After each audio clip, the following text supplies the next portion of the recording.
Tasius. Okay.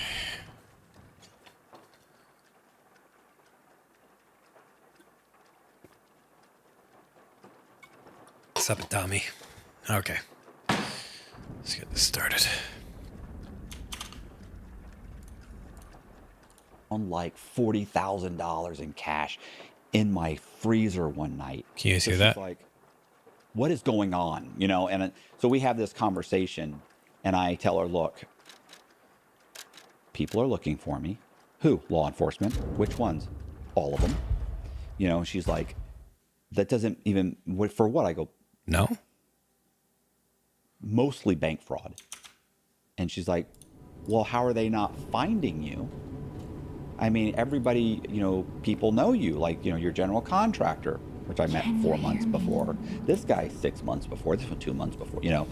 She's like, so-and-so, so-and-so, so. And I'm like, right. Well, I said, well, she's like, I mean, they've got your name. They've got your, I go, well, that's identity theft. And she was like, what do you mean? I said, well, my name's not, you know, my name's not, it's not Joseph Carter. I've been looking all over. You know, what is your name? I go, look, you know, it's, you don't even worry about it. The following is a conversation with Matthew Cox, a con man recently released from federal prison where he served 13 years for bank fraud, mortgage fraud, identity theft, passport fraud, and other charges. He has admitted guilt to all of it. He has written true crime stories of many of his fellow prisoners, and now he continues this work by interviewing criminals about their crimes on his YouTube channel that I recommend. How's that? Can you hear that? Inside True Crime. Exploring the mind of a criminal is exploring human nature at the extreme, often in its most raw and illuminating form. That is something I definitely want to do with this podcast, to understand the human mind and everything it is capable of. This is the Lex Friedman Podcast. To support it, please check out our sponsors in the description.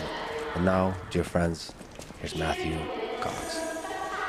What was the first crime And the podcast. Okay. The first mortgage I ever did. A mortgage is me borrowing money from a bank to buy a house. Yeah. How can you find a way to commit crime in this? How can you do fraud in this space? It's very difficult for the average guy to commit fraud because there's so many safeguards set up. You know, if you were to go in and say, I make $300,000 a year. Okay, well, we want your W-2s, we want your pay stubs, we're going to call your employer, we're going to check to make sure your employer, how long they've been incorporated, we're going to check to make sure they're registered. It's like, your whole plan fell apart, you know, because the average guy can't do that. He can't even come up with the pay stub and W-2. So the average person, you know, or I'm going to put down this much money and just going to borrow that money from the seller, you know. Okay, well, then they start asking for bank statements. Where did the money come from? How long has it been in your bank? You can't even have it put in your bank for a day, get a letter. You know, it's got to have been there for 90 days or 60 days, depending on the bank. And so there's all these ways for the average person. It's very difficult to commit fraud. The average guy that works at Walmart and makes $60,000 a year, and he's been there for 5 years, and he saved his deposit. Like, that's really. Is the audio okay, Tommy? You can hear the podcast well, yes? To borrow a mortgage from Bank of America, that's the guy they're looking for. So to commit fraud in this space, you have to misrepresent some aspect of your identity, of how much you're worth, how much money you have, this kind of stuff. Right. You have to be able to tell me if it changes. To the bank. Anytime you lie to the bank, you've committed fraud. And it's funny, when I was, you know, doing it, I would say, it's in the gray area. There's no gray area. You're either lying in some capacity or you're not. So for instance, the very first loan I did, I whited out. My borrower had been 30 days late on her rent. So they're really looking at the last 2 years. So when you go into the bank, and most of what they're asking is a 2-year window. They're saying, how long have you been on their job? They care about 2 years. And how long have you been at your residency? They're looking for 2 years. Now, you could be at 3 places in 2 years. That's fine, as long as you consistently paid for 2 years. So she had been in an apartment complex, but she'd been 30 days late. Now, she caught it up, but she was late. The bank doesn't want to lend you money if you've been 30 days late. So I was a broker, and I whited out the 30-day limit. I just got rid of it. And my manager is the person that told me to do it. She said, it'll be fine. And she was right. It was. What did it feel like? So that was the first fraudulent action you committed. Yeah, I mean, I was worried. I was say, I sweated bullets for 4 or 5 days. But I mean, I was concerned. And I don't know that I was concerned that I had broken the law. I was concerned because I was behind on my truck payment. I was behind on my mortgage. Like, I had banked on being a mortgage broker, and I'd gone deep behind on all my bills to do this. So at the last minute, when this loan isn't going to close, and I have to commit fraud to make that happen, and the idea, my fear was they were going to figure it out, and maybe I'd get fired. I didn't think I was going to go to jail because my manager assured me, you're not going to jail. You'll get fired at best. So my concern was they were going to catch it and I get fired and I wouldn't get paid. Like, I needed that money so bad. So maybe paint the picture here. Where were you working? Who was the manager? The manager was, it's funny because I Thanks, Diamond I don't Dogs. think I ever really mentioned this. Her name was Gretchen Zayas. She eventually, I don't mind saying it, she eventually ended up going to jail for fraud. Her name was Gretchen Zayas, and she was the manager. I was working for a company called Eagle Lending, and it was in Tampa. And this was like my first month. So it was my very first deal, 3 or 4 weeks into that first month. And I walk in, I put the file in front of my manager. She looks through everything, oh, great, good, and put this one piece of paper over here and sat there. And then when she was done, I said, what's going on? She goes, perfect, file's perfect. She goes, but your borrower was 30 days late on her rent. And she says it's done. She's like, that's a deal killer. And I was like, oh my gosh, what do I do? And I remember she pulled out a thing of whiteout. Remember the whiteout? Not the sticks, but the one. And she started going. And I was like, what? She goes, if I was you. And she said, I'd white it out, make a copy, stick it back in the file. She said, it'll be fine. And I went, I was like, that's fraud. I could go to jail. And she was like, they're never going to catch it. She said, look, I do stuff all the time. She said, they're not going to catch it. And nobody's calling the FBI. She said, the worst case scenario, if underwriting catches it, then they'll fire you. That's it. Nobody's calling. You're not going to jail. And I was, I trusted her. I was like, okay. And so I did what she said. I stuck it in the file. And I mean, like I said, for 4 or 5 days, I was like, oh my God, I'm so scared. How old were you at this point? Probably 29. I think it was 29. Like, I had gone to college and so many things had not worked out. I got a degree in fine arts. There's not a lot of people looking for anyone with a fine arts degree. And I tried to be an insurance adjuster. Tried that for about a year and a half. That didn't work out. Ended up working construction for a few years. And so finally, the girl I was dating said, "You got to be a mortgage broker." She had just started as in the mortgage industry, and she was like, "You have to do this. Like, you were born to do this. This is perfect for you." What did she see in you? She said, "You're a salesman." And I was like, because I was like, I barely balanced my checkbook. Like, I don't know anything about numbers. And she's like, "It has nothing to do with that.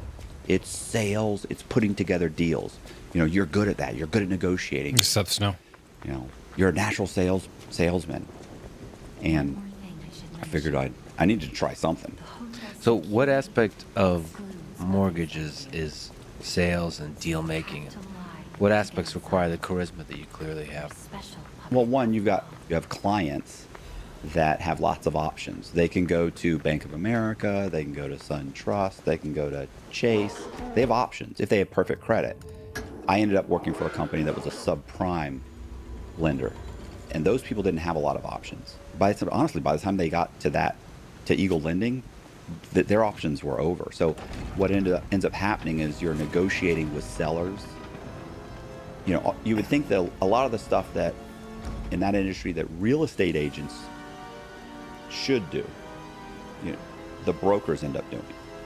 Because real estate agents are used to, you meet them at the house, or they take you to several houses. They open the door, they walk around, they write up a contract that's legit, a legit contract, and you're already pre-approved. Everything works out. But subprime, that's not the case. You got borrowers with horrific job history. They don't have enough of the down payment. Maybe they have the down payment, but they don't have the closing cost. So It's Lex Friedman and Matthew Cox, Diamond Dogs. The purchase price and have the seller pay the closing costs, which is legal, but that's not, to a degree, but that's not how they wrote up the contract. So now you're having to get them to rewrite the contract, or there's little things you're trying to do. And the more deals you get done, and the more you deal with certain real estate agents, the more you start to realize that they're, you know which ones are completely above board and which ones are willing to twist the rules. And a lot of it works on personal relationships. Right. For some reason, people tend to like me and trust me. Yeah. I don't know why. It hasn't worked out for so many people, but people naturally seem to trust me. And so if I say, hey, I can close the loan, but you got to do this, it'll be cool. Don't worry, we do it all the time. It's like my third loan. And, I've been doing this for years. And they go, oh, okay. And then they raise the purchase price. They add some money. They have the seller of the house give the borrower some money. They stick it in the bank, or they put it in escrow at the closing company. Like, now you're starting to massage deals. What was the second time you committed a crime? So how did it start to evolve from the whiteout? Well, I mean, when that went through, I think a normal person probably would have said, wow, it was a one-time thing, got away with it, I'm good. But for me, it just emboldened me. Like, I just got a check for I don't know what it was, $2,500, $3,500. I was thrilled. And by that time, I was already working on another deal. But that guy, he made, I forget, he had made let's say $45,000 the year before in his W-2. If you, based on his current track record, or his year-to-date of his pay stub, he made just enough money. But if you factored in last year's W-2, he was shy. So if I changed that $45,000 to $51,000, then the loan closes. I get a check for $3,500. He gets into a house. I'm doing him a favor. I'm doing God's work. So I fix it. I kick back. I'm terrified a little bit, worried about it. Sure enough, it closes. 4 or 5 days later, they call me. He's ready to close. A week later, we close. I get a check. Next guy that comes in, I mean, I got very, very quickly. I was concerned. Do you have a house? Do you have a deal? Is it ready? I can get you done.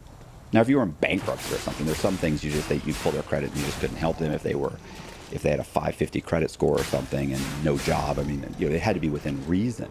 But very quickly, it was changing W-2s, changing pay stubs, changing appraisals, fixing, like I said, verifications of rent. So it evolved very quickly for me. And you're essentially helping people. That's what I told myself. Giving them a chance. People that have been really struggling financially in life. So you've been telling yourself that you're doing a good thing for people. I told myself that right up until that those loans were solid and I was helping those people out right up until I went to prison. And I was in prison and I had to write, the government asked me to write an ethics and fraud course to help teach the nation's mortgage brokers. All loan officers and brokers have to take, I think it's 9 hours of continuing education every single year. And I was approached to write the ethics course. And it was about that time, and about the same period of time I was writing my book.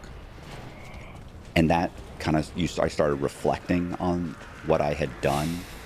The truth is, and this is a horrible thing to say, because the first time I ever heard somebody say this, I remember thinking, oh, that's a horrible thing to say. Some people should not own a house. They shouldn't be allowed to borrow.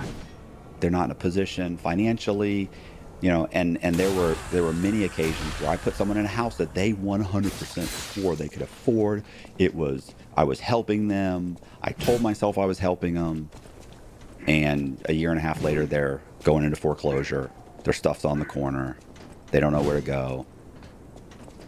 And the truth is that I'm not smarter than the actuaries that came up with those underwriting guidelines. So in this whole process, how are you making money? Are you taking a percentage? Broker fee. Yeah, I charge a broker fee. Or you charge yield spread. So yield spread is, let's say the interest rate is 8% interest. If I charge them 25 basis points over the 8%, so I charge them 8.25, 8.25, then I get 1% of the loan back as a fee. So if I charge them 8.5%, I get 2 points back. So if it's a $100,000 piece of property and the bank says your interest rate is going to be 8%, and I tell you 8.5, and I'm charging you a $3,500 broker fee, now I'm making $5,500. So on even a $100,000 loan, you could make a nice chunk of change. I mean, So how much gray area is here? You said that there really isn't when you're lying or not, but it feels like there is. Well, every time I changed something, it wasn't gray area. I just committed fraud. At this level, you either meet the guidelines or someone has massaged it in such a way that they've committed fraud. That's it. There's tons of ways where you can commit fraud and they just can't figure it out. Does that make sense? Like you've committed fraud, and it's like they've looked at the entire. They look at all the documents and they double check everything, and they know there's fraud in here. They just can't find it. But just because they can't find it doesn't mean it wasn't fraud. Exactly. Doesn't mean it wasn't fraud.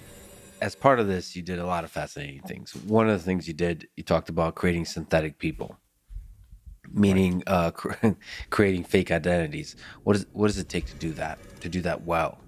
So your credit profile is made up of your name, date of birth, your address, and your social security number. And those are the kind of and then there's other things, where you work, that sort of thing. But what people don't realize is there's so many people out there that think that the credit bureaus already know who you are, right? But the truth is, the first time the credit bureau has ever heard about you was when you told them. The first time you applied for a credit card, they created a credit profile at that moment. Prior to that, they had no idea. So the first time you apply, you give them your full name, date of birth, social security number, and your address. And they create a credit profile, and they say, hey, no record found of this person. He has no credit, nothing, probably got denied. Well, what I realized through the course of, because eventually I ended up leaving that one company and I opened my own mortgage company.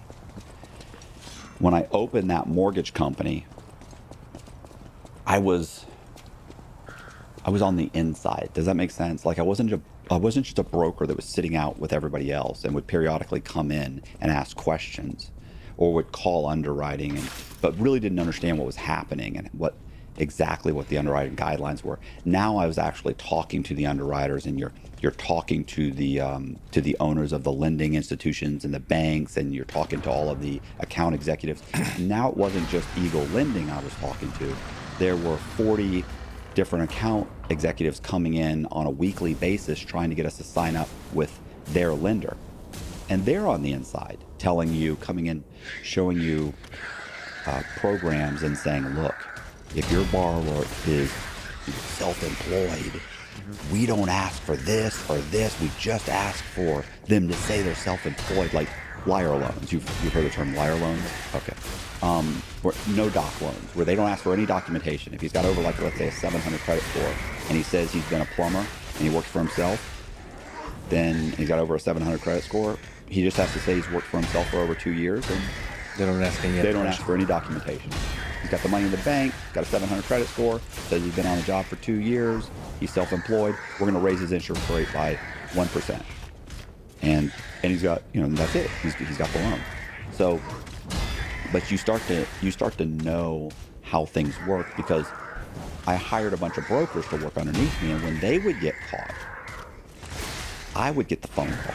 So I get the phone call from the owner of a bank or a lending institute, a lender, and that lender says, "Hey, Matt, we got a problem." I'm like, "What's up?" He's like, "Listen, we caught a fake W-2." I'm like, what do you mean?" "Yeah, your broker so-and-so sent us a file, and this person there's 2 fake W-2s, and we're assuming the pay stubs are fake." And I'm like, "Are you serious? Well, how did you even catch that?" And they go, "Oh, well, here's what we did. We checked with sunbiz.com, sunbiz.gov, which is the Secretary of State's website that registers corporations, and we checked, and the tax ID number didn't match." And now I know every W-2 has to have a matching tax ID number for whatever corporation issued it. So there's a sequence of checks they do to detect fraud and different documents like W-2s. Right. And then you're slowly learning. Yeah, exactly. What's the process for detecting? I mean, I had a pretty good understanding anyway. Yeah. But so I'm starting to learn. So I'm putting these things together, and I remember one time I had a woman come in, and she came in, and she had perfect credit. She had like 750 credit scores. I mean, it was perfect. And she came in, and one of the brokers came in and said, "Hey, man," he's like, "Can I show you something?" I was like, "Yeah, what's up?" He goes, "Look," he said, "I've got this woman's W-2s here." I said, "Okay." I looked at him, and he goes, "Here's your credit report." And he goes, "Here's the application. This is the Social Security number." I went, "All right." And he said, "This is the Social Security number on the W-2. And I went, "Okay."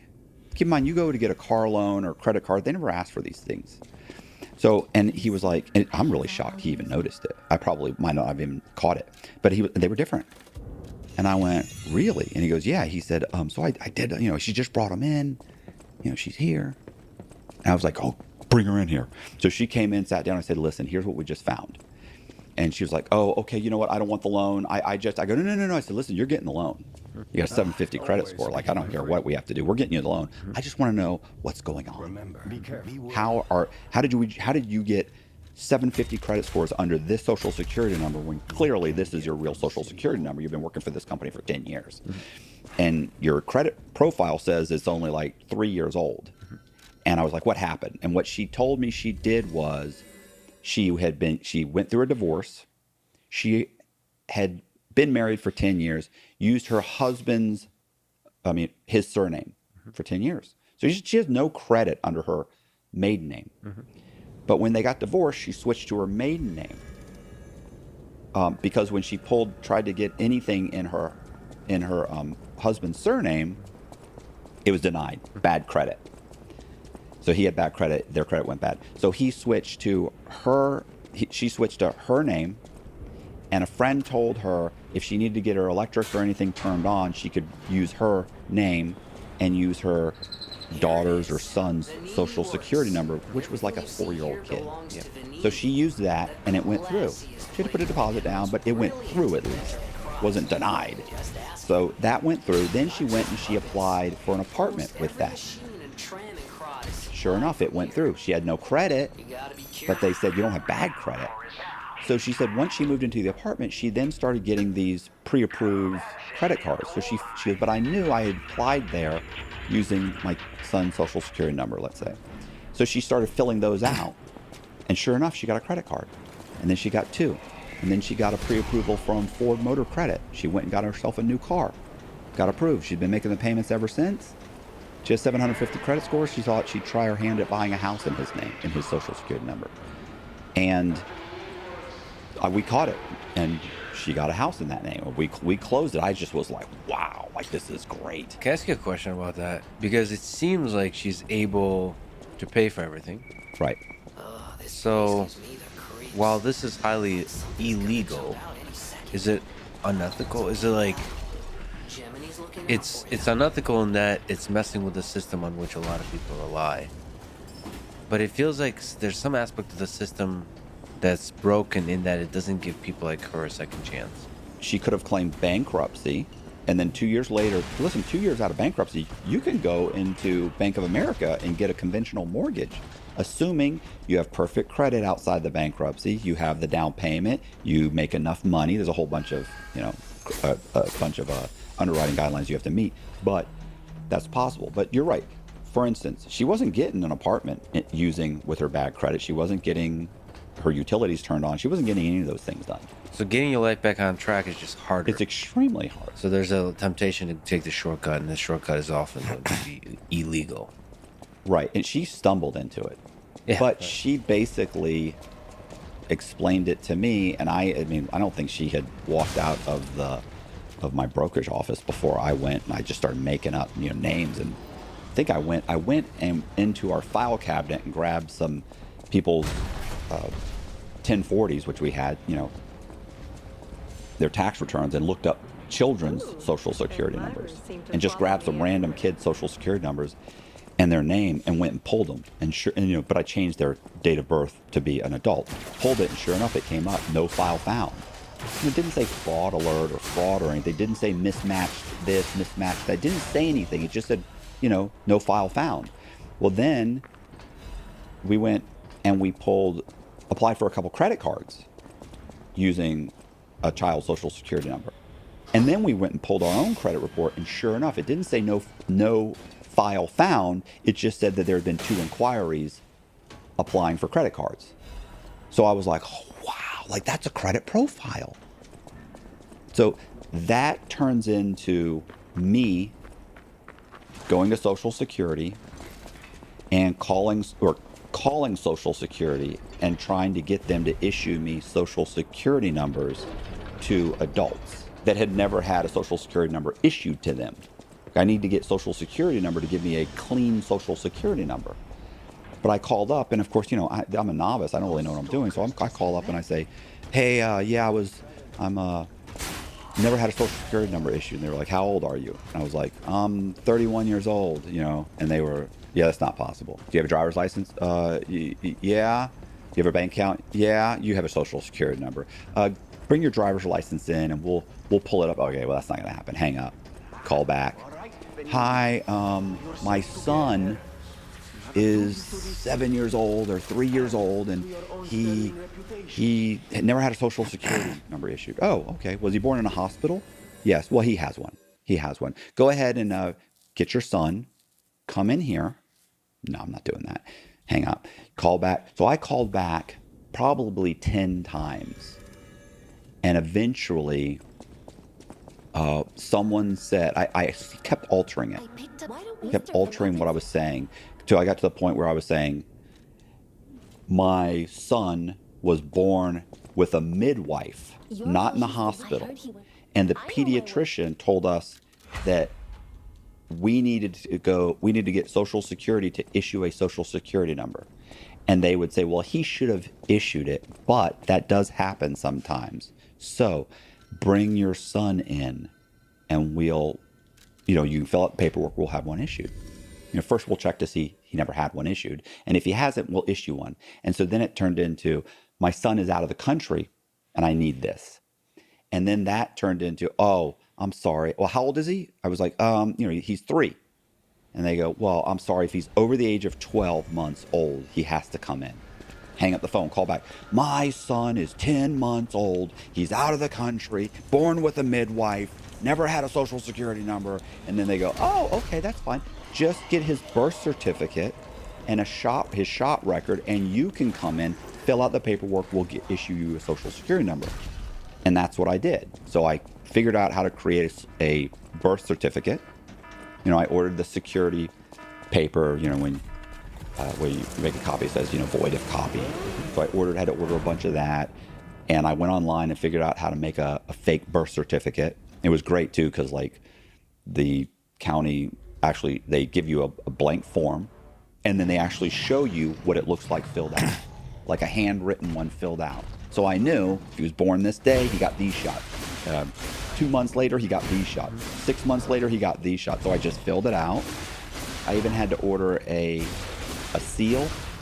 So you have to have a seal that says Hillsborough County vital statistics, or Richland County Vital Statistics or something. And I couldn't get anybody to make that. So I changed it to like Richland County Office of Virtual Records. And then I took like 220 grit sandpaper and hit it over and over and over again to wear it down. And then I did the embossment on the corner. And I printed it on the security paper, embossed it. Nobody looks at those things. You could see Richland County. You could kind of see that, and that really they just grab it and they go like this. This is what you realize when I started getting driver's licenses issued by the state DMV, right? The state.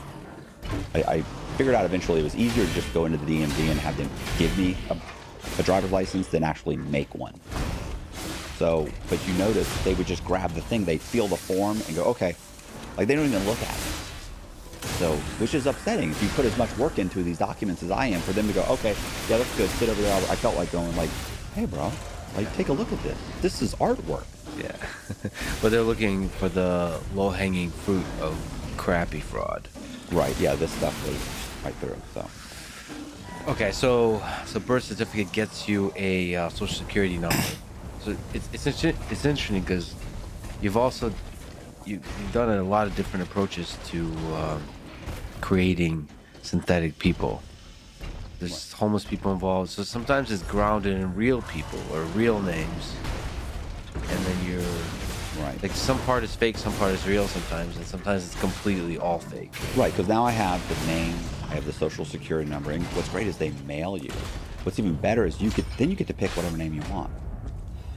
Because when you pick your child's name, he doesn't even have to have your last name. You pick any name. So I would pick a name and I'd just say, oh, my wife's last name is this, if they questioned it, which they never did. But, I've got a social security number, and then I would go apply for credit cards. And I'd get denied, of course. But they would all offer me a secured credit card. So I'd then fill out the secured credit card, and I'd send the bank the money, and they would give me a secured credit card for $500, $300, $1,000, whatever it was. And then once you start making the payments, I pulled the credit, and a credit profile shows up saying that this 31-year-old man with a social security number that I know was issued, a couple months ago, has three credit cards. They don't even say secured. They just say, there's like, this credit card is $500. It was issued by Bank of America. This one was issued by Capital One. This one was, so I've got 3 of them, but I had no credit scores. So at that point, I kind of kicked back and waited. I just kept making payments. And I remember thinking to myself, I'll bet you that the credit bureaus don't generate credit scores for at least a year. And I was like, God, this is going to be a year-long process. And while that was happening, I was starting other ones, because I figured at least in a year I'll have a bunch of these we call them like phantom borrowers, but now they call them synthetic identities. So at least I would have these synthetic identities, and maybe I could do something with them. But what happened was, at 6 months, I went and I randomly pulled the guy's credit, the person's credit, and they had 705 credit scores. 705, 701, 695. I was like, oh my God, you only needed a 620 to borrow, to get a 95% loan from the bank. So I was like, oh my God, this is amazing. Sure enough, a month later, the other ones I had started, all of them, bam, bam, bam. So what do you do with a phantom borrower? Like how do you make money on this? So I think most people, if you were just like a scammer or a fraudster, you would probably just get credit cards and maybe build up that history, or maybe try and borrow a personal loan, which is limited. It's personal loans used to be you could go to an FDIC insured bank, which borrows money. Those, the personal loans they lend out at the max $15,000. So you could do that. So you can go through this whole process of creating a fake identity, getting a card, paying it off, building up credit, and then you get $15,000 at the end.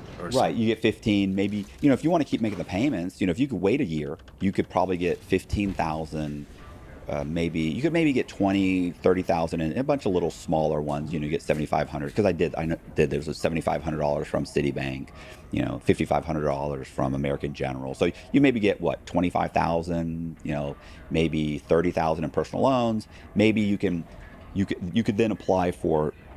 Maybe get another 20 or 30,000 in regular credit cards. 10,000 here, 8,000, 5,000. And then you go to the lower department store cards, and you go to Home Depot, you get 1,000, you get 500. So it ends up being maybe you can get 50, 60,000. Maybe if you're really good, you could get up to 80 or $100,000 in credit cards and personal loans, if you really knew what you were doing. But Per person, per identity. Per identity. But I had the ability to leverage those perfect credit profiles against properties. And I mean, ultimately, that's what I end up doing. And so each one of those identities was worth, a few million. Can you explain how that works? So to leverage them against property. So how does that work with a mortgage? So what I did eventually, I mean, this was is down the road, but at this point when things are just, my whole life had kind of gone off the rails. I was on federal probation, and so what I decided I was going to do was start running a scam, a much larger scam. And what I was going to do was, I was going to start flipping properties, right? Like buy houses cheap, fix them up, and sell them. There's an area of Tampa called Ybor City. So I was going to start flipping houses in Ybor City. And, I thought, okay, I can buy these houses for, you could buy a really crappy house at that time for $50,000, $60,000. Let's say 50. And then you could put $25,000 into it in renovations. You could renovate it for 25. And maybe you could get an appraisal for 100. What's their problem? Wait. So I thought what I could do is I can buy these houses, renovate them, and sell them to, regular people. But I also had been working on the synthetic identities. And then I thought, well, or I could just sell them to synthetic identities. And then I wouldn't have to dump 25,000 into it, right? And these guys are perfect. They have perfect credit. I can provide W-2s and pay stubs because by this point, I'm manufacturing businesses. So I've incorporated businesses. I've got websites for the businesses, W-2s, pay stubs. So these guys look perfect. So I figure I'll buy these properties for $50,000, sell it to these guys for $100. Maybe I'll pocket $40,000 or $50,000. I don't really have to do anything. But that seems short-sighted. So I thought what'd be even better is that if I did a little bit of renovations and then I sold it for much higher. Maybe I put $10,000, clean up the outside of it, because these guys don't care what the inside of the property looks like. They don't exist. So, and then I can't, how am I going to get an appraisal for $100,000? Well, do you know how appraisals work? Okay, so the bank sends an appraiser out, or at that time you could provide an appraisal. They can review it. So they'll do what's called a desktop review. They review it on the computer. And they never go out to the property, or they send someone out. They call that, it's like a field review. They send someone out and they just look at the house. They don't go in it though. So I have to clean up the outside of the house. So what I did was, but the problem is if you're trying to sell that house for, let's say, $200,000, the other houses, they have to pick 3 comparable sales in the area that are also going to support a $200,000 sales price. Well, there's no other houses selling for $200,000 near this house. So I thought, if I want to get these things appraised for $200,000, $250,000, I have to have comparable sales. And that appraisal is going to be reviewed. So what I did was, I went out and I bought this house for $50,000, and I recorded the sale at $200,000. So when you buy a house for $100,000, you pay $700 in doc stamp. But if you pay an extra $700, the sale shows up for $200,000. Well, I'm buying these things for $50,000, so I'm paying $350, and I'm just paying an extra $1,050. So it ends up being $1,400, but the sale shows up at $200,000 on a house that's a crack house I bought for $50,000. Now I trim the trees, we mow the yard, we clean up the porch, we put the porch rail on maybe, we paint it real nice, we black out all the windows, you can't see inside, but from the curb it looks great. And I get an appraisal, so I do that with that house, I do that with another house, all within a mile. So I buy 4 houses, knowing I could use there's a subject and 3 comparables for all of them. So the first thing I did is I bought 4 houses for $50,000, $60,000, $40,000, and I recorded the values at, 210, 200, 190. So I get an appraiser to come out there. He appraises it. He says it's horrible, but there's comparables here. Now, of course, it is in bad shape, and he says it's in bad shape, but I go ahead and I correct all that. So I correct it. So now if you review the appraisal and you're in California, or even if you drive your car down, the appraiser comes to the house and looks at it from the street, it looks fine. But the truth is, I've got $60,000 into this property and you're appraising it for $200,000. So the bank's rated they're not going to lend 200, but they'll lend 190. So the bank is ready to lend this synthetic borrower $190,000 on a house that I have $60,000 in. So I schedule a closing, and we close on the house, and I walk away with $60,000. And the thing is, like, the problem was by the time I got to this point, I knew so many people in the industry. Nobody had to really at that point show up. Although I've had people show up for the synthetic identities and sign for them. Almost all the closings, nobody ever showed up. I just showed up and said to the title agency and said, "Hey, my borrower, he's at work right now. He can't make it. Can I just take the file and I'll have him sign all the documents at his work and I'll bring him back. He's like an hour and a half away from here. I'll be back in 2 or 3 hours." They're like, "Oh, wow. Matt, thank you so much." There you are. And they would give it to me, and I'd go sit in the parking lot and I'd sign all the documents. I'd wait an hour or 2 and I'd come back in and say, "Here you go." How are you able to keep all this in your mind? Because you have to not slip up in any of these conversations. It's pretty easy for me to keep them everything in the correct category. Does that make sense? Like it's I'm not great at a lot of things, but this I was very good at. But there's these phantom people that exist, and they were becoming real people in your mind. As in, like, you're able to tell good stories with those people, right? Like, because if you're talking to the appraiser, if you're talking to everybody involved. Well, keep in mind, the appraiser almost never meets the borrower. Never, not even almost, like 99.99% of the time, they never meet them. But you have to talk about them. Yeah. So I guess what I'm asking is, you're able to converse fluently about these synthetic identities. Yeah, they all had different jobs. They all had, all the jobs were basically, they were all on the job for 5 years. They were all, it was, a lot of it sure. was. There's a template. Yeah, exactly. But, Got it. Listen, matter of fact, almost every one of them had the same birth date, So, because who knows?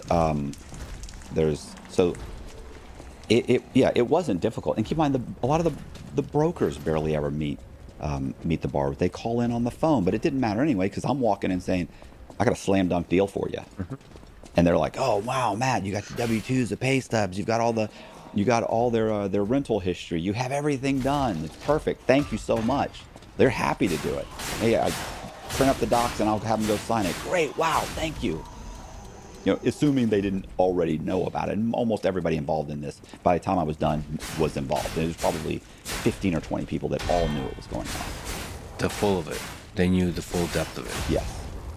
Yeah. Maybe not 100% everything, but they definitely knew this was fraud.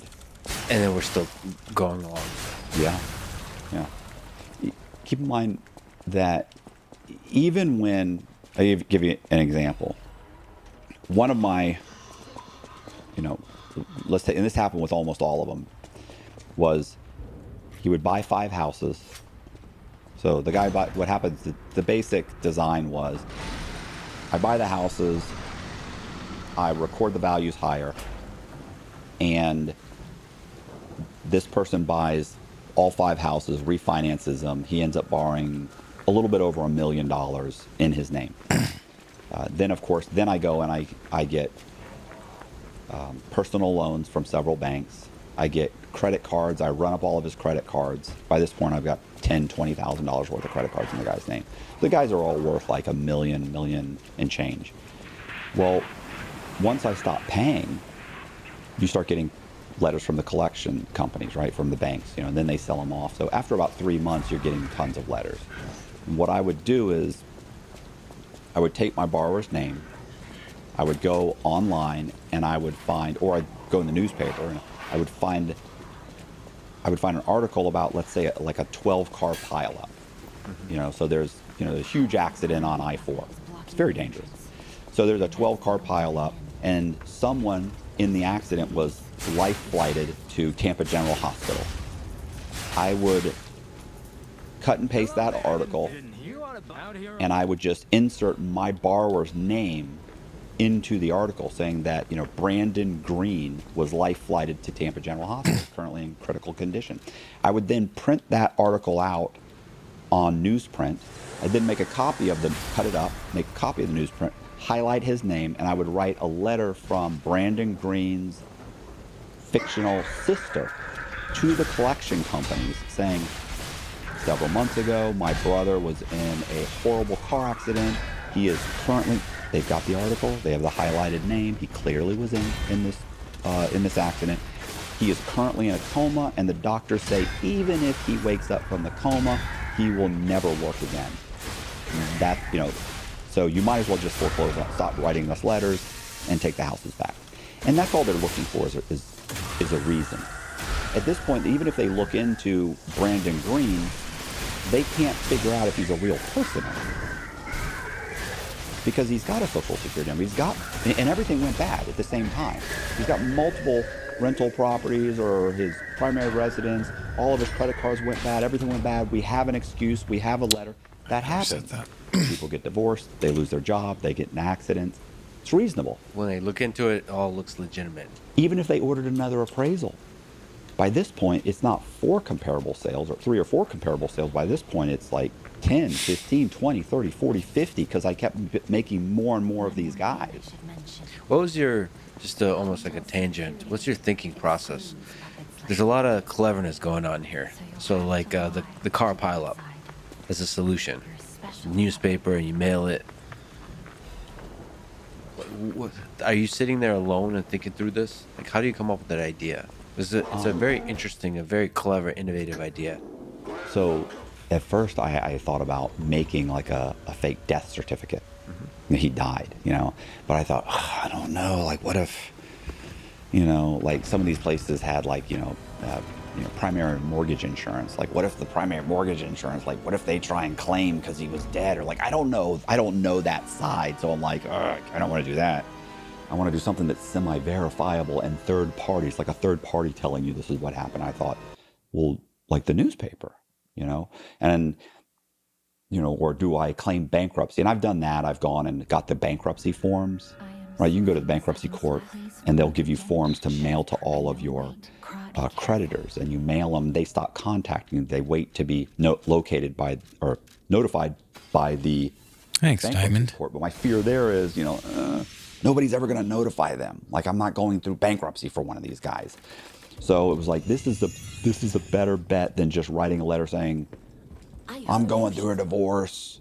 My wife's keeping those houses. That's her problem. There's lots of things you could do, but to me, this was, they're not going to try. How do you shut it down without him dying? How do you shut that down? This is how you shut it down. He's in a coma. He'll never work again. He was in a car accident. Here's the proof. He can't even write you, I'm his sister. I wrote you the letter. It's a one-time letter that seems to tie up all the exactly. ends. Exactly.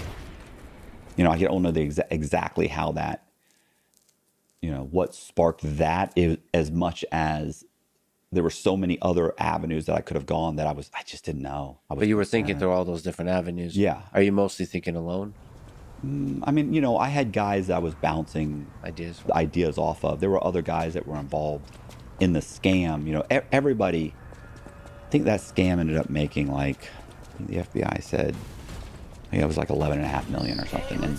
And you know, but there were so many other people that were involved in that scam that were, this guy's getting 50, this guy's getting 20. You guys should go to bed. 17,000, 20,000, 25,000, and Don't stay we're up, just man. doing it constantly.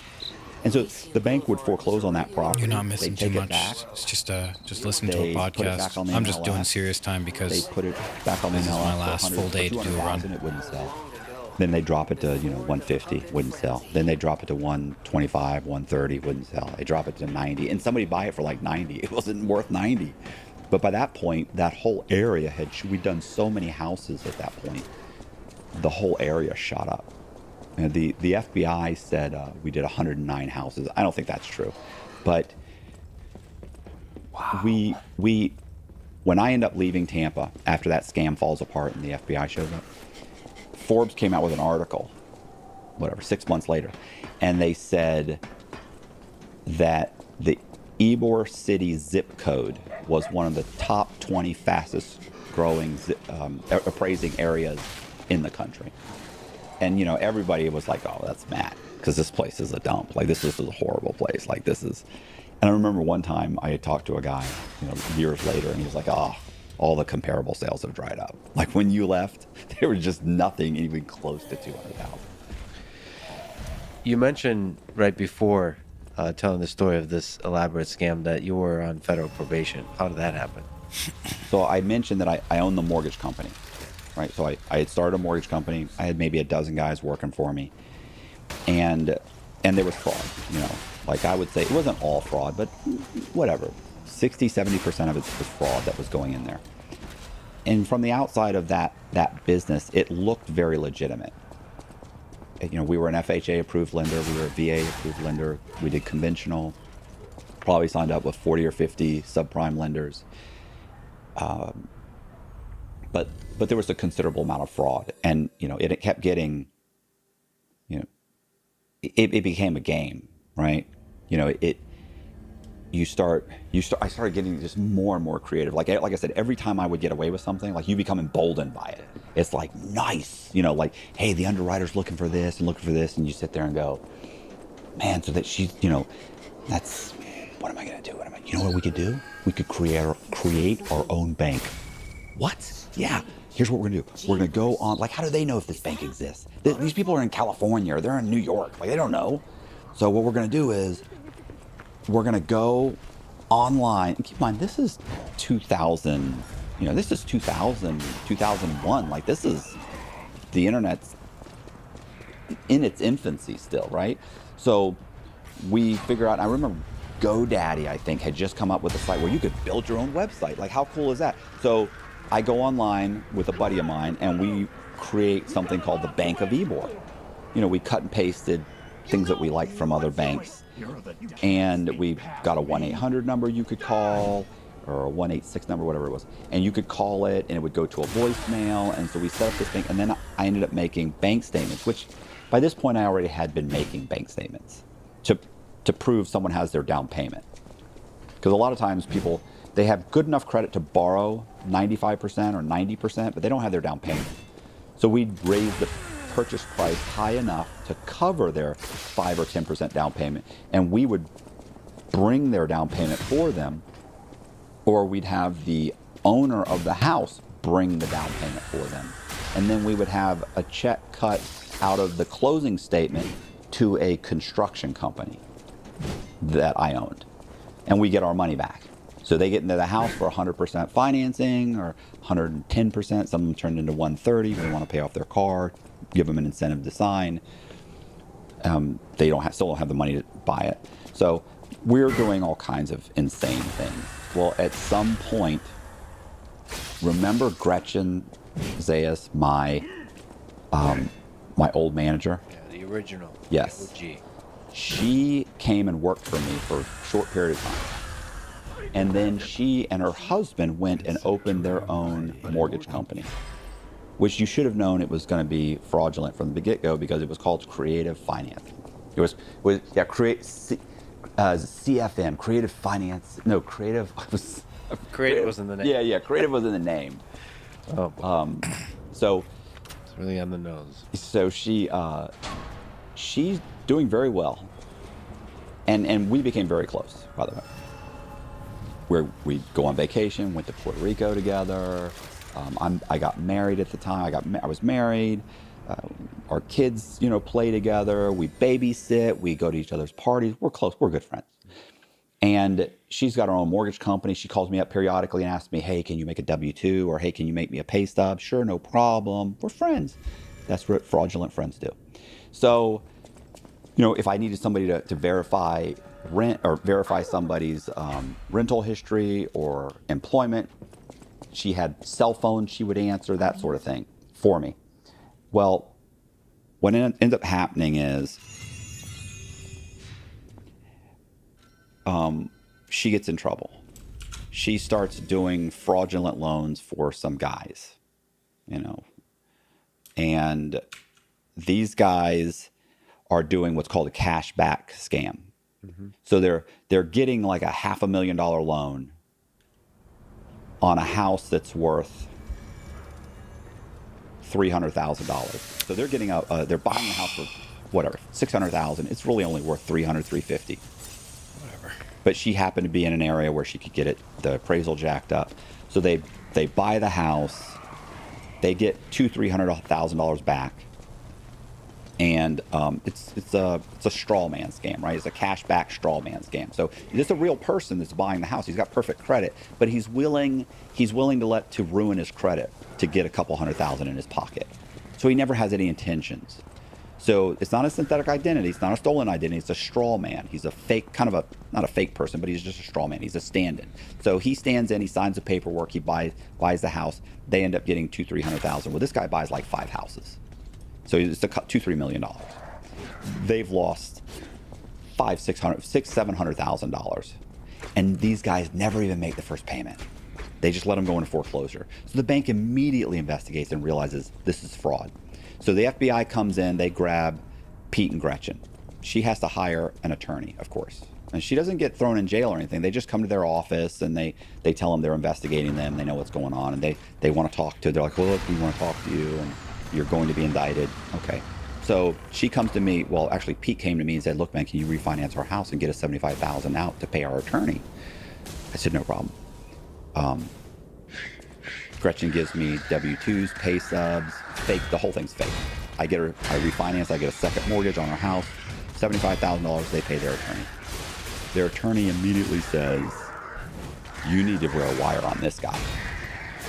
Like, he just got you $75,000. I don't know how you got $75,000, but the attorney knows something's wrong, because the attorney's like, your whole mortgage company was just shut down. There's no way you could borrow $75,000. So he's like, this guy's doing fraudulent stuff. And she says, yes, of course he is. And he says, you need to work with the FBI, wear a wire against this guy. So she calls me one day and says, listen, I got to talk to you. The FBI is asking questions about you. I go, what? And she goes, yeah. And I was like, meet me at the pizza place down the street. So don't come in my office, because everybody knows she's been indicted. Like, everybody in her office quit when the FBI shows up and gives you a business card and announces they're the FBI. Everybody quit. So I said, don't come here, because they already know, they're already concerned. So I go and I meet her and Pete, and we sit down at a restaurant, a little pizzeria, and I sit down, and she starts telling me that the FBI is asking questions about me. And I'm like, well, what are you talking about? Like, what are they asking? And she goes, look, they came in, they took all our files.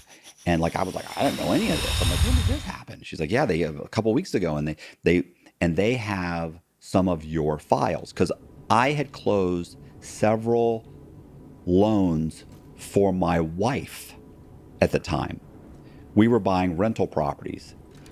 My wife didn't have a job, so it's all fraud. But I could not close those loans at my mortgage company, because I own the property. So I'm selling those properties. I bought properties, renovated them, and sold them to my wife to get around something called seasoning. Seasoning says you have to wait 6 months to a year to refinance at the market value.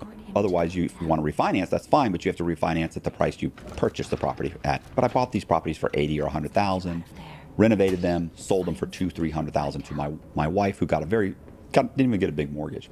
We were just trying to kind of get around a guideline. So But my wife was not working, and I provided W-2s and pay stubs. So when she says all this, she says, yeah, they're looking at the loans you gave me at your wife's loans. And I went, oh my God. I said, well, you didn't tell them that the W-2s were fake, did you? You didn't tell them the pay stubs were fake, did you? You didn't tell them that the down payments were, you didn't tell them that we were married, did you? I mean, just absolutely buried myself. And as I'm telling her this, I was like, okay, I kind of caught myself and I went, okay, wait a minute, look. Okay, here's what you're going to tell them. You're going to tell them you never met her. She called on the phone. Like, I start trying to devise a plan that will answer their questions without getting my wife in trouble or them in trouble. And if nobody cooperates, the whole thing should shut down. You know, it doesn't go anywhere. There's nowhere for them to go. Everybody just kind of stonewalls them. So as I'm saying all this, Gretchen says, Matt, we can't lie to the FBI. And I go, what are you talking about? You're already lying to the FBI. I mean, you've been lying to the FBI. I mean, I just refinanced your house. And before I can really say anything, Pete jumps up. Her husband stands up and he says, we've never lied to the FBI. We may not have told them everything, but we've never lied. And I thought, who are you talking to? Like, I know that's not true. So you're not saying that for my benefit. So I kind of look at him and I'm like, what? And I remember looking down, and this may mean nothing, but both of their cell phones were right next to me, right? And I remember, they were probably just wearing wires, but I just remember thinking those cell phones are microphones. Yeah. They probably weren't, but I remember thinking, oh, wow. And I looked at her and I went, wow. And I said, well, I hope you're going to get something for this. And she immediately starts crying. And she says, Matt, I'm sorry. I have a kid. I can't go to jail. Do you have kids at that point? Yeah, I have a kid. I have a kid. And I was like, wow. Wow. What have you learned about friendship from that? Like, loyalty? Oh, yeah, that's it. It's sweet. That must have hurt. It's cute. I mean, I love the idea of it. You don't think that? No. I'll tell you why. So I go back to my office. I remember I told her, I said, tell the FBI agent to call me on the phone. Do not come in my office. So I go back. I'm still trying to figure out how to weather this, right? I go back. I sit down. Phone rings. My secretary comes in and says, hey, agent, I'll never forget the guy's name, Agent Scott Gale with the FBI. And I was like, okay, he's on the phone. And she's standing there. I was like, close the door. Get out and close it. She's like, so get on the phone. He asked me if I'll come down. I said, yeah, absolutely. Let's schedule it for next Tuesday. And I put it off 4 or 5 days. I go to my brother-in-law immediately, who's a lawyer. And he says, oh, yeah. I mean, I don't really tell him exactly what's going on, but I tell him this is what's happening, kind of, and I may be in trouble. I need a federal defense attorney. I don't even know what a federal defense, I don't even know the difference, but he said you need a federal defense attorney. It's the FBI. So we go on we meet a couple lawyers. I end up getting a lawyer. I give him like $75,000. And he started to have me convinced. Initially, he had me convinced I was probably going to go to jail for a few years. But really, that's what they kind of do to justify you giving them $75,000. Right.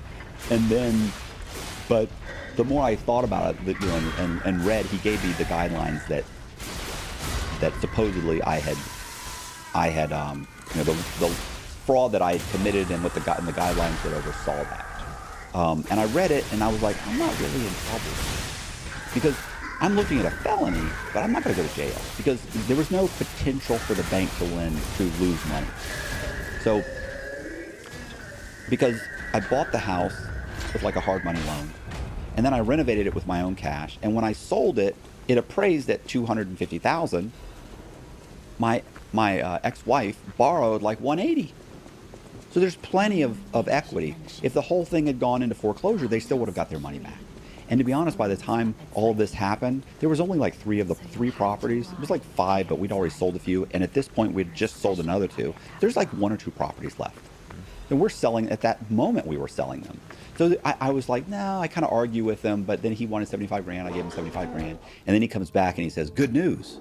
There was no potential fraud. So I can get you 3 years. Now, here's the thing. here's what I always kind of look back at. When I first went into his office, he said, listen, you haven't been indicted yet. I spoke with the FBI. I spoke with the U.S. attorney. They believe, and they've been told, and he said, look, they didn't tell me exactly what they have, but they said with the evidence that they have on you, based on 2 confidential informants, that it's you cannot go to trial. And I was like, right. Of course, I knew that one. And I was like, okay. He said, but he said, you haven't been indicted yet. And they are fairly certain that you're running a mill, right? A fraud mill over there. And that you guys are churning out fraudulent loans. Now, they can't come and raid your office and do anything about it yet, because so far they only have you. But here's what I'm saying is that he said, I can keep you from being indicted. It's called pretrial, is a pretrial intervention, where we go in, and what we'll do is you go in, talk to the FBI, you go grab a bunch of your mortgage broker's most egregious files. Grab them, bring those files to the FBI, go work with the FBI, they will indict them, and you will not be indicted. And I said, which I kick myself to this day, I said, absolutely not. I'm not going to snitch on them. I'm not going to cooperate. I'm not going to, I'd seen The Godfather. You're not supposed to cooperate. You're supposed to be loyal. I'm not going to do any of that. And, and so I say all of this where, looking back, like I would have, if I could go back in time, I would have gone into our weekly meetings with a dolly, and I would have walked in front of everybody and scooped up 2 or 3 of the file cabinets and put them in the back of a truck and said, listen, you guys are going to be talking to the FBI soon. I suggest you get attorneys. And I would have driven off. But I didn't. I thought, no, be loyal. Don't do that. And what happened was, when the other thing falls apart, right? When the next scam falls apart, every one of these people go to the FBI. Like, they're not even coming to them. These guys are going to the FBI with lawyers. I want to cooperate. I want to tell you what Cox did. I want to help. And I'm thinking, like, I never had to get indicted to begin with. So you think that most of these people, from your experience, are going to sacrifice all integrity? That's a funny word. Sacrifice. Lex Friedman and Matthew Cox. No meal. They're going to sacrifice friendships and loyalty just to save their own ass. Yeah. I only had one person that did not talk to the FBI. I had one person that every time the FBI or the Secret Service went to that person's door, she said, don't come to my house again. I don't have anything to say about Matt. I have nothing to do with any of this. Talk to my lawyer. And this happened over and over again. And that's my ex-wife. And she's a gangster. So are there people in this world you trusted or you still trust? The problem is, eventually I cooperate. And at the time I didn't want to cooperate. I didn't believe in cooperation. But after seeing how many people cooperate and the way the system is set up, I think that my understanding of loyalty is vastly more realistic now. And I think that if you're committing crime, if you're absolutely, like the things I did a bunch of scumbag things, I mean, I'm not killing people, but I'm doing scumbag things. I'm lying, cheating, stealing. I'm a thief. You boil down to it, that's what I am. So you can't go around behaving like a scumbag, dealing with scumbags, and then expect those same scumbags to suddenly abide by some kind of a street code and not roll over on you. And it does happen. But it's like in the 90 percentile of people that cooperate. 90-something%. And people cooperate when they're not even looking at any real time. So if you're looking at 30 years, and especially after going to prison, you go to prison and it's like, this guy's a stand-up guy over here. He got 30 years. He could have cooperated against all of his co-defendants, but he didn't. Nobody comes to see him. His wife divorced him. You know, his kids ended up in foster care. His friends are cleaning out his house. Nobody puts money on his books. Nobody comes to see him. Nobody answers his phone. Nothing. He took 30 years. Most of those guys turned around. They end up getting indicted for other things years later. They cooperate. And the best thing this guy's got going for him is that he can walk around and say, well, he's a stand-up guy. That guy's going to the same halfway house as me. He's going to do 30 years where I'm going to do 10. Stand-up guy meaning he never snitched. Right. And so everybody's seeing this example and saying, well, I'm going to snitch then. But it sounds like what people are doing is they're signaling, virtue signaling, like they would never snitch, and actually do secretly. I mean, what is it? I remember I talked to one of the COs at the prison one time, and he said, I said, shit, I said, 50% of the guys here snitched. He goes, it's more than that. He said, but listen, he goes, 100% of them are lying about it. He said, there's nobody here that's going to tell you they snitched. Nobody. So there's guys, tons of them that cooperate. If 80, 90% of defendants cooperate, you know, you start doing the math. And if you ask 10 guys in prison, all of them say, I didn't cooperate. Like, okay, well, you ask 100, I didn't cooperate. Like, nobody's going to say I cooperated.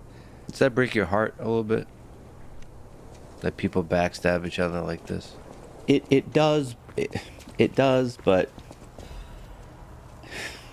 you know, but I have such a low opinion of people. You know what I'm saying? Like, I don't expect. It's not that I don't like people. It's that I just don't expect anything of them. You know, I don't expect you to look out for me. You know, there was a time when I thought, I look out for you, you should look out for me, but I just don't expect that anymore. See, but I think humanity flourishes because there is a lot of people out there that do the thing that is difficult to do in terms of integrity. That may be, but these aren't people with integrity. These are criminals. If these were decent human beings, and all of them will tell you, well, why'd you do that? Oh, you know, I was a drug addict, or I needed the money. Well, if you were a decent human being, you would have gotten off the drugs. You would have gone and gotten 3 jobs. You can work 80 hours a week. I've done it. You can work 84, 85, 80. You can work 90 hours a week. You can do that. Oh, I did it for my kids. No, you're lazy. You could have worked 3 jobs for your kids. Instead, you decided to sell methamphetamine. Well, I was addicted. You could have gotten off. It wasn't important. It was the easy way out. You're not someone with integrity.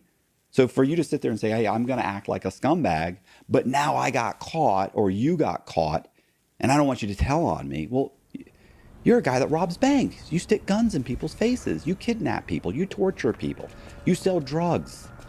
You're not a moral, ethical person, but you want everybody else to hold up to some ethical code while you're robbing grandma.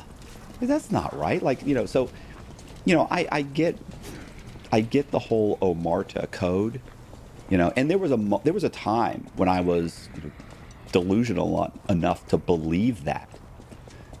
But, you know, after you're going through it, no. And after going through it multiple times, no.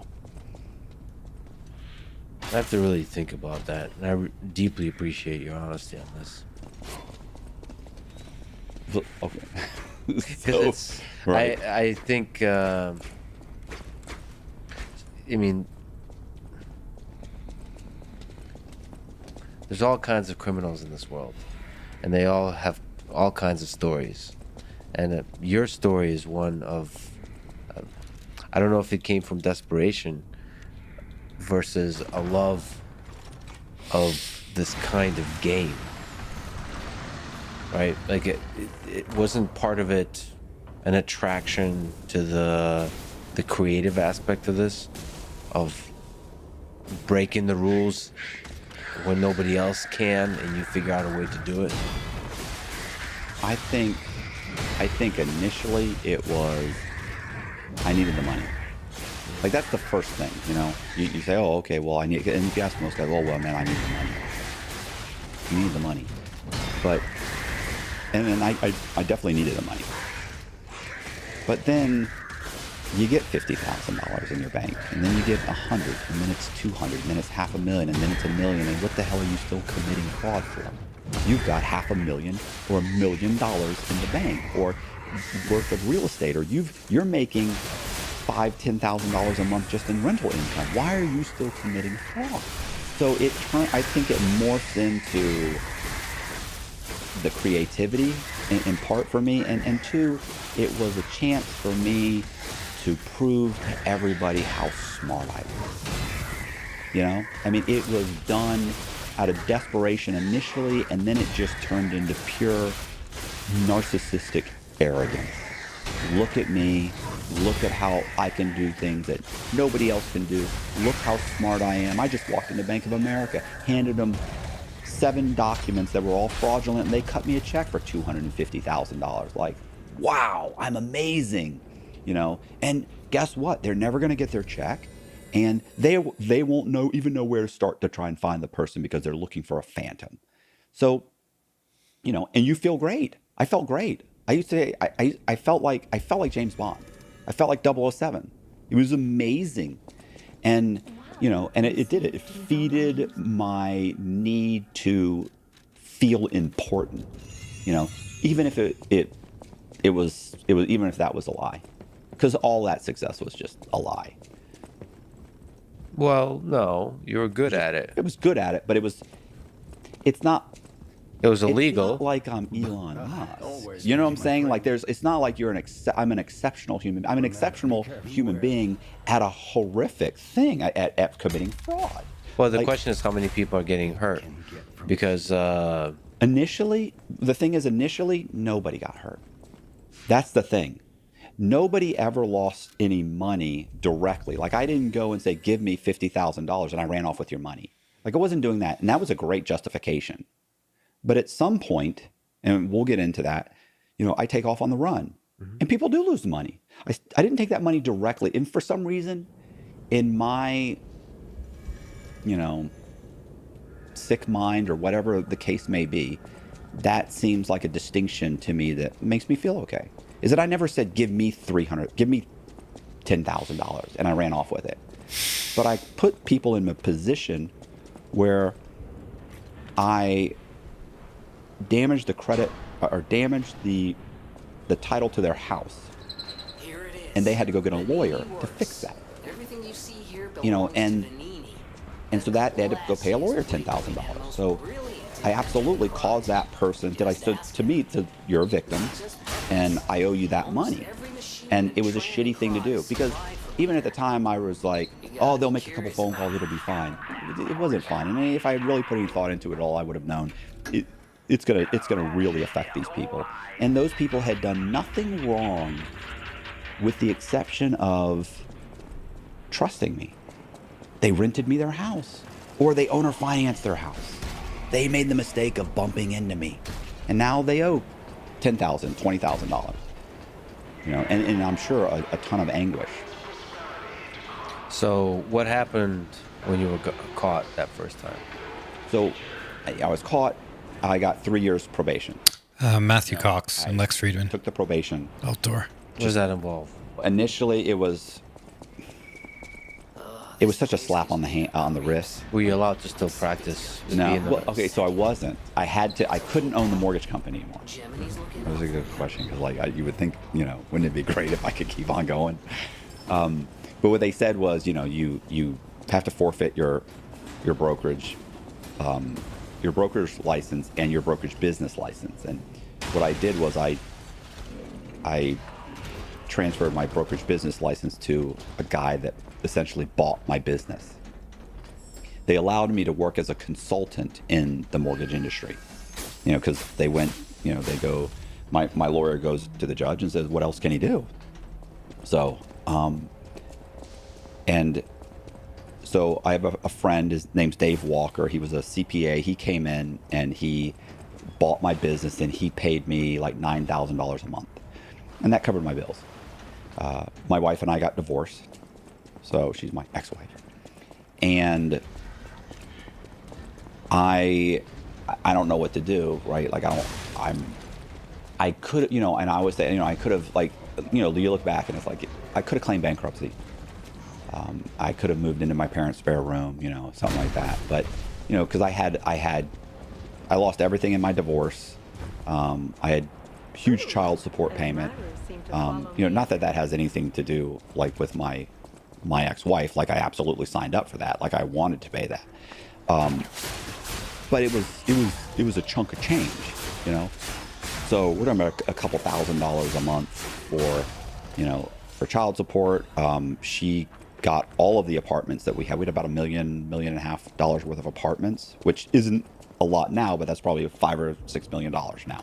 So she got all the apartments. So she got everything. So now I'm sitting here like I can't be a mortgage broker. I can get my $9,000, but I have to help this guy run this company, train people, do that sort of thing. So what I decided to do was I was going to start flipping houses. Legitimately or not? Well, initially I thought about doing it legitimately, right? But at the same time, I was also in the middle of figuring out how to make these synthetic identities. So I'm making the payments every month, remember? 2 months in, 3 months, no credit scores, no credit scores, no credit scores. And I'm also saying I'm going to start buying houses, renovate them, sell them. So the truth is we actually renovated probably one house completely. I remember it was on 26th Street. We renovated the house completely. On the outside and the inside? Yeah, outside, inside. It's done. It's good. Okay, great. Me and this guy, actually Dave Walker, the guy that bought my business. So we renovate it, and it just so happens at the same time I go to pull credit one day, and wow, 700 plus credit scores. And I went, we don't have to sell this thing at all. Like I can sell it and put it in this guy's name and let him refinance it. And so that's what we did. I ended up selling it to this synthetic identity. Do you remember the first synthetic identity, the name? The first one was a Joel Cologne. Yeah. And then I started getting creative because the ones after that I started naming. Well, so I had like Joel Cologne and an Alan Duncan. But then do you remember the movie Reservoir Dogs? Mm-hmm. So I started naming the characters after guys in the Reservoir Dogs. So I had a James Red. I had a Michael White, Lee Black. Mm-hmm. I had a William Blue, David Silver, Brandon Green.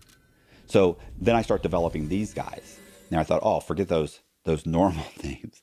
I'm going with the Reservoir Dogs, and I thought it was so cute too. Do you think in retrospect that was a mistake? It was so stupid. That was just there's so many things, so many mistakes I made. I mean, within the fraud, there are mistakes I made, but other than just the overall committing fraud. But it was just like I thought it was so cute, and then you get in front of the judge, and the judge is hearing about the Reservoir Dogs and Mr. Green and Mr. Black, Mr. White, Mr. this, Mr. that, and he's looking at me just like, you jackass. Like, and what am I saying? I'm like, yeah, I thought that was cute, but nothing's cute. So, plus I'm making fake banks. What's the purpose of the fake banks? Well, sometimes you have to have your down payment in the bank, right? So they want 3 months worth of bank statements to see that, hey, he's got his $50,000 in the bank. And then the more properties you buy, they start to want to see what's called reserves. They want to make sure that you can pay all your mortgage payments. If this guy loses his job, can this guy maintain all these mortgage payments for the next 6 months? And so they do that, and they think you're going to go, oh, no, you can't do it. They go, well, then we won't lend it. But when they do that to me, I go, of course I do. Of course he's got it. Let me send you over the bank statement. Oh, you want to call the bank? Call them. So there's a phone number, there's a website. We'll get on there. I'll do the whole, and hold on. Okay, what's the name again? Do you have the account number? Hold on. Oh, okay, I got it here. I can't tell you the exact amount right now, but what was his balance last month? And oh, yep, that's it, exactly. Okay, thank you. Click. Would you do different voices, or would you be? No, I've done different voices, or I just have somebody else do it. Gretchen would have done it, or one of the brokers, Susan would have done it. One of the brokers that worked for me, or Kelly, or Johnny Moon. I have so many guys, and they just get on the phone and they do it because they're all doing something fraud, and we're all working together. So, hey, I need you to call this guy. I need you to call this guy and verify this. I'm at the bank. Okay, I'm at the bank. Okay, cool. And they call back. And did this feel like an organized system, or was it more improv? Just like dealing with the different situations. The government would definitely say it was organized. I would say it was, you're just a bunch of guys, you're joking around with everybody. You're helping each other, and it's not like everybody's, kicking up the Tommy. Yeah. So And then all these new puzzles come up, and you figure out ways to solve these puzzles. You go in and you say, hey, I've got this loan. I need to get this loan if this guy's trying to buy this house, and I need a loan that looks like this. Where can we go? And by the way, they cannot order a copy of his tax returns. So you don't want to have to sign what's called a 4506. So they're like, oh, okay, listen, so-and-so's got a program that, and you go back and forth, but you have to have this much in reserves, but you got the bank. Yeah, I got the bank. I could do that. So you go in and you throw it out there to 5 or 6 guys, and you're going to come up with an answer. So you're on probation here, just to self-reflect. Did you start doing this while on probation because of the money or because it gave you meaning? God, a big part of that, the reason is I did not want to move back in with my parents, and I didn't want my father to see me struggling, and I didn't want him to, it was my success.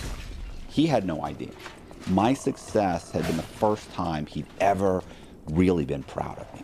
Does that make Financial sense? success? Yes. At which point, what was the first time you told him you did something? He was like, you could sense him being proud. Oh, when I became a mortgage broker. When I became a mortgage broker and I went to work for the company, and we're talking about within a week, I got a client.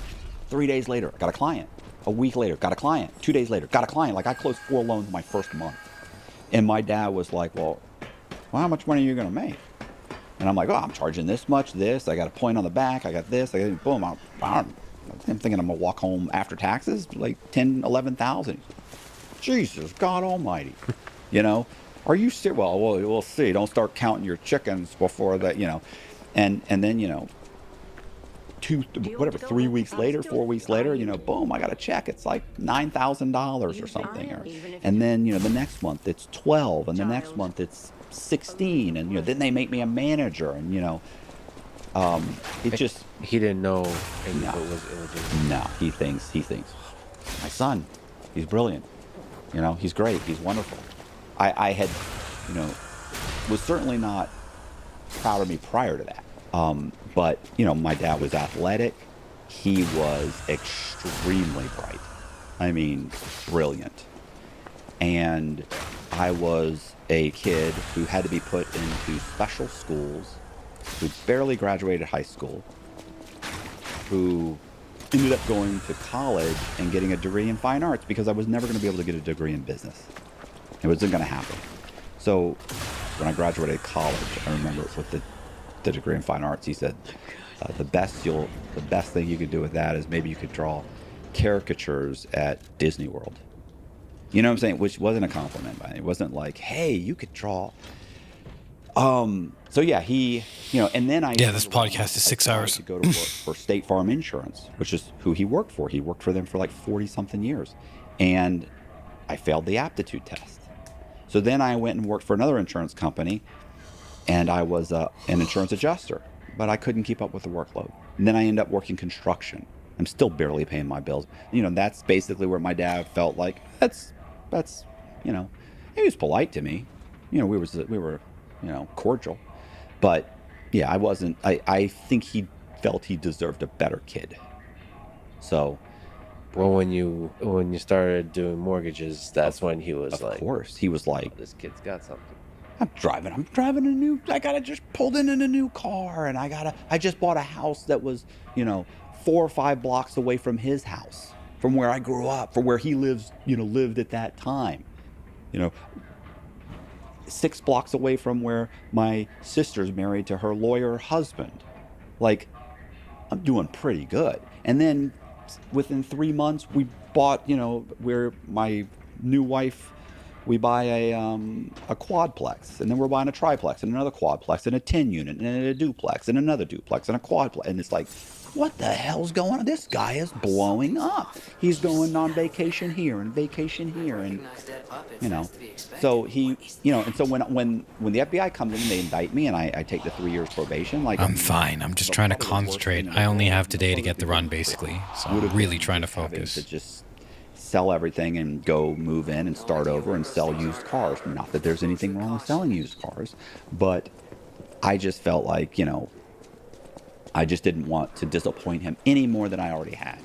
So Impressive, though. I thought, I'm going to flip houses, and then I'll start maybe a development company. So I'll buy some vacant lots and all this and that. The problem is, these houses I'm buying for $50,000. If I fix them up and sell them, maybe I make $25,000, and then you got to find a qualified borrower. It's very hard to find a qualified borrower that wants to live in East. One bid. Thanks for the Prime sub, man. I still think it's rough. Thank you very much. Those same houses are going for $300,000 and $400,000. So, I'm buying houses. I got to get qualified borrowers. I have to do all the renovations. It's a nightmare, And if I, looking back, it's like, okay, well, Thanks, man. Appreciate that. It's really sweet. I didn't want to do that. I didn't want to do it, whether it was laziness or I don't know. I just thought, I'm good at this. I'm going to run. I'm just going to start running a scam.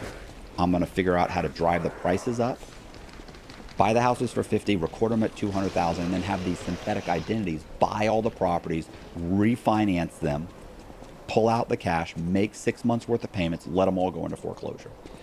And that really, really started working well. Very well. Now, I had one time where I had a guy, it was James Red, the synthetic identity was James Red, and he had bought 2 or 3 houses. And there was somebody at the office who was friends of somebody who knew the title company where we were closing the loans. And he called her name was Mary, and said, Mary, this guy James Red, like Cox is doing something shady. James Red doesn't even exist. She goes and looks at the file, her last couple files, and she realizes, of course, obviously, like this guy never showed up. I did check it out, Real Onyx. I did. Yeah, I did this time. And he's saying he doesn't exist. So she freaks out. She calls the Thanks mortgage broker. reminder, man. Mortgage broker calls me. Mortgage broker calls me up and says, listen, Mary said she's not closing the next loan unless James Red shows up.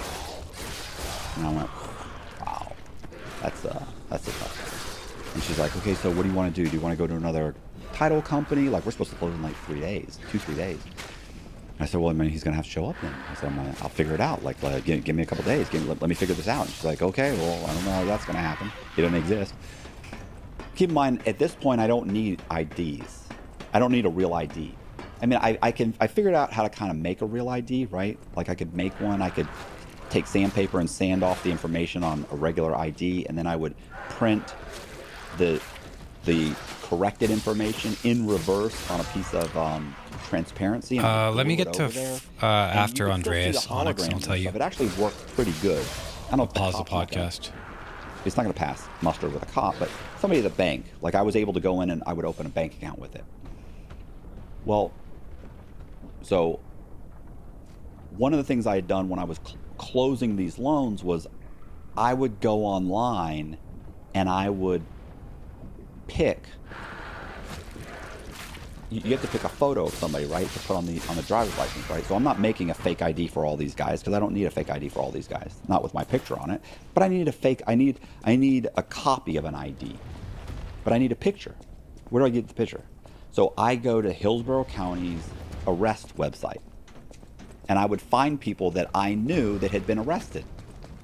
And so I found a guy named Eric Tamargo, who had been arrested. He had, like, I don't know what it was, DUI or domestic violence, I forget what it was. But there was a picture of him. So I print out the picture, I cut it up, I paste it onto a driver's license, and I make a copy of it, for James Red. That's what I'd been giving the title people. When I would close, I'd sign all the documents and I'd leave them that copy so that it looked like they made a copy of it. And then they would notarize all the documents, even though they'd never seen this person. Good night, Netbook. His driver's license, everything's signed. Fox said he signed it. It's good. Notarized. Here's your check. So what I do is I think, let me see if I can get Eric to do this. I knew he'd been to prison before. So I call up Eric, and I remember one of my buddies like, he's never gonna do this. And I was like, I think he will. I think he will. So that's how, and that's really that kind of like, you think, what do you think? No, let me try. Let me call him. I don't know, bro. Like, that's the kind of conversations you're having. Like, but really looking back, I would love to hear serious. the opener few sentences that you have with him. I can tell you exactly what I said because it's burned in my mind. He comes in. So what Eric was doing at that time, he was actually working for us. He worked for somebody else, but periodically we'd buy a house and we'd call him up. And we'd say, hey, can you and your boss, can you guys come over and trim the trees of this house? Trim all the trees, take all the crap in the yard, clean it up. They go, yeah, sure, no problem. Because that's what he did, worked for like a handyman service. So they would come and they'd clean it up and they'd do that. So I said, can you come over? And he was like, yeah. So he comes to the office, whatever, a few hours later, and he comes in the conference room. I said, hey, Eric, what's going on? And he says, hey, how's it going? I said, yeah. I said, listen, I said, I'm gonna tell you something. I need a favor. He's like, okay, cool. He's like, what is it? I said, you know all these houses we've been having you go and clean up? He's like, yeah, we had that. You painted that one house. You did this. Yeah. I know. Right. So here's what we've been doing. I've been buying these houses for $50,000, recording them for $200, and then I have these fake people buy them. And I just lay it out for him, and he's like, wow, he's like, that's fucking, bro, that's ingenious, man. That's smart. Like, wow, ooh. And, I was like, okay. I said, yeah, I know, that's great. So here's the thing. I said, the title company who's been closing some of these loans, we have a closing in a couple days. She wants this guy, James Red, to show up. And I need someone to show up as James Red. And he goes, wow. He goes, who are you going to get to do that? And I was just thinking, just like, you're not understanding. I'm not confiding in you because I need a friend, So, and I looked at it, I said, well, I was thinking you might do it. And he's like, oh, Damn it. that's a big favor. Find the way out. I said, it is a big favor. I could be in a lot of trouble. And I said, I know. And he goes, well, wait a minute. Sure, I don't know. I'm looking. Because I can't go. He said, you have to give these people a driver's license. You said the driver's licenses, you were using mug shots. You said she's closed a couple of these. She's seen this guy's picture. And I go, she has seen his picture. I said, the thing is, for James Red, I pulled the mug shot offline of you when you were arrested a couple years ago. And he jumps up and he goes, you motherfucker. And I go, oh, I said, Eric, I said, wait a minute. I said, hold on. I said, listen, I said, I only did that because I knew if it came down to this moment, you were the only person that I knew that could pull this off, that had the balls to walk in and do it. And he sat there and he went, yeah, you're right. And I mean, I couldn't believe he fell. Listen, this guy would beat the brakes off me. He's like 5'10", 5'11". He's boxed. He's a big guy. Yeah. So, it's like I've weathered that part of the storm. And he sat there and he goes, right. And he goes, well, I'm not doing it for free. You're doing it for nothing. I said, no, bro, of course not. I mean, what he's like, you're making a lot of money. I said, well, keep in mind, a lot of that money goes back in the property. It's not like we're walking away with, I think I said like tens of thousands. We're really walking away with hundreds of thousands. It's not like we're walking away with a bunch of money here. We got to we got to buy more properties. We got to keep it going. We got to make the payments. I know, but still, I could get in a lot of trouble. I said, I understand, bro. I go, well, what do you want? And I remember thinking, if he asked for more than like 10 or 15,000, like, I'll do it myself. We'll just change title companies and we'll go and I'll do it myself. And he sat there and he went, I want $500. And I went, $500? Listen, I almost started laughing. I mean, I was like, I put my hand over I was like, $500? Yeah. It's going to take you 30 minutes. Yeah. And he's like, I don't care, bro. I get in a lot of trouble. I was like, oh, well, I'm not paying you now. You got to sign first. And he's like, oh, I'll sign. I know you're good for it. Right, for $500. I made a fake ID for him. He goes in to the place. He signs James Red. Comes out. What was even funny? What was funny about that was when we walked into the title company, we're sitting in the lobby, and Mary comes walking out. She looks at me and she goes, Mr. Cox, I don't know why you're here. She goes, I told Kelly, that was the broker. She goes, I told the broker that I'm not closing the loan unless James Red shows up. And Eric stands up on cue and he goes, I'm James Red. And she was like, and she goes, hold on a second. She runs in the back, comes back with a file, opens it up, looks at the picture, and she's like, oh, I'm so sorry. Give me 5 minutes. I've got the file.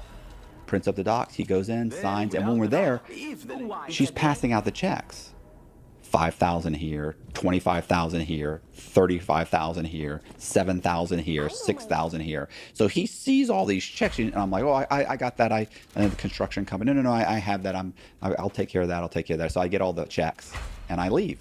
We go sit in my Audi, and he sits down. And he's like, bro, it's a lot of money. A lot of that money goes back into the properties, Eric. And he's like, still, bro. And I said, and I counted out $500. But listen, a week later, we had another closing. So he comes in. I said, hey, bro. He's, hey, what's going on? And I said, I need you to do the James Red thing. He goes, yeah, I've been thinking about that. I did that way too cheap. Did I get it, man? Well, how much do you want? What do you want? And I'm thinking, if it's more than 10 or 15, I'll do it myself. And he sits there and he goes, I want $1,000. I go, $1,000? I'm like, oh my God. So I gave him $1,000 and he did another one. And but by that point it was like 5 or 6. We'd done 5 or 6 with that guy. And after 5 or 6, plus the credit cards, plus all the other things, like their credit scores start dropping. And, if it was 700, now it's down to like 600. And at 600, you couldn't really borrow enough to make it worth it. So and I have other people in the wings waiting. So, I'd go out and I'd run up the credit cards and pull them pull all the money out of the banks and close the accounts and then stop paying. And you said a lot of people knew. So Yeah. he was one of the people. And He was one of the people. why do you think nobody said? I think everybody was making money. The appraiser, at that time, I had an appraiser. Eventually, I ordered appraisal software, and I just started doing the appraisals myself. Like, why give this guy $500? So you were doing the appraisal yourself. Bro, I'm doing How's the that possible? How's that? Is there a check against it? Is there? There is. It's funny. Nobody ever questions that. You actually have to have a license to get the appraisal software. So I get an appraiser that we're working with. I get her license, and I create an email address as her. So it was a synthetic appraiser. Right, it was a real person, but I end up ordering the appraisal software by emailing. It was called Alamo appraisal software. So I end up emailing them as her, and they go, "Well, we can't sell you the software unless we need a copy of your license." Boom, here's your license. So I send them the license, and then we paid for it with a credit card. You give. Okay. Sorry, I didn't want to talk while we were listening to that. I feel like it would just be annoying to listen to if the game's going and I'm talking and he's talking and Lex is talking. So I just said, wait till after Dorito Pope and I'll answer your questions. So if you have any questions right now, go ahead. Happened here? I haven't a clue myself.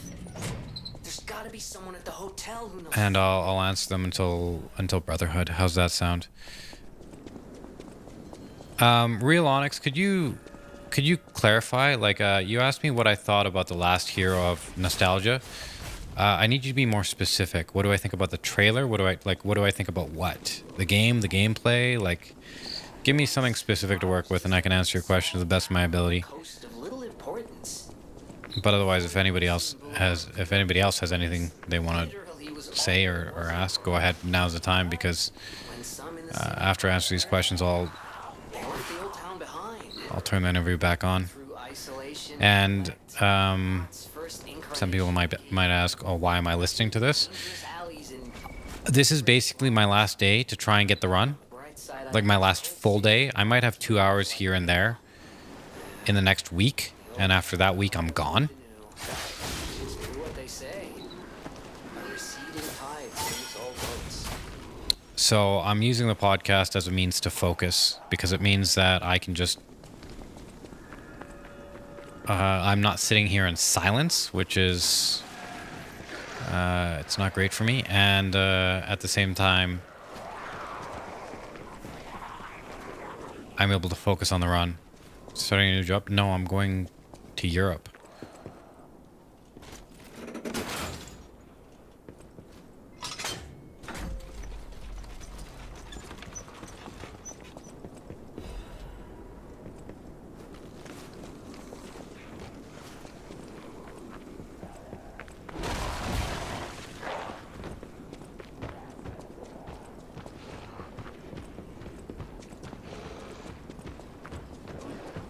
forgot to discharge.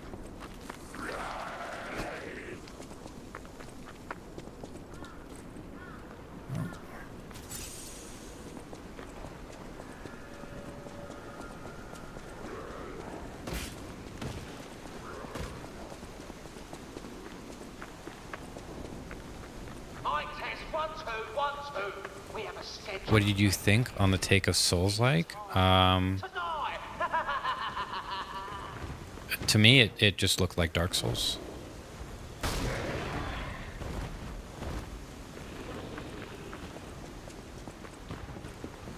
It looked like Dark Souls, but it was just Here's a safety reminder. pixels. Like, it was cute and how they did things. Like, it was A nasty very fucker's memey invaded our territory. Be careful. and stuff. But yeah, it looked like Dark Souls 1. That's what it reminded me of.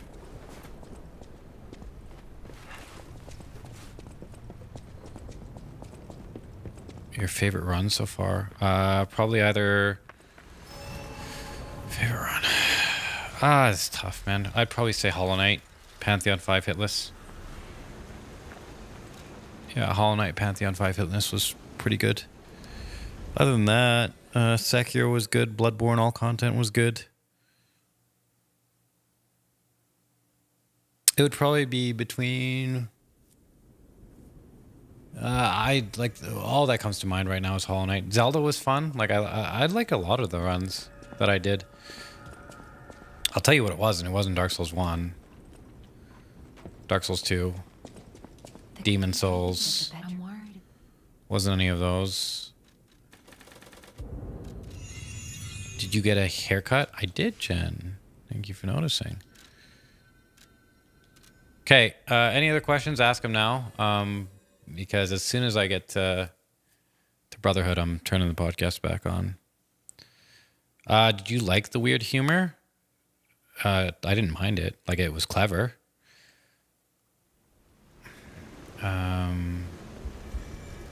Like I'm at this point I'm kind of assuming that you're a dev or related to the devs somehow.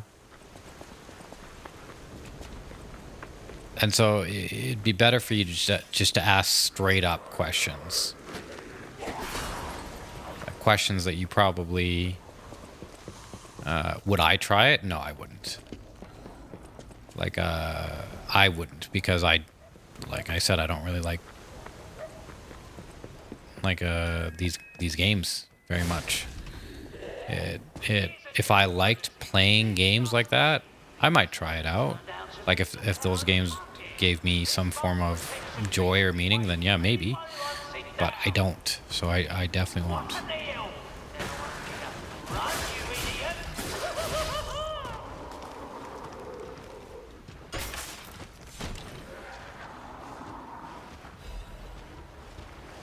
However, if the Souls community was still a thing, and that game and the gameplay was good, I'm sure that a lot of people would have tried it out.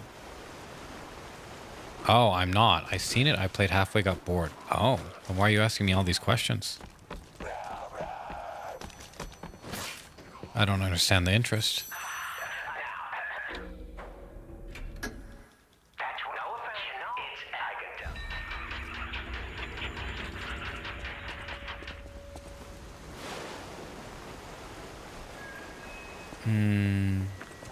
Am I going to be gone forever?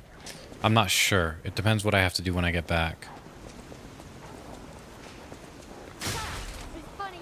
But assume it's tough. I would like to finish this run. But it's just safer to assume that I'm going to be gone. Just a question. Okay.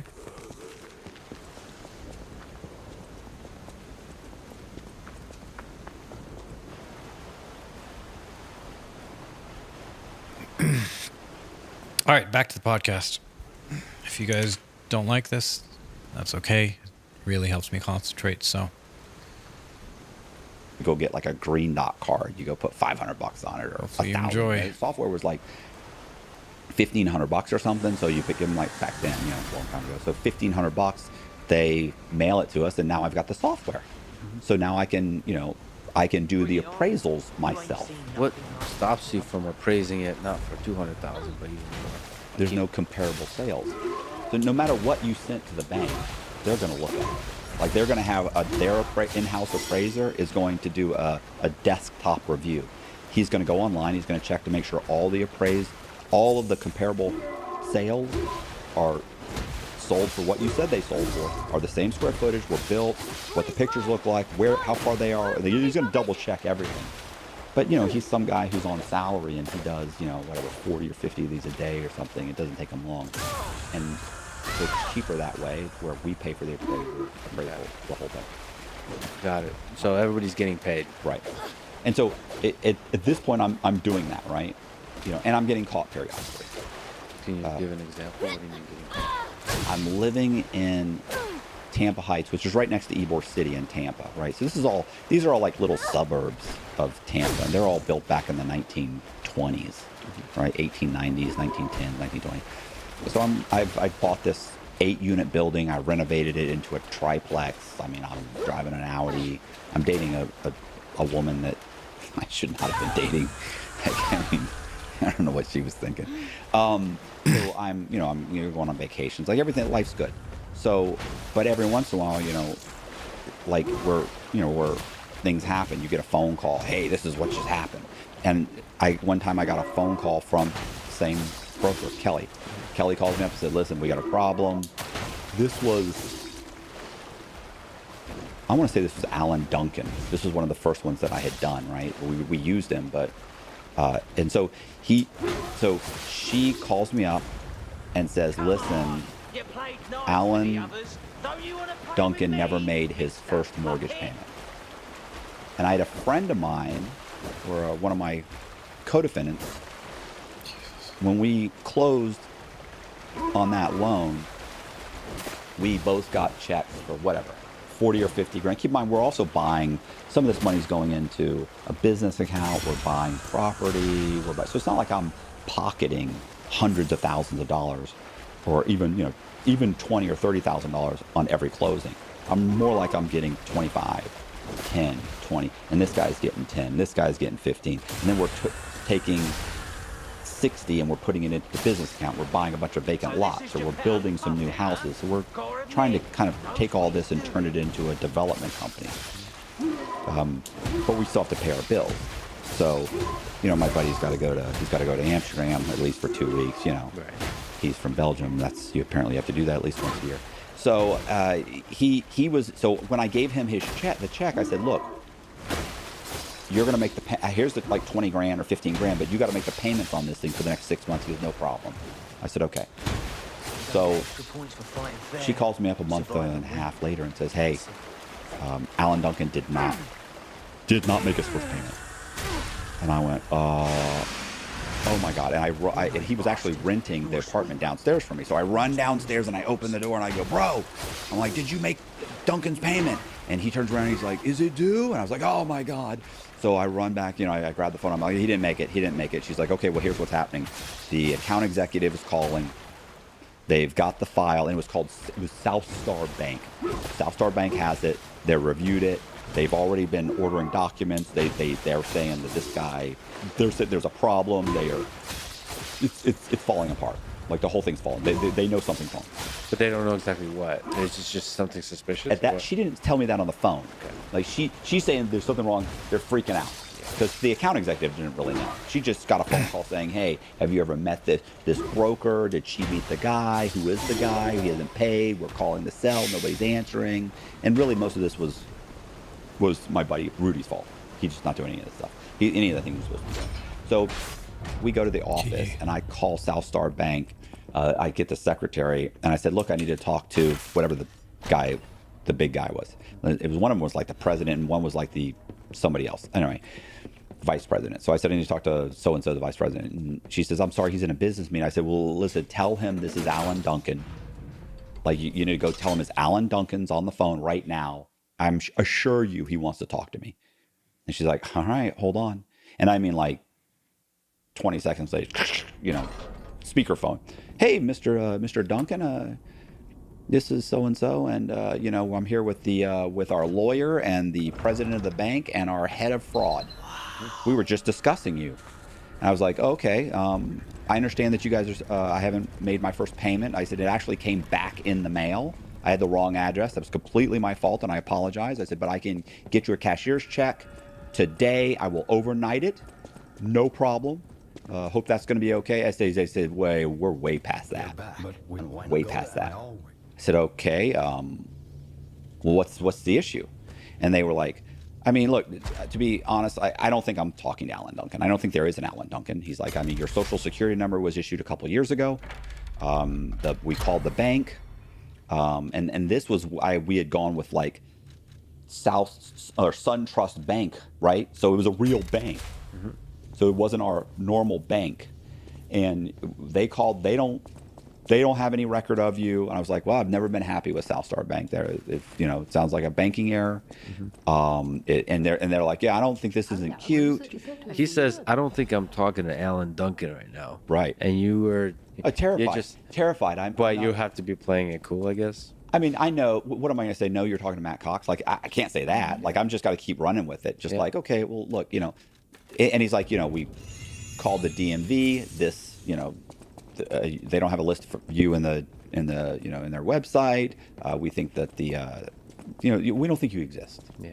We're still waiting for a phone call back from so and so and so and so and so. And I'm just like, oh my God. And I said, have you called the authorities yet? And they were like, no, we haven't. But once we put our file together, we will. And then the head of the fraud department, they said, oh, by the way, I forget his name, but the head of the fraud department worked for the FBI for like 10 years or something, or 12 years. And I'm just like, and by the way, the broker is there. Mm-hmm. And my buddy Rudy is there. And I mean, he's pacing the room. She's in tears, crying. And I'm like, okay, well, fellas, I said, where's this headed? Where's this going? What are we doing? And they're kind of chuckling and joking about it. And I remember being like, thinking, what's the deal? Like, it's weird. And I said, look, well, why don't I let me just pay you back. They said, we'll get the money. We're not worried about it. I said, you don't seem worried about the money, about getting the money back. Like, why don't you just let me, I'll cut you a check. I can get you the money back. Like, what do I owed him like $150 or something. I forget exactly. It's nothing. I'm like, I owe you $150,000. Let me cut you a check for $150,000. And they were like, no, that's, we'll get the money back when we foreclose on the property. And that's when I was like, they think the property is worth like $195,000 or something. And I went, oh, I said, I understand. Okay. I said, you have the appraisal in front of you? And they were like, yeah. And I said, open it up. I said, take a look at comp number 1. That's owned by a guy named, Lee Black. Comp number 2, is owned by, whatever, David Silver, whatever the names were. And I'm like, like black, silver, red. I said, I am all those people. And I said, let me tell you what I've done. And I tell them, just lay it out. Boom, boom, boom, boom, boom. I said, so you can call the FBI, but you're not going to get all your money back. Or you can let me give you your money back. And we can let sleeping dogs lie. The whole thing goes away. I apologize. I had every intention of making all the payments. It's a glitch. You caught me. No, my bad. And so these guys are just like, oh my God. Like now they put me on hold. They're looking through the file. They come back. And I remember at some point we go back, forth. And finally they come back and they said, listen, you still have the money? I said, yeah. Well, first they come back. They threaten me. Oh, well, when we give us to the FBI, and I said, that's not true. I said, the money was deposited into a bank account. It has since been moved. The bank account has been closed. It's been removed in cash. That money is gone. You will never see that money. I will be cutting you. If I pay you back at all, it'll be from another account. Mm-hmm. And so the FBI agent ends up saying he's right. Even if we caught him red-handed, the likelihood that any of these funds will ever be recouped is zero. Like there's almost no money's ever recouped.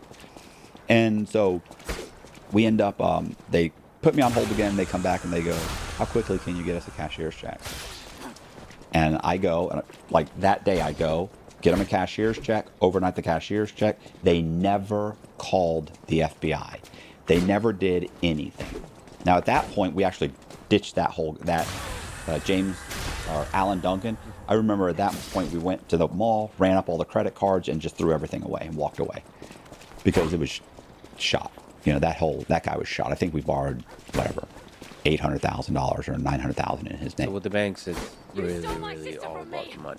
Listen, when I go on the run, I got one where I was caught so red-handed. It's insane how bad it was. And listen, that's nothing. I got caught by Washington Mutual one time. I was caught by Washington Mutual where we had done 6 owner-occupied duplexes. So if you say you're going to live in a house, you can get about 95% financing. But if it's an investment property, you got to put down 20%. You get about 80% financing. So a buddy of mine who was a sheriff's deputy, we had his wife buy, I'm going to say 6 owner-occupied duplexes saying she lived in every single one of them. Well, you can't owner-occupy 6 dwellings. Like, that's fraud. Now, granted, her W-2s and pay stubs were correct, but she didn't put the down payments down. Even the down payments we didn't put down. We actually got cash back. But months later, they called a lawyer from Washington Mutual ends up calling the mortgage broker and saying that they ended up with 2 of the owner-occupied duplexes because Washington Mutual had a credit line extended to one of the lenders who'd lent the money. So it actually was Washington Mutual. So it was a couple months later when they went to sell it in they package them together and sell them. They realized we have the same customer with 2 duplexes side by side, both owner occupied. This is fraud. So she comes in, she tells me, oh my gosh, this lawyer's on the phone. This is what happened. I'm like, oh wow, this is horrible. I end up getting on the phone with him. We have a conversation. And I'm like, he's like, look, this is a big deal. We could call the FBI. I'm like, look, who knows who was involved in this? Maybe somebody on your side was involved. Maybe somebody on my side. I don't know what my mortgage broker did. I'll deal with her on my own. Why don't you just let us refinance the properties? Not only did we talk him into allowing us to refinance the property, he gave us a reduced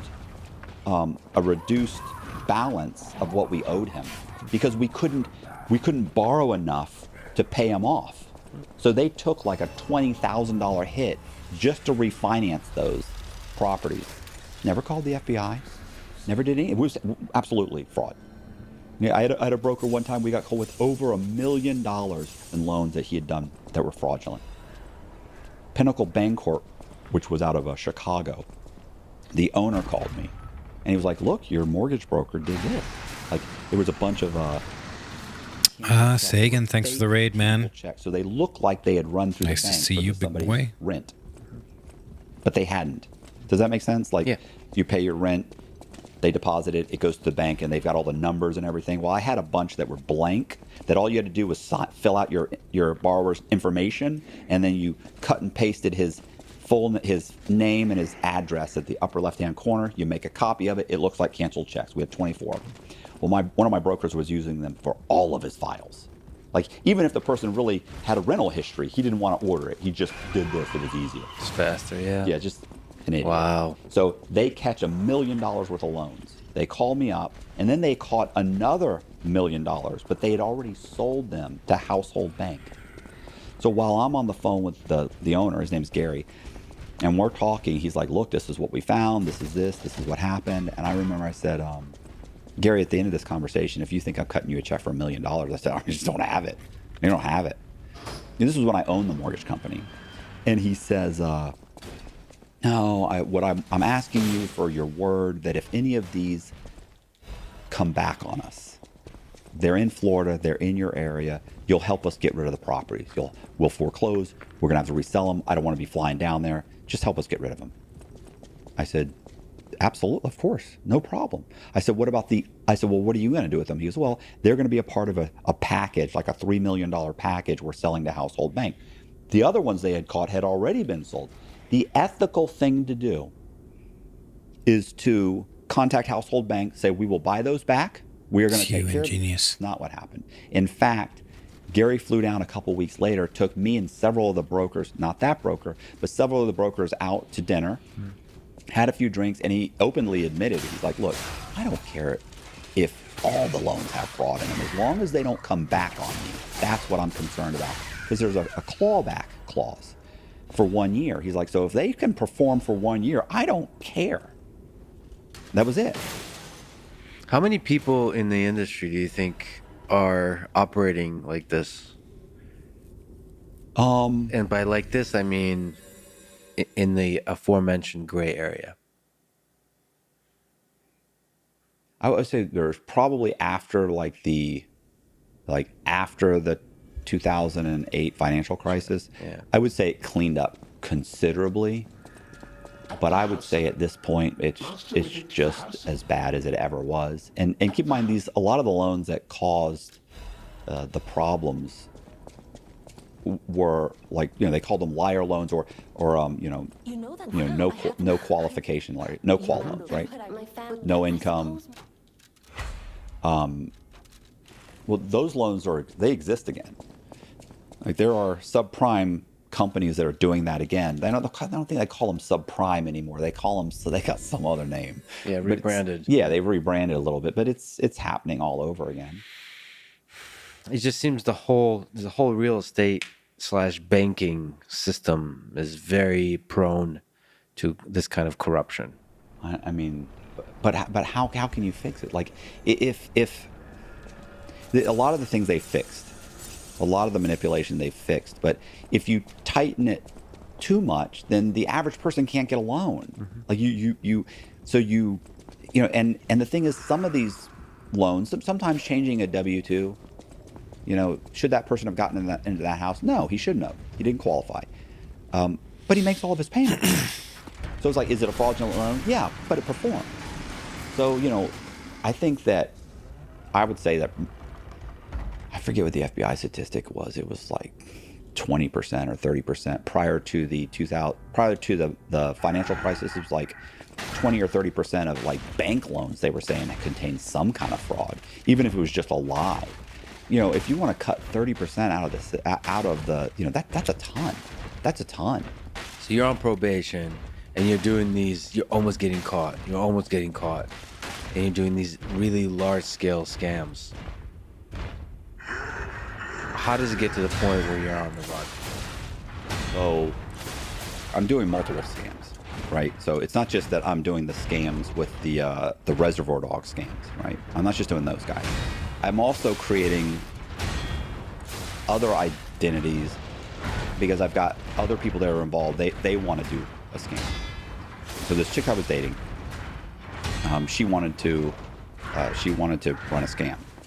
So I set up a scam. It's semi-complicated, but the bottom line is she ends up stealing a real person. We steal a real person's identity. I have a real person's identity. We get a driver's license in her name. Open up some bank accounts.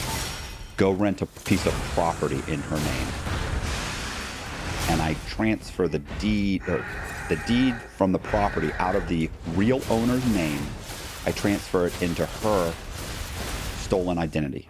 Mm-hmm. We then refinance the house like 3 or 4 times. And so she starts going to these different closings. And her name is Allison, and she's pretending to be a Puerto Rican woman named Rosita Perez. Allison has brown hair and blue eyes. Rosita Perez clearly doesn't.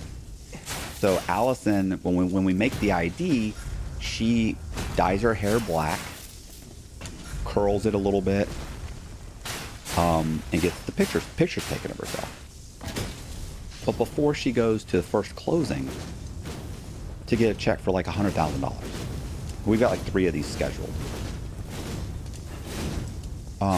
She changes her hair color, she dyes it back like a dirty blonde, and she goes to the first closing and she gets a check for $100,000, let's say. I don't know what it was, like 95 or 105, whatever, roughly $100,000. She gets a check at the closing. They give it to her. We then go to the next closing. Well, at the next closing, the the title person has her sign all the documents, but she's looking at her like something's not right. Looks at her ID, makes a copy of the ID, looks at it and says, this doesn't look like you. And she's like, you know, you don't look Hispanic. And she's like, oh, I'm half Hispanic. What do you, what? And she's like, you don't, I mean, but keep in mind, the photograph was her. So she's saying, this doesn't look like you. But it's her. Granted, she had, you know, the curly hair a little bit, but that's it. So Allison is like, it's me. And she's like, look, I'm not going to cut you. I'm not going to give you the check. I'm going to let you sign the documents. You know, you can get the check. I'll let you know. So she goes, gets in my car. She said, yeah, listen, there's a problem. So we're driving down the road. She explains it to me. I realize, you know, okay, that's done. It's over. We're not going back. She's like, what about the other closing? No more closings. We're done. And I, you know, and it was probably more of a screaming and yelling, like, what the hell did you do? Well, I told you not to change your hair. Why would you change your hair? Like that, when she came in like the day before, and I was like, what did you do? What did you do? And she's like, I changed my hair. What's the big deal? It's still me. Sure enough, you know, and that's like, it's not that I knew that was going to happen, but why tempt fate? How'd you meet Allison? Like, she was a mortgage broker. Oh, okay. And I had done some fraudulent. She worked for another mortgage company. She worked for another mortgage company. She couldn't get a loan closed. The owner of that mortgage company called me and said, "Look, we got a loan. We need it closed." And I said, "Great." And when guys would call me, I'd say, "Great. I'll come pick it up. I'll give you a $300 or a $500 referral fee." No, it's a couple $100,000. We want to close it. Well, then close it. Well, I can't close it. We need a W-2 or we need this, we need that. We can't figure out how to do it. So I go over there and typically I convince them, just give it to me. It's not going to close. She was, you'd have to see this chick. She was gorgeous. She was gorgeous, very flirtatious, made me feel like I was thin and handsome. So, like she gets whatever she wants. Yeah. So I'm like, okay, look, here's what you do. And I explained to her, do this, send it here, it'll close. And we closed it. Well, then she starts calling me, right? Hey, how's it going? We go to lunch. Next thing you know, we start sleeping together. She realizes what's happening. She says, I want in on this. So now we do the closings. We're on our way. I say, look, that check's dead. She goes, what about the other one? I go, no, it's all dead. We're walking away. Now, that was easy for me to say because for me, I had money. She's going through a divorce. She's broke. You know, like none of this did I take into consideration at the time, by the way.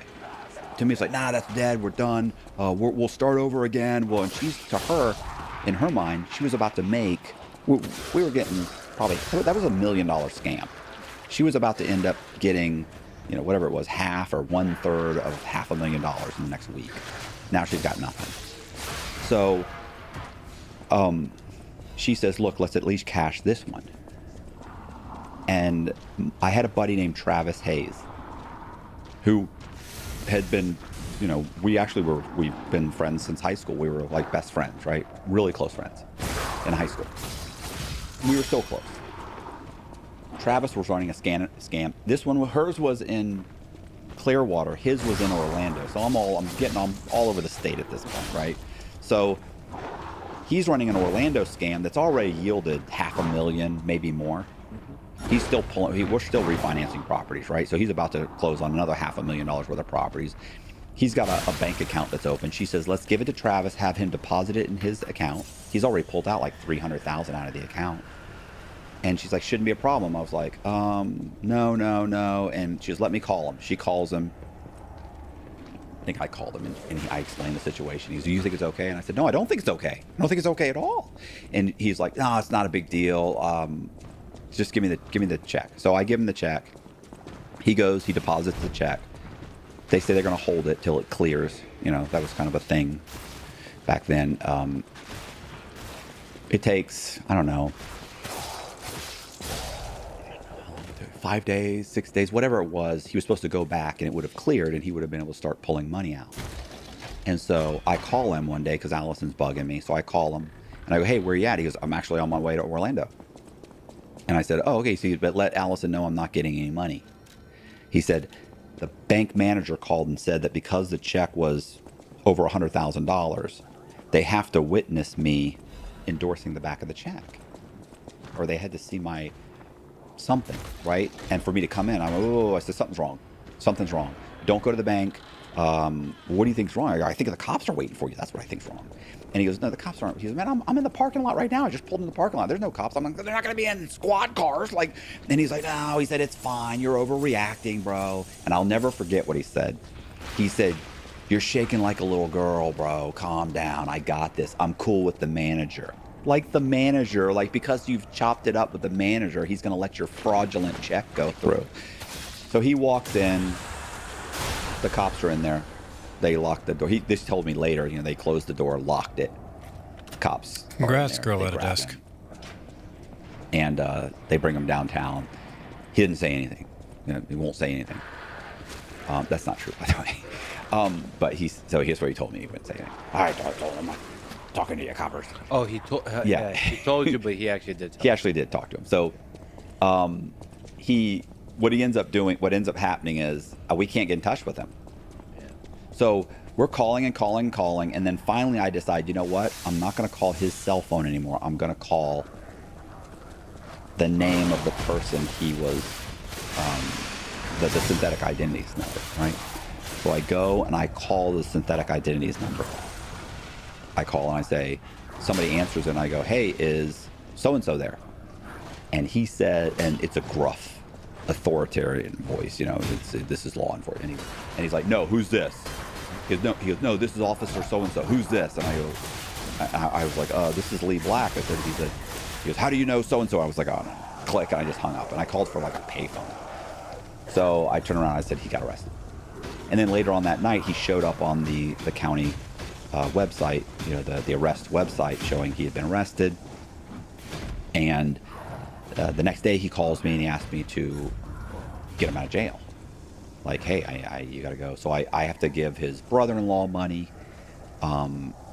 We get him out of jail. He actually got out for bail. Yeah, he got out for like nothing. And here's what I should have known: he was cooperating. It went from like $300,000 bond down to like $10,000. So it's $1,000. So right then, I didn't know it at the time, but obviously that means we're going to let him out of jail. He's cooperating. So they let him out of jail. I go and I get him a lawyer, this was state, by the way. It wasn't federal. So I get him a lawyer for like $15,000. He comes, of course he tells me, look, they asked me a bunch of questions. I told him that, he made up some story about he's working with another guy, but he doesn't know the guy's name. He made up a name. Like he has this whole kind of thing where he tells them about me, but not me. And he's like, and the numbers, none of the numbers led anywhere. So they all lead to cell phones that are only being used for those scams. So it's a dead alley or blind alley. And I'm like, okay. And I'm paying him, like he's coming in, man, my truck's no good. I need another truck. I buy him another truck. Hey man, the electric's going to get turned off and I don't have, I need $1,000. Of course, here's $1,000. I don't know what I'm embarrassed you had to ask. Here's $1,000. A week later, he needs $2,000 for this, $1,000 for this, $2,000 for this. He wants to start a tree trimming company. He needs to buy a tree trimmer. How much are those? $5,000? Of course, that's 10. So I give him another $25,000. Starts like a tree trimming business, which he runs to this day. What I don't know is that, the whole time he's actually working with a task force that's been put together. Federal or? This is state at this point. It's a state task force because there's multiple counties involved at this point. And it wasn't hard for him to explain. Like this comes back to Reservoir Dogs. All he had to say to the officers was, listen, you got to let me go. I can't do any prison time. I'm going to tell you about a much, much bigger scam. And they go, okay, well, how can you prove that scam? Pull up Hillsborough County's tax appraiser website. Okay, look up the name James Red. Look, all of these were bought 6 months ago. 6 months later, they're all in foreclosure. Pull up Lee Black. All of these were bought. Look, 6 months later, all of them are foreclosure. Hey, pull up James Red. Pull up Brandon Green. Pull up. So all of these are going in foreclosure. I mean, it's like, that what I thought was so cute, not cute. It was just stupid. And so they put together a task force. He's working with them on the task force. And we're still buying houses, flipping houses, doing everything because I believe him. I believe he's not, he's saying, look, if I have to go to jail for, a year or so, like, and he's also paying, he hasn't paid them back yet, but we're saying he can pay them back. Like, it's like, look, if we get to the point, when we get to that point, like, Gonna urinate 1 second. we'll pay them back. But we haven't paid him back yet because we have no way to show where that money came from. We can always go to like one of his relatives and give his dad 40 grand, give his mom 20 grand, that kind of stuff, and start putting money that way. And all that money was taken out in cash too. So we could always show up with a chunk in cash. Regardless, it's still in the process. And I think we're still in the process, and it could be 6 months or a year away because it's a slow thing. I've already been through the process my first time when I got in trouble. And it was a year, but from the time that I was spoken to until I pled guilty and was sentenced. So I'm not concerned about it. Well, that's happening. We're still flipping properties. And one day I have a buddy named Steve Sutton. Remember the sheriff's deputy? Mm-hmm.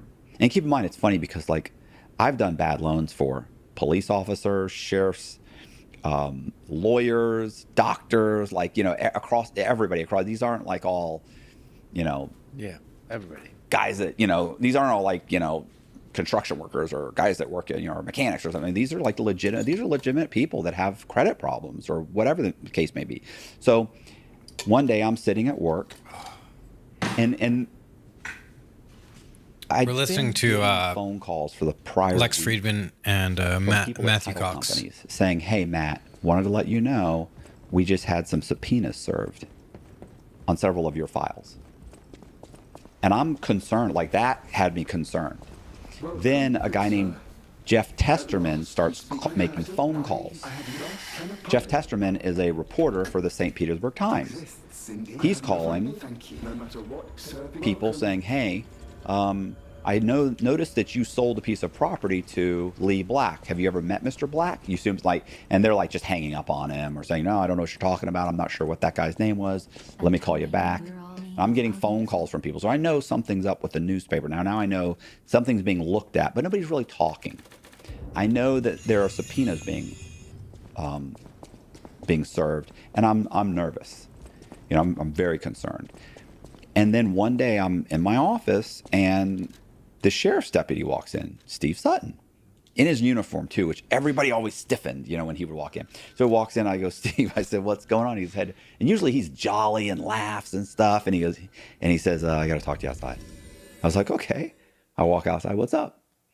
And he says, I used to date this girl in the, like the Tampa Police Department or something, right? And I was like, okay. He said, she showed up at my house this morning at like 6 o'clock in the morning. And I went, okay. He said, she said that she's been working on a task force. And he said, apparently one of your buddies got arrested in Orlando. They're investigating some other thing in Clearwater. They're investigating a ton of properties here in Ybor, Tampa Heights. And there's like 100 properties involved. And my name came up because you've sold some properties to me, which I had. And he's like, so she came to me and said, look, your buddy Cox. He said, I was like, okay. He said, well, the task force. What's up, Excella? And she said to stop talking to you because they're going to come arrest you in a couple days. They just handed over the task force findings to the FBI, and the FBI is going to come arrest you in a couple days. And she said not to talk to you because you're going to cooperate, and because all white collar guys cooperate. So she thinks you're going to cooperate and not to talk to you because she's afraid you're going to get me hemmed up. And she said just to walk away. And he was like, so I thought you should know. And I was like, okay. And he said, what are you going to do? I said, oh, I don't know. Well, first he said, what should I do? And I go, tell him that I arranged all the loans for you. You came in, you signed the paperwork. I filled out all the documents. You signed the paperwork. I arranged everything. I'm like, you're not a mortgage broker. You don't know if this is legit. Like, you have perfect credit. You signed the paperwork. You walked away with a check for $30,000. You don't know. Yep. And he was like, because he did it, because he had a job. He was a sheriff's deputy. Like, I'm not Lex Friedman and Matthew Cox, Excella. I applied for a loan at a bank. they said you can buy the Mortgage house fraud. and we'll give you $30,000. So of course I'm going to do that. You know, that's not going to happen. But he doesn't know. And I said, just tell him, yeah, tell him you'll cooperate. Like, absolutely. He goes, what are you going to do? I said, me? I said, I'm leaving, bro. I'm leaving. I said, I can't stay here. I can't go to prison. Like, I was just sentenced. I'm on federal probation right now. Like, the judge isn't going to be cool with me getting popped again. Like, I mean, I can't do it. Can't do it. I said, I'm leaving. Can't go to prison. I'm adorable, bro. Like, you know, I can't. I saw Shawshank Redemption. I know what's going to happen. I can't. You're too good looking. Yeah, I can't do that. That's not going to happen. Like, I can't, you know, I'm not going to defend myself against a guy who's 6'3" and tatted up. No. So, and, you know, and I'm no benefit to a gang. Yeah. Like, I'm a nonviolent, you know, soft white collar criminal. So I was just like, yeah, I'm leaving, bro. I'm leaving. So I actually went home. Well, actually, I started cutting checks to people, right? So I cut checks to Allison, to Johnny, to like everybody I could think of. Here's 5,000, here's 7,000, here's 8,000, here's 6, here's 9, and had them going to all these different bank accounts, pulling out cash. But this is like a Thursday at 4 o'clock. So the next day they show up with cash, write some more checks, they go again. I get about 80 grand in cash. That's all I can get. I go home that night. I start packing my bags, and I was dating this chick named Rebecca Hauk. We've been dating about a month, and she shows up at my house. You know, I hadn't returned her phone calls all day, and apparently we were supposed to go out, and I'd forgotten about it. I had bigger issues, and so I'm packing a couple of duffel bags, and she walked in, and she's like, "What's going on?" I'm like, "I'm leaving." "Where are you going?" "I thought we were supposed to go out at such and go do something tonight." I'm like, "I'm leaving. It's over." And she says, "What happened?" I tell her what happened. This is what happened. She's like, "Oh my God." Like, she had no idea. But she had no idea about anything you were doing. No, I barely knew her. Like, I mean, she's coming over 2-3 times a week for a month. Like, you know, this isn't love. This isn't, you know, this is a booty call. That's all it is. Like, we're hanging out, we're having sex, and that's it. I don't even know you. So she suddenly just begs to come with me. "You got to bring me with you. You have to this, you have to that." I'm like, "What are you talking about? Like, you've got a son. You have your mom lives here. And she's just in tears and crying. And she suddenly said, and this is what's so funny about it, is that she had just moved from Vegas to St. Petersburg to work at the dog track, to work for a company that owned the dog track, right? A casino interest, or like a gambling company. And she said, "You don't even know why I'm here." I was like, "Okay, why are you here?" She said, "I'm here because I was working for a law firm that worked for the casino company that I work for." She said, "I got caught embezzling nothing. It was like $10,000 or $15,000 from my boss, because she had a gambling habit." And she said, "He didn't call the police because we were sleeping together and he was afraid his wife would find out." She said, "So instead, he banished me here to St. Pete. My son just came to live with me. He's been caught sneaking out because the father had raised him. He'd only been living with her since she got to Florida." And she's like, I was going to send him back. He's failing school. He's smoking pot. He's been caught sneaking out after curfew." I'm like, "Oh, okay. I don't know any of this." She's like, "He was going back in December. You know, or no, he was going back after the school year, which would have been like May." Okay. And I'm like, so where before, 5 minutes earlier, I thought she was this sweet secretary, sweet, innocent secretary. And she's like, you know, "I've been married 3 times. I'm a gambler. I blame bankruptcy. I'm sleeping with my old boss. I got like," you know, she went from this, you know, thieving adulteress, you know, and I thought, these are all really beneficial to my, you know, my future plans. Yeah. You know, and I shouldn't have, at that moment, you know, I was so just flipped out and concerned, and up and leaving your life and everything you know behind. That's terrifying. And, you know, and so now you're alone in a strange place, in a Is place. that the first time you've done something like that, like to go on the road? Yes. So I'd never just up and moved. And keep in mind now, I can't call home. I can't, like, I'm leaving. There are things that I feel like get you caught. And I've watched tons of these TV shows. And, there are certain things that get you caught. And, one of them is keeping in contact with anybody in your old life. So I'm thinking that's not going to happen. Like, I'm not contacting anybody. I'm leaving and that's it. That didn't really happen. I kept in touch. I called my mom every once in a while. But I was like, okay, that's cool. Did the loneliness of that hit you early on or no? Like as you're packing? I never did. Well, You're leaving your life. I mean, there's I guess. it feels like a fundamental transition. oh, listen. You think? I mean, not just that. Like, I'm leaving my son. I have a son, and I was leaving everything. I was just terrified of going to Jack. prison. And I mean, I don't know. It was just so stupid. It was just arrogance, and I should have stayed. Like, I made things so much worse. But I also thought, I'm smart. I can figure this out. Like, I can change my identity, blend in. I'll be fine. Aren't you already, like, people know what your face looks like? They do. But And- one of the first things I did was I got plastic surgery.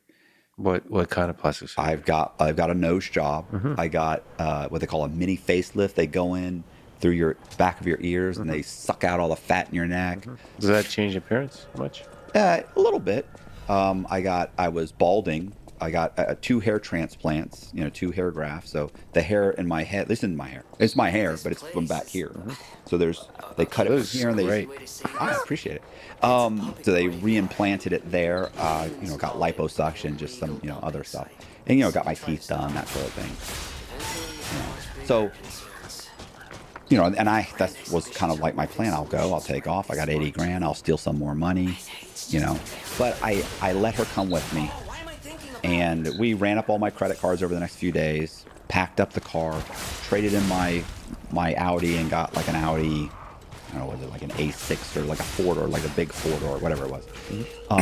Got that and drove straight to Atlanta. And so I wrote a letter to my parents before I left, just explaining, this is what's happening. I'm leaving. I'm done. I'm not going to prison. Love you. Sorry. Sorry. I know I'm a disappointment. Sorry. Bam. So I take off, go to Atlanta. When we went to Atlanta, I already had the name of a guy named Scott Cugno that I'd done a loan for. So I had his vital information, right? Like, I have his name, date of birth, social security number, mother's maiden name, and where he was born. One day we were having a conversation and I just slowly pried all that out of him, right? Like, we'd done a loan for him. So I had his name, date of birth, social security number, but I need to steal his identity. I need to know where he was born and his mother's maiden name. So through the course of a conversation, I just pried, hey, Cugno, is that, what is that? Is that like Irish? Is it? No, it's such and such. Well, what's your mom's name? Oh, such and such. Oh, okay. Yeah. Oh, were you born here? You born in weren't you from? Oh, man, I was born here. I was born in such. Hillsborough County. So it was no big deal. We get to Atlanta. I make a fake ID for both of us. But keep in mind, I don't have a driver's license. I do, but they're fake. Like, I can't give this to a cop. Can't give a driver's license that says David Freeman. What's David's residence? Florida or is it Georgia? No, this is Florida. Okay. But it was just a made-up name. I'd gone to like high school with a kid named David Freeman. So I had an ID, but I can't give that to a cop. Like, that's enough to get like rent a place or do something. So we go to Atlanta, make an ID, set it up, make some business cards, set up a couple websites, set up some get an HQ, which is that it's a company that you can do virtual, you can rent offices and they'll answer your phone for like $100 a month and they'll forward them. So it seems like you have an office. They give you a phone number that you call up and they say, hi, United Southern Bank, and they'll answer the phone and forward messages. So we get one of those, make a business card for Becky. She rents a house. from a guy named Michael Shanahan. So we rent Michael Shanahan's house. It's like $200,000 house in Alpharetta. And I then go to Alabama. Wait, I then order Scott Cugno's birth certificate, social security card. I think I registered to vote in his name, and I made a lease agreement in his name, and I think that's all I needed. And then I went to Alabama and got a driver's license in his name. So I went into the DMV, give them all these documents, and which are almost all of them are real except for the lease. They said, sit over there. I sit over there. I sit down. Boom. 20 minutes later, I have a driver's license. It's, it's $20-something. It was nothing. So I get the driver's license. Now I'm driving this. I'm still driving a car an Audi that is in the name of Matt Cox. So I park that. I then go get Social Security to issue me a Social Security number in the name Scott Cugno. And I then turn around and I go and I get a loan. You put down 20, 30%. There's all these first-time buyers. 30% down, get like a Honda or something. But now we're living in a house. We've got some furniture, bedroom furniture, and I go downtown. I pull the title to this guy, Michael Shanahan's house, and I go downtown and I satisfy the loan on his house. So he had 2 loans with Bank of America. And so I create 2 satisfaction of loans from Bank of America. So Michael Shanahan owns a house in the name Michael Shanahan. He has 1 mortgage with Bank of America and a second one. When you pay your mortgage off, the way Public Records knows it's paid off is they mail Public Records a satisfaction of mortgage. It's a 1-page document and it's notarized. So got 2 of those. I filled out 2. I created 2 of them. I just ordered, you can do research. So when I went downtown, I researched Bank of America satisfaction of mortgages. And, thousands show up. So I just grab a couple of them. And now I know what the basic template is. They're all different, by the way. So it's not like you even have to be that close. But whatever, I mimicked some of them. I had a notary stamp, not hard to get. You go in and you go into 3 different Office Depots and you say, hey, I need a notary stamp, and you give them the information, and you come back 4 days or whatever, a week later, and they give it to you. So I've got these notary stamps, so I notarize the satisfactions. I go downtown, I file them, boom, the mortgages are gone. Keep in mind, Bank of America, he's still paying the mortgages. They don't know that they've been satisfied in Public Records. They're not notified. So he went to jail. But it takes about this is after jail for it to show up. Atlanta was that far behind. I think it was Fulton County. They were just way behind. So we just kind of have to dick around for a while, right? So we're going on little vacations. We're going to New Orleans. We're going to different places. As Scott Cugno, driving a car as Scott Cugno. We open up several bank accounts. We have multiple bank accounts. And then we end up going to Vegas. And we do go to Vegas, but what happened was we're driving around, and I remember telling her, I was like, this is the problem. Like, we have to get real IDs, real driver's licenses. I mean, this is real, but this is a real person too, and he may stumble across it. And so what I did was I started running ads in magazines saying, home loans available, good credit, bad credit, no problem, call now, government loans, government, VA, FHA, fine, whatever, call this number. So people start calling, and I'm getting their information. One of the guys I got was Michael Eckert. Yeah, I remember Michael Eckert. Poor Michael Eckert. I actually legally changed his name to Michael Johnson at one point, but at this point it was just Michael Eckert. So I wanted to see, I'm bored. I want to see what the process is. How much does it cost? Yeah. Is this possible? Let me see if I can change this guy's name. It was $1,500. I changed it without him ever showing up anywhere. So you can. Well, I have a driver's license in his name. Right. I am him. So he did show up. He showed up at the lawyer's office. So, Right. So I do that.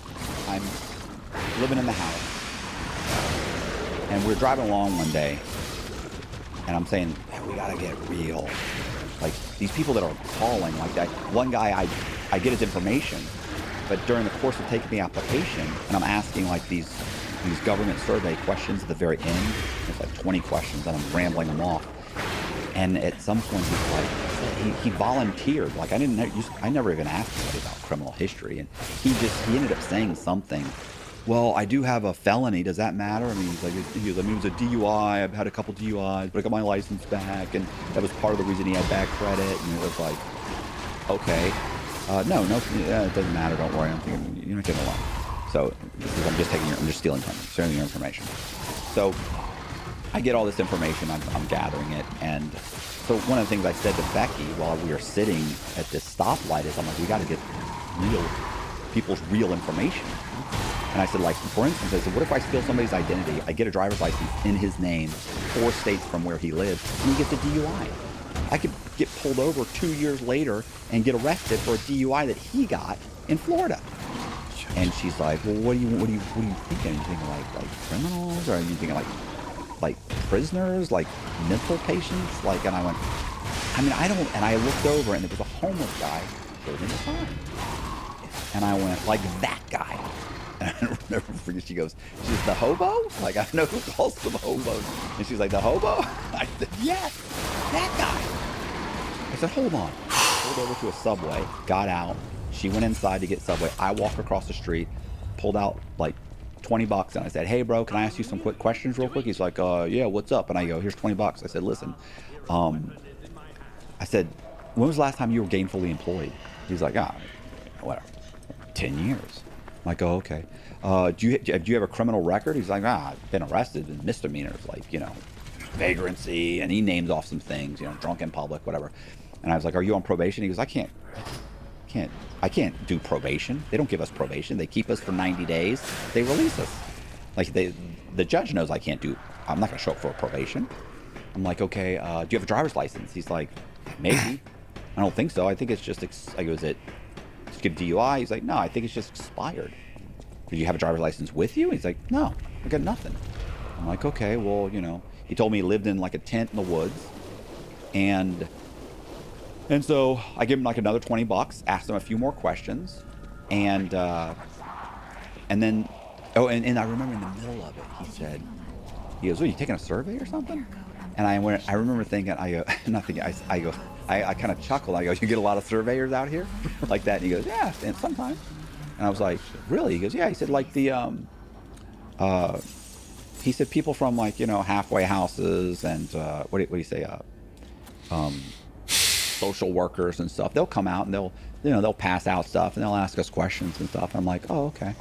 And I thought that's good to know.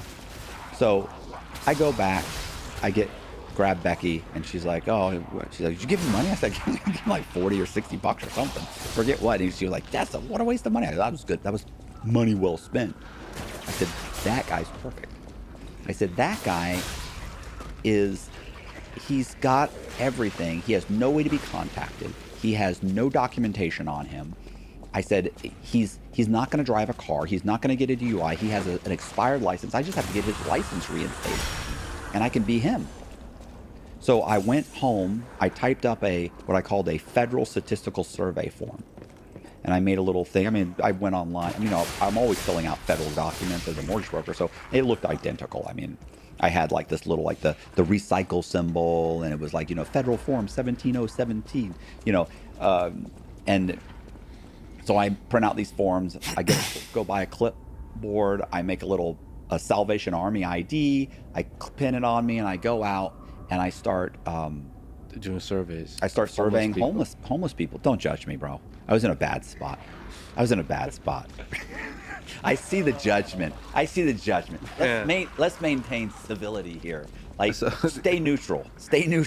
So these homeless guys, I mean, they have a social security number. They have a birth certificate, I guess. I mean, they're a real person. Right. They're a real person. They're just not using their real person. Yeah, they're not actively engaging with the economic system, the financial system. They're not employed. They don't have housing, all that. Yeah, they don't file taxes. They don't. So one of the questions I even asked the guy one of the last questions, I said, do you believe that you will be gainfully employed within the next 2 years? Every one of them said no, no, no. So, you know, it was like, okay, they're not even trying. And they all had alcohol problems, or honestly, the few of them I talked to, like, was pretty clear. I mean, it takes literally 5 minutes, less than 5 minutes to fill out the form. And I filled it out for them, of course. But even filling it out in that brief, just asking questions back and forth, half of them you could tell you've got some mental illness. Like, something's not right with you. Like, these aren't guys that are going to go out and are going to get jobs. They're not cleaning up. So they were perfect for my purposes, as horrible as I know that sounds. So Do you feel bad about this little small tangent? no. Do I feel bad about it? The homeless people in society are really, it's a difficult life. Like dealing with mental illness, dealing with drug addiction, all that kind of stuff. I mean, listen, being in prison, and then the people that are in prison that, you know, are going to be homeless or have been homeless, or the mental illness that I've dealt with in halfway houses, and even doing this. I don't know what you do with these people. I don't even know that you house them. You can't necessarily even house them together. You know, they cause such problems. Like, I don't know what the solution is other than just kind of keeping them fed, maybe, and keep them away from normal people, you know, so they don't cause crime or whatever. I don't know about housing them in one area. That seems like a mistake. Like, there is absolutely no good solution to that problem.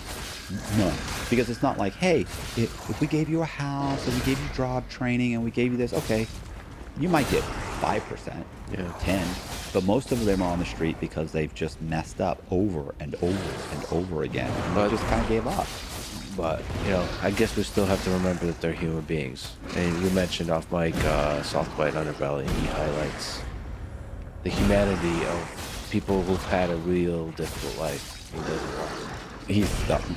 Mark Leda is amazing. He's amazing. And one of the things he had said was like, these are real people, and he's like, their stories. He's like, they have stories and they need, you know, but if you also talk to Mark, he'll tell you, you can't give him money. You can't, he's tried every time he's reached out and tried to help these guys, put them in apartments, fed them, got them back on their feet. Within 6 months, they're back on the street. I mean, it just happens over and over and over again.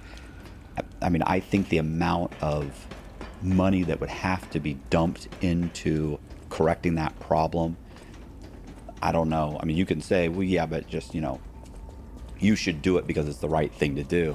I don't know who's paying for it. It's complicated, but for your purpose, they have a social worked. security number. They got So $20. They seemed very happy. There you are with a clipboard taking a survey. Right. Took a survey, went home, ordered their... Thanks. You know, of course, they give me everything. Name, date of birth, social security number, mother's maiden name, where they were born. Have they ever been in the armed services? Have they ever had a passport issued? What states have they had identification in? Have they ever been arrested? Have they ever been on probation? Have they ever claimed social security, disability, SSI? I mean, I had like 17 questions, and it absolutely answered everything. What high school did you go to? Because high school transcripts are great for documentation. A lot of times they'll ask you for high school, you know, can you get us a copy of your high school transcripts? Like, that's good to know. And I'm a big believer in overkill. So, I mean, I ordered a ton of stuff. If I needed 3 things to get a driver's license in your name, right? You know, I'd come in with like 6. Because what you do is you get in front of the guy at the DMV, and you kind of fumble through like, I got this. What else do you need? You know, I know exactly what you need. But, you know, they'll be like, oh, was that high school transcript? Yeah, I'll take that. And, yeah, voter's registration card. Give me that. Yeah, you're perfect. You're good. Sit down right over there. That's it. Who's, by the way, lurking in the shadows trying to catch you? You've mentioned FBI, Secret Service. You mentioned, I think I've heard you mention U.S. Marshals, which is interesting. Cops in general, the police, CIA. I guess CIA is international only. Yeah. FBI is internal. Yes. Okay. Wow. So who is, when you're doing this, Thanks, Tazius. who A few of them are you Marios. afraid of? So by the time I've gotten to Atlanta, within 4 or 5 days, the FBI raided my office. I guess I kind of missed that. Back in Florida. Back in Florida. When I left and drove to Atlanta and left, remember the FBI was going to show up a few days later. They were going to arrest me. And they did. They did. They showed up like I left on a Sunday night or something. Because for some reason in my stupid I thought, well, they won't arrest me on the weekend. Like, they don't work on the weekend. So they came on like whatever it was, like a Tuesday or Wednesday or Thursday. Like within a few days, they come in the office, they raid it, they're looking for me, but I'm gone. Nobody knows where I am. And so now I'm surveying the homeless guys, and I turn around and I'm ordering their documents. And as their documents are showing up, you know, I'm going to different states and getting IDs. So I'm going to Florida. So over the course of this whole thing, I've had 27 driver's licenses in like 7 different states. I've had 24 passports. Because if you're going to get the driver's license in the guy's name, you might as well get, or an ID even, you might as well get a passport. Because passport's not to get. They don't fingerprint you. You know, all they're doing is saying, this is your ID and were you born here? And then they run a check. And if it comes back or it doesn't. And back then you could do it expedited, and I'd have it in like 2 weeks. Like now it takes like 90 days or 60 to 90 days to get one. But And if you have multiple IDs for a single identity, that's more proof. Like, right. So wait, what number did you say? How many how many IDs? How many identities? go ahead. Well, I've had over 50 identities, but I've had 27 driver's licenses issued from state DMVs, Department of Motor Vehicles. Well, like legitimately. Legitimately, I walked into the DMV, said, hi, my name's Michael Eckert, and I just moved here about 4 weeks ago. Here's my lease. And here I lost my driver's license, bro. Like, I don't know what I did with it. I don't know what happened. I don't know. And they're like, no, it's all right. What do you have? I need proof of residency. Well, I have my lease. Oh, okay. I need a primary. Okay, here's my birth certificate. Okay, and I need a secondary. Here's my social security card. But I also registered. You know, I registered to vote. My girlfriend made me vote immediately, and she said I would need it. Oh, yeah, it's perfect. You're good. I don't even need that. Okay, great. Stand over there. Pay that person. They call your number. 275. You know, 45 minutes later, you go. You pay your $25. You stand in front of the screen. They take a picture. You got a driver's license. You walk out. It's still warm. It's beautiful. It smells like pop plastic. It's amazing. And so I'm opening up different bank accounts in these guys' names. And just Well, what are you mostly doing with the identities? You opening up different bank accounts? Right now, you're doing a credit, starting to establish credit or no? some of them, like I might order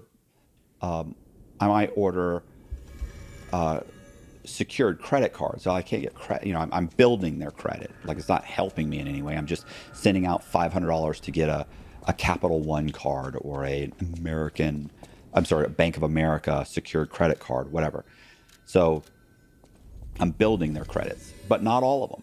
Only a few, because although I'm collecting them, I'm also going to be moving soon. I'm only here to get a few $100,000 and move.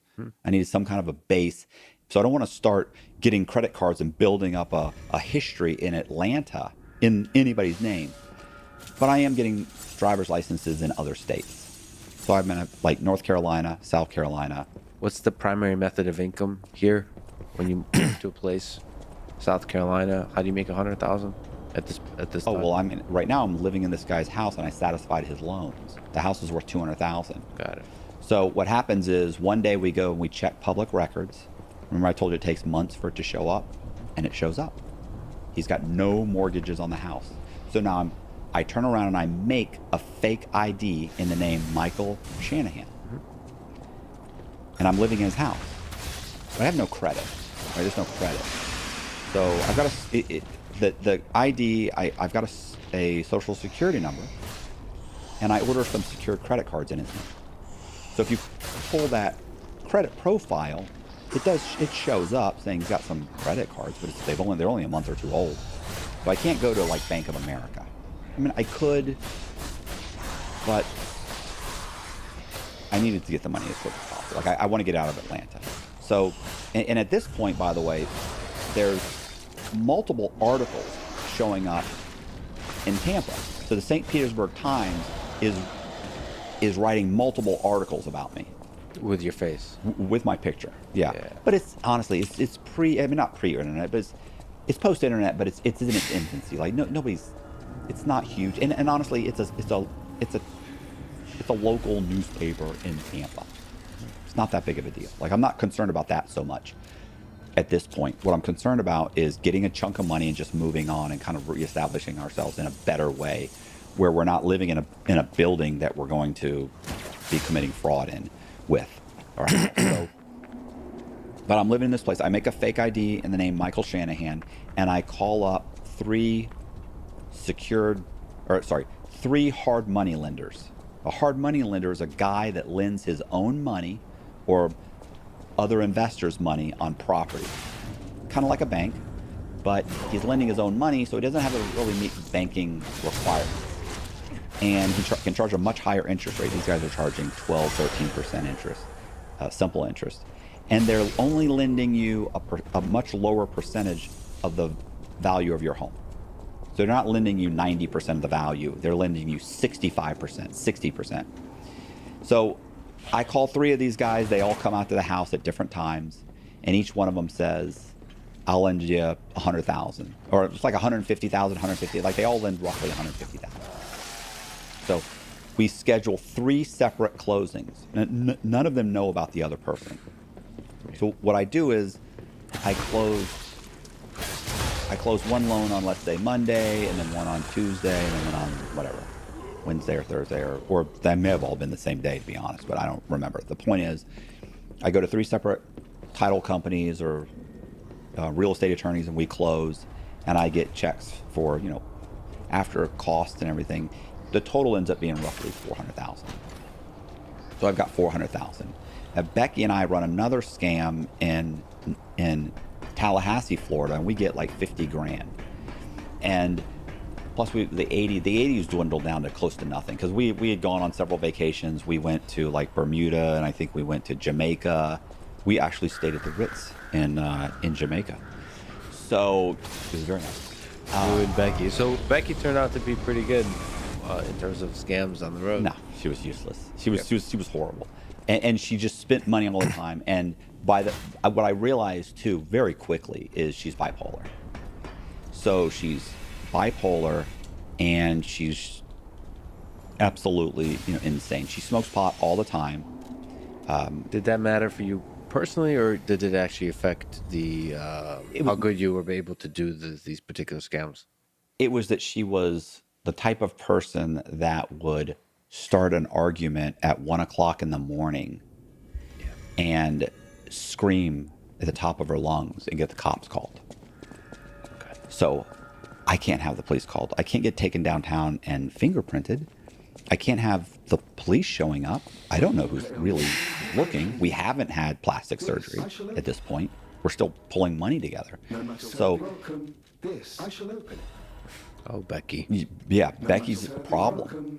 And at some point, we send her to a psychiatrist, and they give her, they put her on Zoloft.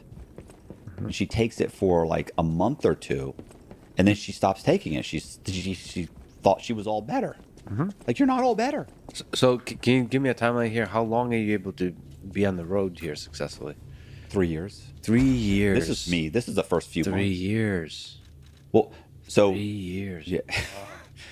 What happens is we get that little chunk of money, we put it deposited into these bank accounts, and we start pulling out cash. Mm-hmm. Which works out fine, because we got a bunch of accounts, and we're pulling out little amounts, $7,000, $5,000, $8,000, and I would cash checks against her accounts. And they would call her to verify, there's someone here trying to cash a check for $9,000, Can you verify the payee? And they go, oh, yeah, that's Scott Cugno. Oh, okay, thank you. And they cash the check. These are new accounts. Mm-hmm. So it looks odd. But, I open the account. So what ends up happening is we're cashing them. And I remember getting really frustrated because it was just taking forever. And I had gone into a bank one time, and they have banks where they cash.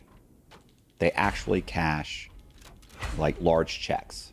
Like, if you go into Bank of America and you try and cash a check for $15,000 or $25,000, they probably won't do it. They'll tell you, we don't have that much cash on hand. We don't this, we don't that. They have certain banks that do that. So they told me where one of those was. I went there. I had a check for like $29,000 that had been cut on a closing for Michael Shanahan. I refinanced Michael Shanahan's name. I've got a check for $29,000 that was issued to Scott Cugno. So I'm sitting in the bank. I go in there. I say, I need to cash this. And she says, you're going to have to talk to the manager. I go, okay. She says, go sit down over there. I go sit down in the little glass cubicle.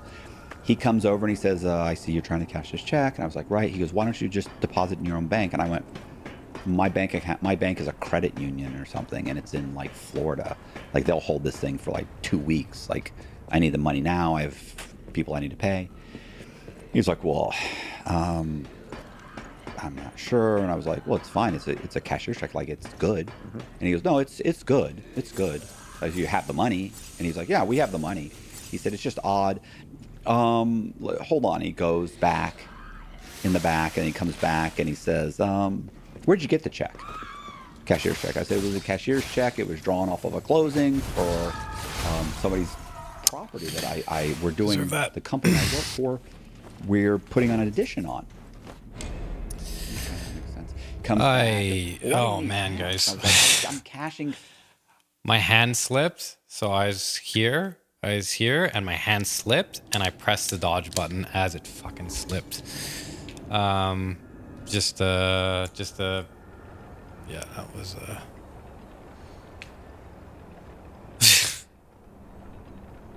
that was not good. Whew, sorry that happened. It's okay. It's okay.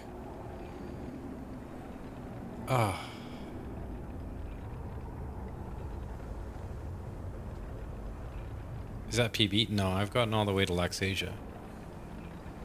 Okay, guys, I think I got time for like one more run. Yeah, I got time for one more run. And I need to eat first is the only thing. Oh man, that was just a fuck up on my part. That's just me. I can't really blame anybody or anything. That was straight me. Wasn't even something hard. And then I greedily went for the stagger after, instead of just piecing out. Yeah. It's too bad. How far into the run is that? That is full 2 hours in the run. Holy shit. We had about 30 minutes of stuff left to go, so. Practice? I practice every single day before I stream. Every single day. I do like an hour of practice where I just go through the hard bosses, go through the hard sections. I've been through this boss many, many times. I've obviously never made that mistake. I just happened to fuck up. Okay. Yeah, I'm gonna make my steak quick. You guys can stick around and listen if you want. This is a long interview. This is why I picked this one, because I was like, I'm gonna be playing for a while, so I need a long interview. But yeah, I'll be here. I'll just be making steak. I'm gonna eat it, and then I'll do another run. Okay. We got one more chance to get the run, basically. So. Okay. Hopefully you enjoy this interview. I like listening to this guy. Guys checks that work for the company. Like, there's a lot of these guys that are like Mexican guys. They give them a check. They go to a check cashing company, or they get charged 5-10%. So I cashed them. I'm like, I don't what? The check's good, right? Like and he's like, yeah, we're just trying to verify some stuff. And he went, yeah, hold on. He leaves again. And I remember my cell phone rang. And I pick up the phone. It's Becky. She said, what are you doing? What's taking so long? I go, the guy's being a jerk. He doesn't want to give me the money. Oh, she's like, oh my God, get out of the bank. Get out of the bank. And I went, I can't get out of the bank. The guy's got my ID. He's got my credit card, my ID, and the check for $29,000. Like, he's going to call the police if I just jump up and run. Mm-hmm. And I go, don't call me again. I'll let you know. It'll be fine. Hang up the phone. She calls back. Same conversation. I'm bouncing off the walls. I'm like, I'm going crazy. Like, it'll be fine. Hang up the phone. he comes back out and he goes, he said, I said, hey, I said, what's taking so long? And he goes, we're trying to get in touch with Michael Shanahan to verify the check. Well, that's not good for me. Yeah. Like, I'm thinking, right, okay. And he walks away. The phone rings. It's Becky. What's going on? I go, they're trying to get a hold of Michael Shanahan. She goes, oh my God. And I'm like, oh my God. And I remember thinking I shouldn't let her the keys. There's a good chance I run out of this place and she's not there. But by the way, when you're sitting there, you're who? Scott? You're Scott? I'm Scott Cugno. And then The other he's guy- calling Michael Shanahan. Right. Okay. They're saying they're trying to get in touch with Michael Shanahan. So then the phone rings. My cell rings again. And I look and it's not Becky's. Yeah. Not Becky. So I pick up the phone. I go, hello. And she says, hi, this is Kim. Is it from SunTrust Bank? Is this Michael Shanahan? So I'm like, yes, it is Michael Shanahan. And she says, there's a guy here. He's trying to cash a check. It's very large. Could you verify the payee? And I go, sure. It's Scott Cugno. He's trying. I said, I believe the amount's $29,000. And she goes, that's right. Thank you very much. I appreciate it. I said, okay. I said, hey, by the way, how'd you get my number? This is my cell number. And she's like, oh, I'm sorry. We called the title company. And the title company gave us your phone number. Well, I closed those loans. That's my cell. That's why if they'd looked in any other way, they could have gotten in touch with the real Michael Shanahan. So I was like, oh, okay. Hang up the phone. You answered the phone from the bank while sitting in the bank As Michael Scott, Shanahan. as Scott, as Cugno. Scott pretending to be Mike. So I just So I just verified the check myself. As Matthew pretending to be Scott, as pretending to be Michael. Right. Yeah. So I wait there, terrified still. They come out about 2 minutes later. The manager comes out, plus a woman. I'm assuming maybe that was Kim. She never said anything. And she walks out and she says, and he counts out the money twice, 29,000. And I stand up and I mean, just like, I'm like shoving the money in my pockets. Like I'm trying to get out of there so quick. I'm like, hey, okay, cool. Like I'm thinking this whole thing is, feels bad. And I'm getting up and I'm starting to walk out of the bank and he goes, he said, excuse me, Mr. Cugno? And I said, yes, sir. I turn around and he goes, I'd like you to know that I feel very apprehensive about this transaction. And I go, really? What is it exactly? He goes, I can't put my finger on it. And I go, it'll come to you. And I turn around and I just bolt right out of there. And so keep in mind, a week or so later, the Secret Service shows up. Did you cash a check for $29,000? So what's so funny is like that was one of the last checks we cashed. So we ended up with like $400,000. Was there a connection between the Secret Service and this guy? No. The apprehension? So the FBI is looking for me kind of in Tampa. Yeah. And they've put out a fugitive warrant for me, which is how the U.S. Marshals got involved. So this U.S. Marshals track down fugitives. Yes. Federal fugitives they track down. But everybody's after you. You're on every list. Right. Right. I'm on the FBI's most wanted list. At that point, the Secret Service got involved once I leave Atlanta. So when Becky and I pack up our bags and we leave Atlanta, the Secret Service got involved because of identity theft, banking, identity theft. The Secret Service doesn't just do counterfeiting and protect the president. They also protect the financial infrastructure of the United States, and they especially have jurisdiction when identity theft is involved. So identity theft plus bank fraud, that's when They move. Yeah, that's it. Yeah. That's their territory. So and they US don't. Marshals are just fugitives. U.S. Marshals just fugitives. They don't do any investigation. But they're all kind of okay. But they're all kind of working together. Yeah, the like the U.S. Marshals are like, let's say an arm of all of the various law enforcement agencies, federal agencies, not the states. The states have their own fugitive task forces or fugitive. So when you leave Atlanta, basically everybody's after you. Everybody's after me.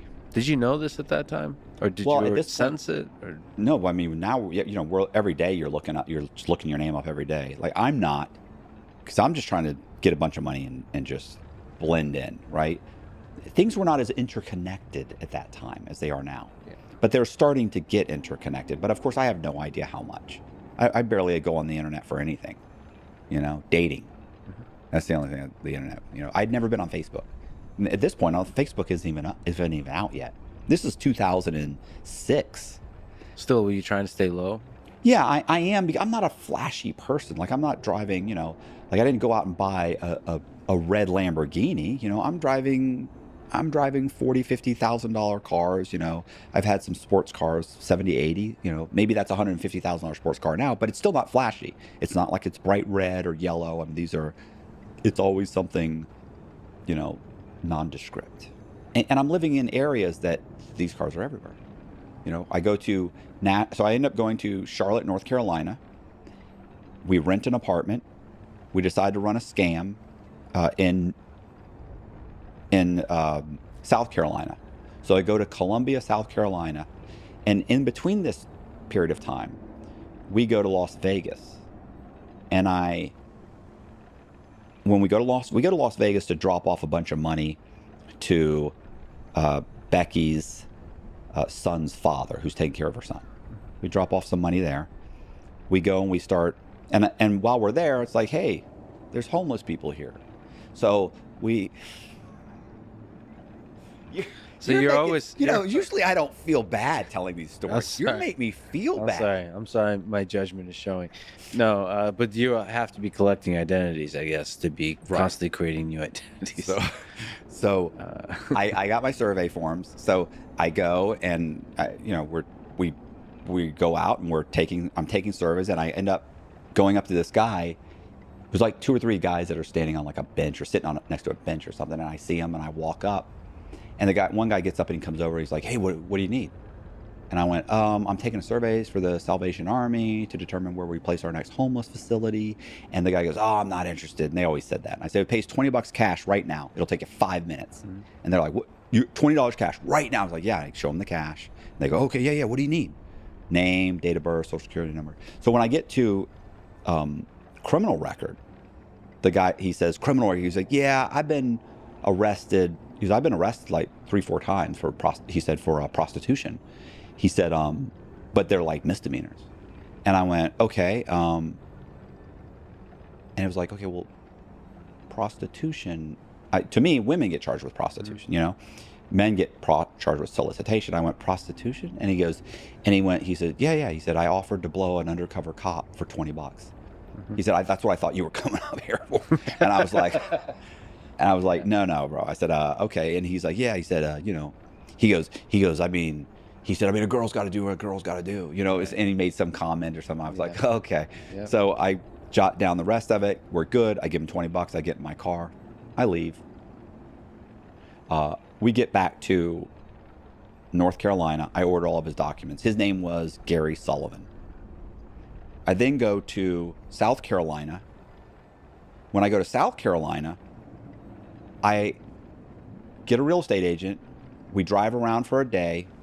We look at like 5 or 6 houses. I put 5 owner financing contracts on 5 different houses. So I get him. He writes up 5 contracts. All of them I'm asking for owner financing. I'll put down 10%. I want owner financing. 2 of them end up coming back and saying, yes, we'll do it. I have 2 closings. One of them's a house that's worth like $225,000. I put down 25 grand. Another one's $110,000. I put down 11,000. So I buy these 2 houses. I then satisfy the loans on both the houses. Everything seems like it's going okay, although Becky's a lunatic. At this point, she's had so many. She won't take her medication. She's had so many outbursts that. And by this time, we've had plastic surgery. Like, she's gotten plastic surgery. She's gotten a boob job. She's gotten liposuction. I mean, all kinds of stuff. So. Look way different? Like appearance changes or? Thinner, better looking, just tightened everything up, I guess. She'd had a kid, and she was 30, 33, 34. I don't know how she was, 20, 32, 33. I don't know, roughly my age. So, yeah, I thought she looked, she lost like 15 pounds. Like, she was, not because of the surgery, but just in general, we're just working out. We're going mountain climbing. We're, riding bikes. We're doing, fraud's not a full-time job. So, we have plenty of time. So we're goofing off, and but she's also a lunatic. You know, she's getting the cops called. She's able to go out, and she's able to stay stoned 24 hours a day. She's going out with friends, drinking. I never leave the house. You know, even to this day, I really barely ever leave the house. I'm very much a homebody kind of person. So, like the idea that I'm able to make my living doing YouTube and I'd never have to leave my house, I love that. I don't ever go anywhere except for the gym and back home. That's it. So, what happens is, I've actually moved her out of my apartment. Like I had an apartment downtown, 30-story building. Actually move her into another apartment. She's that much of a lunatic. We can't even be in the same place. Multiple times I've tried to leave her. She's called me up and begged me to come back. It's horrible. So I end up buying a couple houses in Columbia, South Carolina. I satisfy the loans on the houses. I've got an ID, not a driver's license, but an ID in the name of Gary Lee Sullivan. And I refinance those houses, because keep in mind they were owner financing, but they also had mortgages. So there's something called a wraparound mortgage. So these guys did wraparound mortgages. So let's say you buy a house for $250,000, and the bank lends you $200,000, and then you owner finance the house to me. So I give you 50 grand down, but I'm not able to get a loan from the bank to pay off your mortgage. So what we do is you do a wraparound mortgage. So I'll pay you your mortgage and you pay the bank. So there is a second mortgage on the property, but it's called it's wrapped around your first. That's legal? Mm-hmm. Yeah. So I wouldn't lie to you.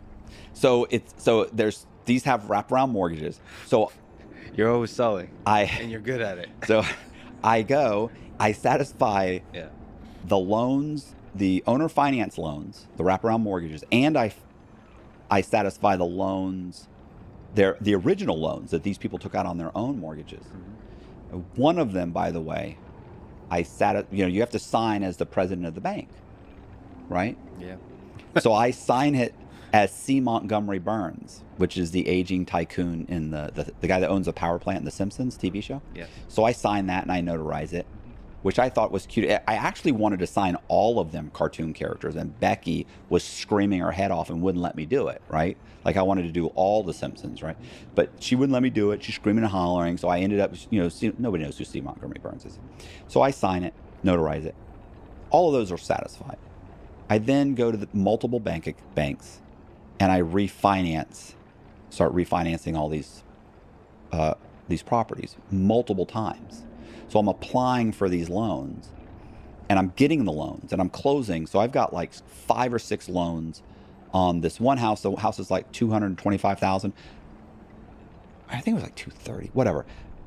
I borrow like 4 or 5 loans on that house. So I borrow like $190,000 like 5 times. So I've got like $800,000, and then I borrow another $300,000 or $400,000 on the other house, the smaller one, right? So it ends up being like $1.3 million. It's actually like $1.5 million. It was more, but what happened with that was, so keep in mind, you can only open up so many bank accounts in your name. You can go to Bank of America, they'll open one. Then you go to SunTrust, they'll open one. They might even ask you, did you open another bank account today? Because every time you do it, there's an inquiry into something called check systems, or AccuCheck. And so then then by the time you go to the third bank, they'll say, listen, something's not right. You've got multiple inquiries. If you go to whatever Mercantile Bank, they might go, okay, we're going to open one. They're going to need an explanation, but you're not opening more than 3. By the third one, they're going to be like, absolutely not. Something's wrong. So, I've got multiple identities, but I can only open up so many banks. The other problem is that these checks, they'll only give you so much money on a refi. Usually after $100,000, they only want to let you walk away with, let's say, $100,000. So one of the things I did was I would typically record another mortgage and have them pay that mortgage off. So I opened a corporation to do that, so I could then turn around and go open corporate bank accounts. Because now it's not going off my information, it's going off the corporation. So I can open up multiple corporate bank accounts. Well, these corporations are fake or real? No, I went to a real corporate attorney, and had him open them. I gave him whatever. I gave him like $1,500, $2,000, and he opened up a corporation for me, Gary Sullivan. Yeah. And I then turned around and I went and opened up multiple bank accounts in that corporation's name. How are you keeping track of all this? Because Is it in your head, or do you have good organization? No. I have every single identity has its own file with plastic inlays, sleeves for their passports. That's nice and For all organized. this. Yeah, it's super And organized. You open this, I'm Gary now. Right. That's exactly what it is. Like you kind of go over, boom, boom, boom, boom. You sit in your car for a minute, you put it down, you walk in. Mm-hmm. Well, what happens is it went up to like 1.5 million, and I'm pulling money out of the bank. And then one day I got a phone call on Gary Sullivan's cell phone. The guy, it's a lawyer. They call up. He says, "Hey, I'm a lawyer with Washington Mutual. We have an issue." I said, "What's that?" He says, "We got a phone call from the title company. One of the title companies that I was attempting to refinance one of the pieces of property with noticed that they'd been sent a document that showed that I had purchased the property, and I said I purchased it cash, and the document said I purchased it cash, and they got that, and there was actually a mortgage on the property. And so somehow or another they connected it, and they called Washington Mutual, and they said, "Look, there's an issue. We have a fraudulent document here." And he said, "So we went and we looked, and it turns out that we pulled public records, and that there is a mortgage in front of us, several mortgages in front of us. So there's like 3 or 4 mortgages in front of me, Washington Mutual. You owe us," and it wasn't that much. It was like 100. It was like 100 grand, right? Like 95 or 100. And I said, "Okay." And he said, "So there's an issue here. You've got a few mortgages in front of us, and we're supposed to be a first mortgage, and we're not supposed to be 2 mortgages behind or 3." And I was like, "Okay, sounds like an error. Not a big deal. Have you contacted law enforcement?" He said, "No, I haven't. I was hoping we could rectify this some other way." I said, "You know what? I think we can. I'm going to have my lawyer call you back. I'm going to go to his place right now. Give me about 2 hours." No problem. I immediately run, jump in my car, head towards South Carolina. Call my corporate lawyer, tell him, "Look, I need to talk to you. Here's what's going on." I explain it to him. He doesn't really understand. He says, "This sounds pretty complicated. I have my law partner is a criminal defense attorney. I'm gonna set up a meeting right now with all of us." Okay. I get there 45 minutes later. I walk in the door. I sit down. He says, "What happened?" I said, "Oh," they said, "Gary, this doesn't sound right. What happened?" I said, "Okay, so listen, bought this house. I bought it cash. I then refinanced it. I didn't buy it cash, but I told him I bought it cash. I refinanced it like 4 or 5 times within a day or 2 of each other." And they were like, "How is that even possible?" I was like, "Well, I went to different title companies, and I explained how I do it." I said, "Washington Mutual just found out that they're in like 2nd position or 3rd position." And or I said, "But they may be in 4th position. They mail these things in, so you never know." And he was like, "Oh my God." He's like, "That's what do you want to do?" I said, I want you to contact them and agree for them to not contact the authorities, provided I pay them off." He goes, "Do you have the money?" I said, "I do have the money. I can go get the money right now." He calls the lawyer. This is back when faxes, right? So they fax some documents back and forth. They do a couple emails back and forth, and they have a conversation. I remember the lawyer started arguing because he wanted to charge me like yield spread and fees and stuff, and I was like, "What are you talking about? Like, I'll pay it." Like, so it ends up being a little over 100,000, and I'm like, "That's it." So he's like, "Okay," and so he says, "Okay, that sounds good." And so he said, "Okay, all you have to do is go get the check." And he said, "Bring it to a Washington Mutual branch. Tell them to call." I said, "I'm not going in a Washington Mutual branch, bro. I'll bring you the check." So he calls him back. He's not doing that. And he's not, "Okay, I'll bring it here. You guys take care of it." He said, "No problem." Okay. Hang up the phone. And he turns to me. He says, "Okay, well, we have a problem." He said, "We still have the problem of these other mortgages." And I went, "Right." And he said, and he goes, "Okay, well," I said, "They don't know anything." He said, "I know, but Gary," he said, "what if they find out?" I said, "They find out that they're like in 2nd, 3rd, and 4th place?" He's like, "Right." I said, I leave town." And he went, so they both laughed. Gary, you can't just leave town. They have a copy of your driver's license. They have your social security number. They have your birth certificate. I said, they'll find you. It's the FBI. And I go, you're assuming I'm Gary Sullivan. Wow, you tell them. And they looked at me and they went, and I remember he goes, we'll cross that bridge when we get to it. And I said, right, my immediate problem is getting rid of these people. And he goes, right. So Wow. I go get the check, bring it back, give it to them. Never called the FBI. Can't believe you got away with the Washington Mutual. Oh, bro, this is... I mean, these are all really close calls, it seems like. No, this is the close call. I have 2 more close calls that my hands sweat thinking about it. I walk into Wachovia. I just opened this account 2 months ago. So it's a new account. So whenever I would go in there and I'd say, hey, I need $7,000, $6,000, anything over $3,000, they had to call to get permission, right? Like authorization. So she's like, okay, I got to go call. I said, no problem. So the girl walks in the back. I'm sitting there waiting. All of a sudden, a massive person reaches over my hand and grabs my wrist, and somebody grabs it from the other one, and they pull my hands behind my back. These are 2 of possibly the largest law enforcement officers I've ever seen in my entire life. I mean, they're massive. And they handcuff me, and they say, you're Mr. Sullivan, you're being detained. We're taking you into custody and, putting you, we're holding you until a detective gets here.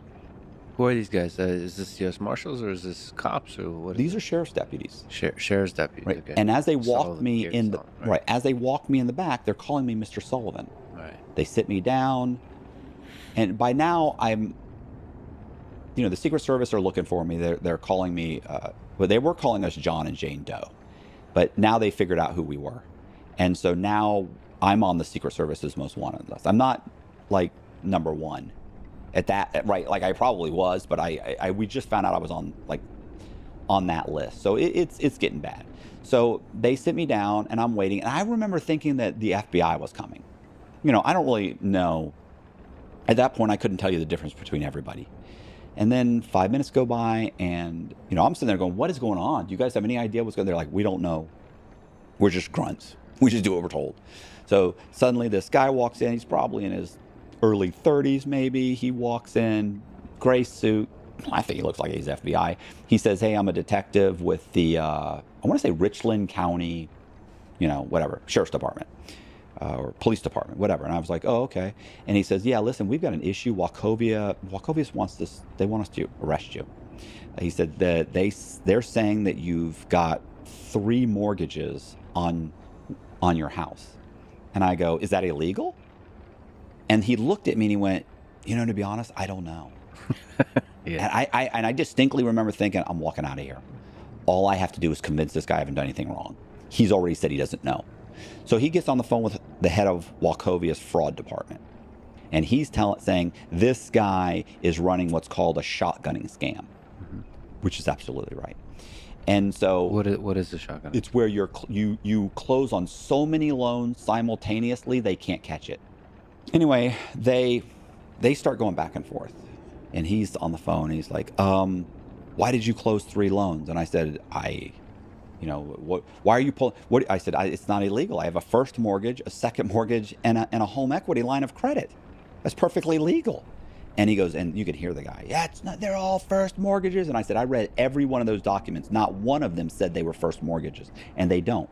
First mortgages don't say they're first mortgages. It's the placement of the mortgage, placement of the lien that determines is it first, second, or third.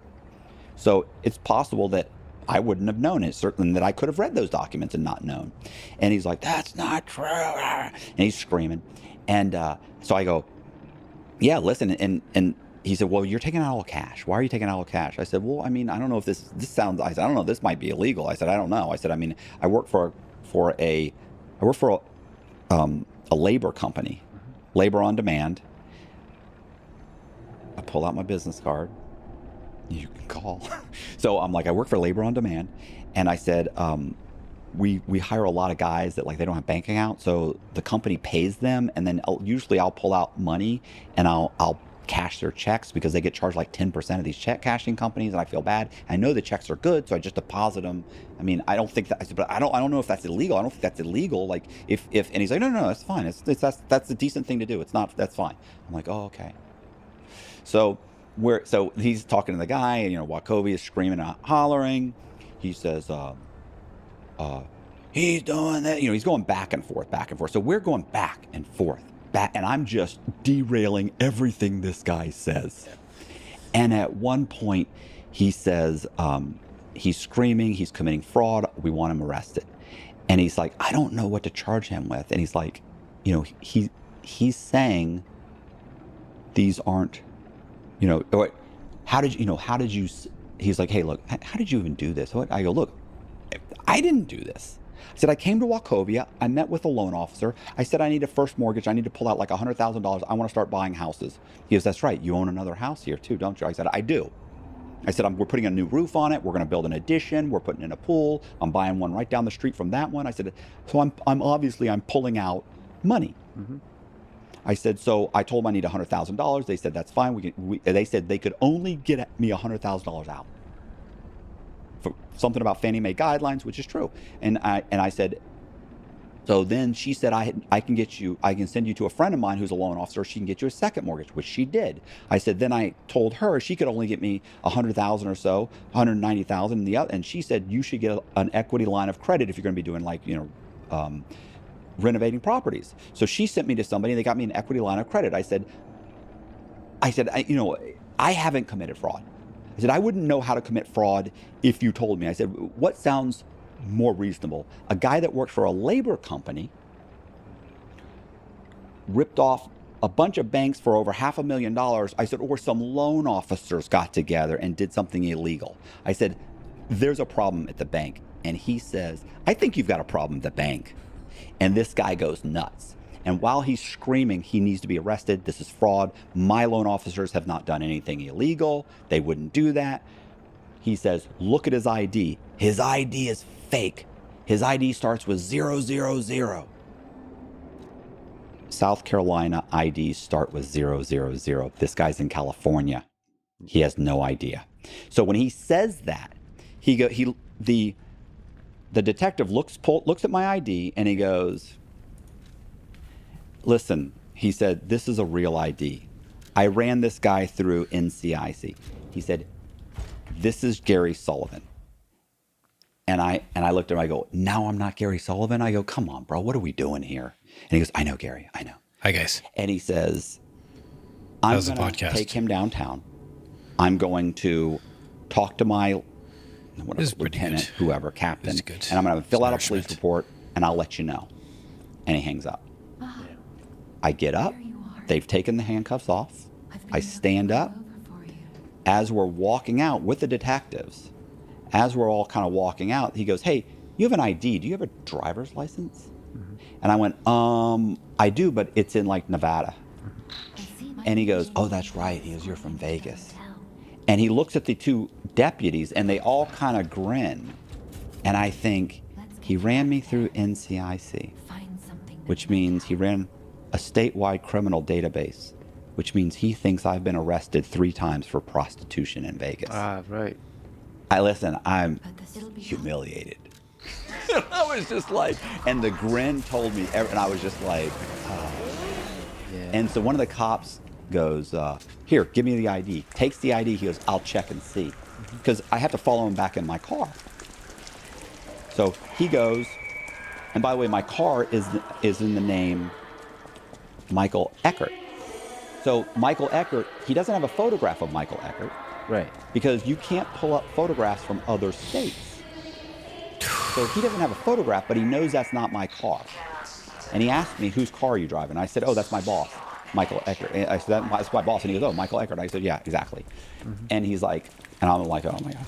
So I'm thinking he knows Michael Eckert, knows it's registered in North Carolina, knows the address, which is where I was currently living. Mm-hmm. That's a problem. So the police officer, or the deputy, grabs the ID, walks outside, comes back. I have no idea if this homeless guy has a driver's license in Nevada. Mm-hmm. I don't know. He had nothing on him. He comes back and he goes, does he have a valid license? He goes, yeah, it's valid. And he hands it to him, or he hands me the ID, and he says, he goes, it's valid. And he looked at me, and he goes, yeah, well, he said, it says he's 5'11". Like, it was like 5'10", 5'11". I'm clearly not 5'10" or 5'11".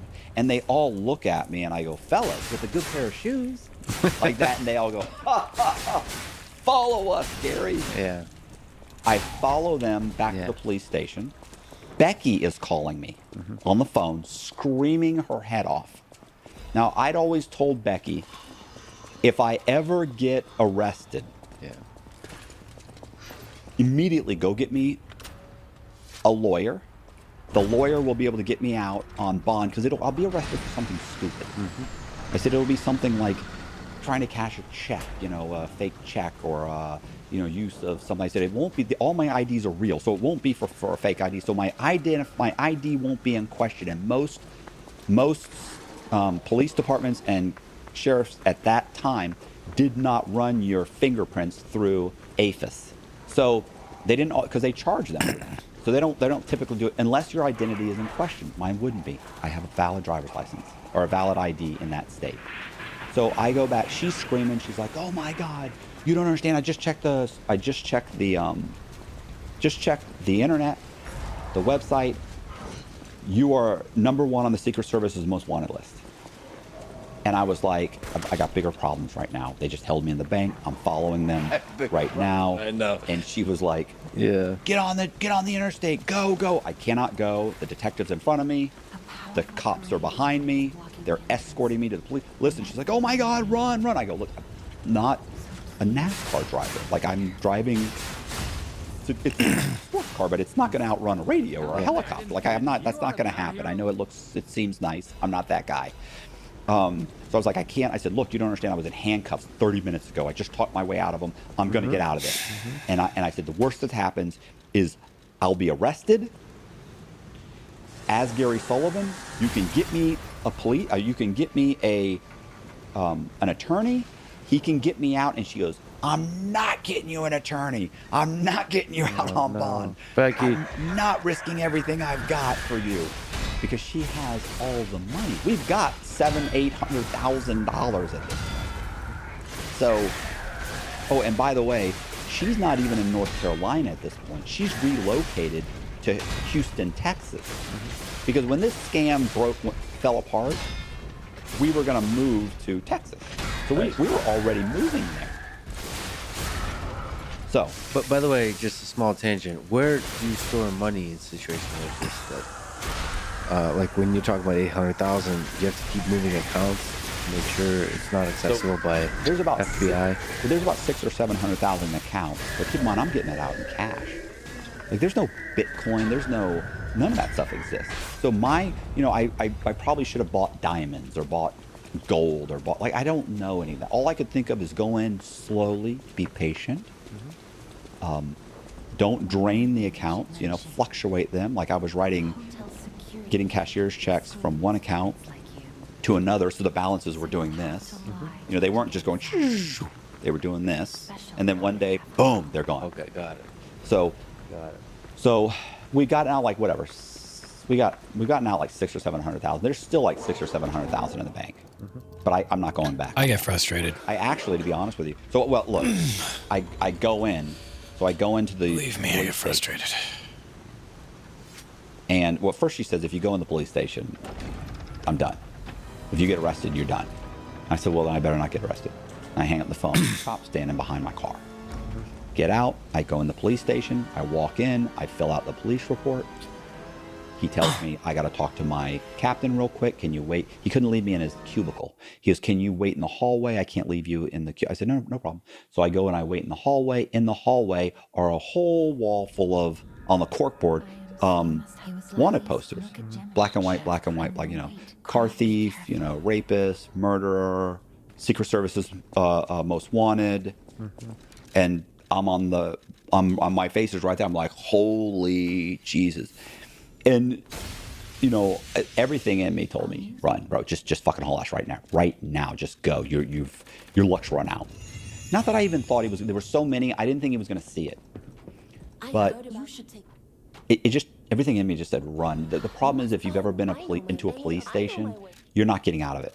Do you understand that to There's get a lot in, of cops around. well, not just that, but they buzz you in. Yeah. You get in the elevator, you have to punch in a code. Right. You have to punch in a code to get back out of the elevator. You have to punch in a code to get into the next door. There's like, it's impossible. Like I'm not going to get in the elevator. So the cop comes back up. He said, "Hey, Gary, appreciate it. No problem. My captain said we're good. We're going to wait for a phone call from the district attorney called already. Mm-hmm. They're looking into it. I'm going to go ahead and let you go."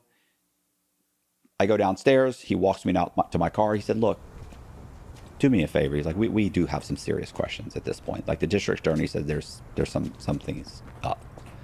He said, and I said, "Not with me."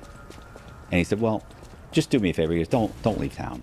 I said, "Bro, I own 2 houses here. I'm not going anywhere." I said, "I'm telling you right now." I said, "Wachovia, they fucked up." And he's like, "I believe you. I believe you." I said, he said, whatever. He's like, I hope they're right. I'm sure you're right.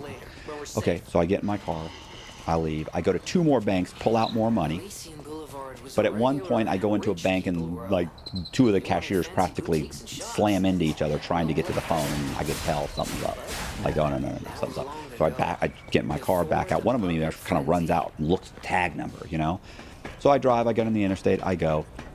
Becky, of course, she's, "I'm sorry. I love you. I would have never done that. I was just scared." I understand.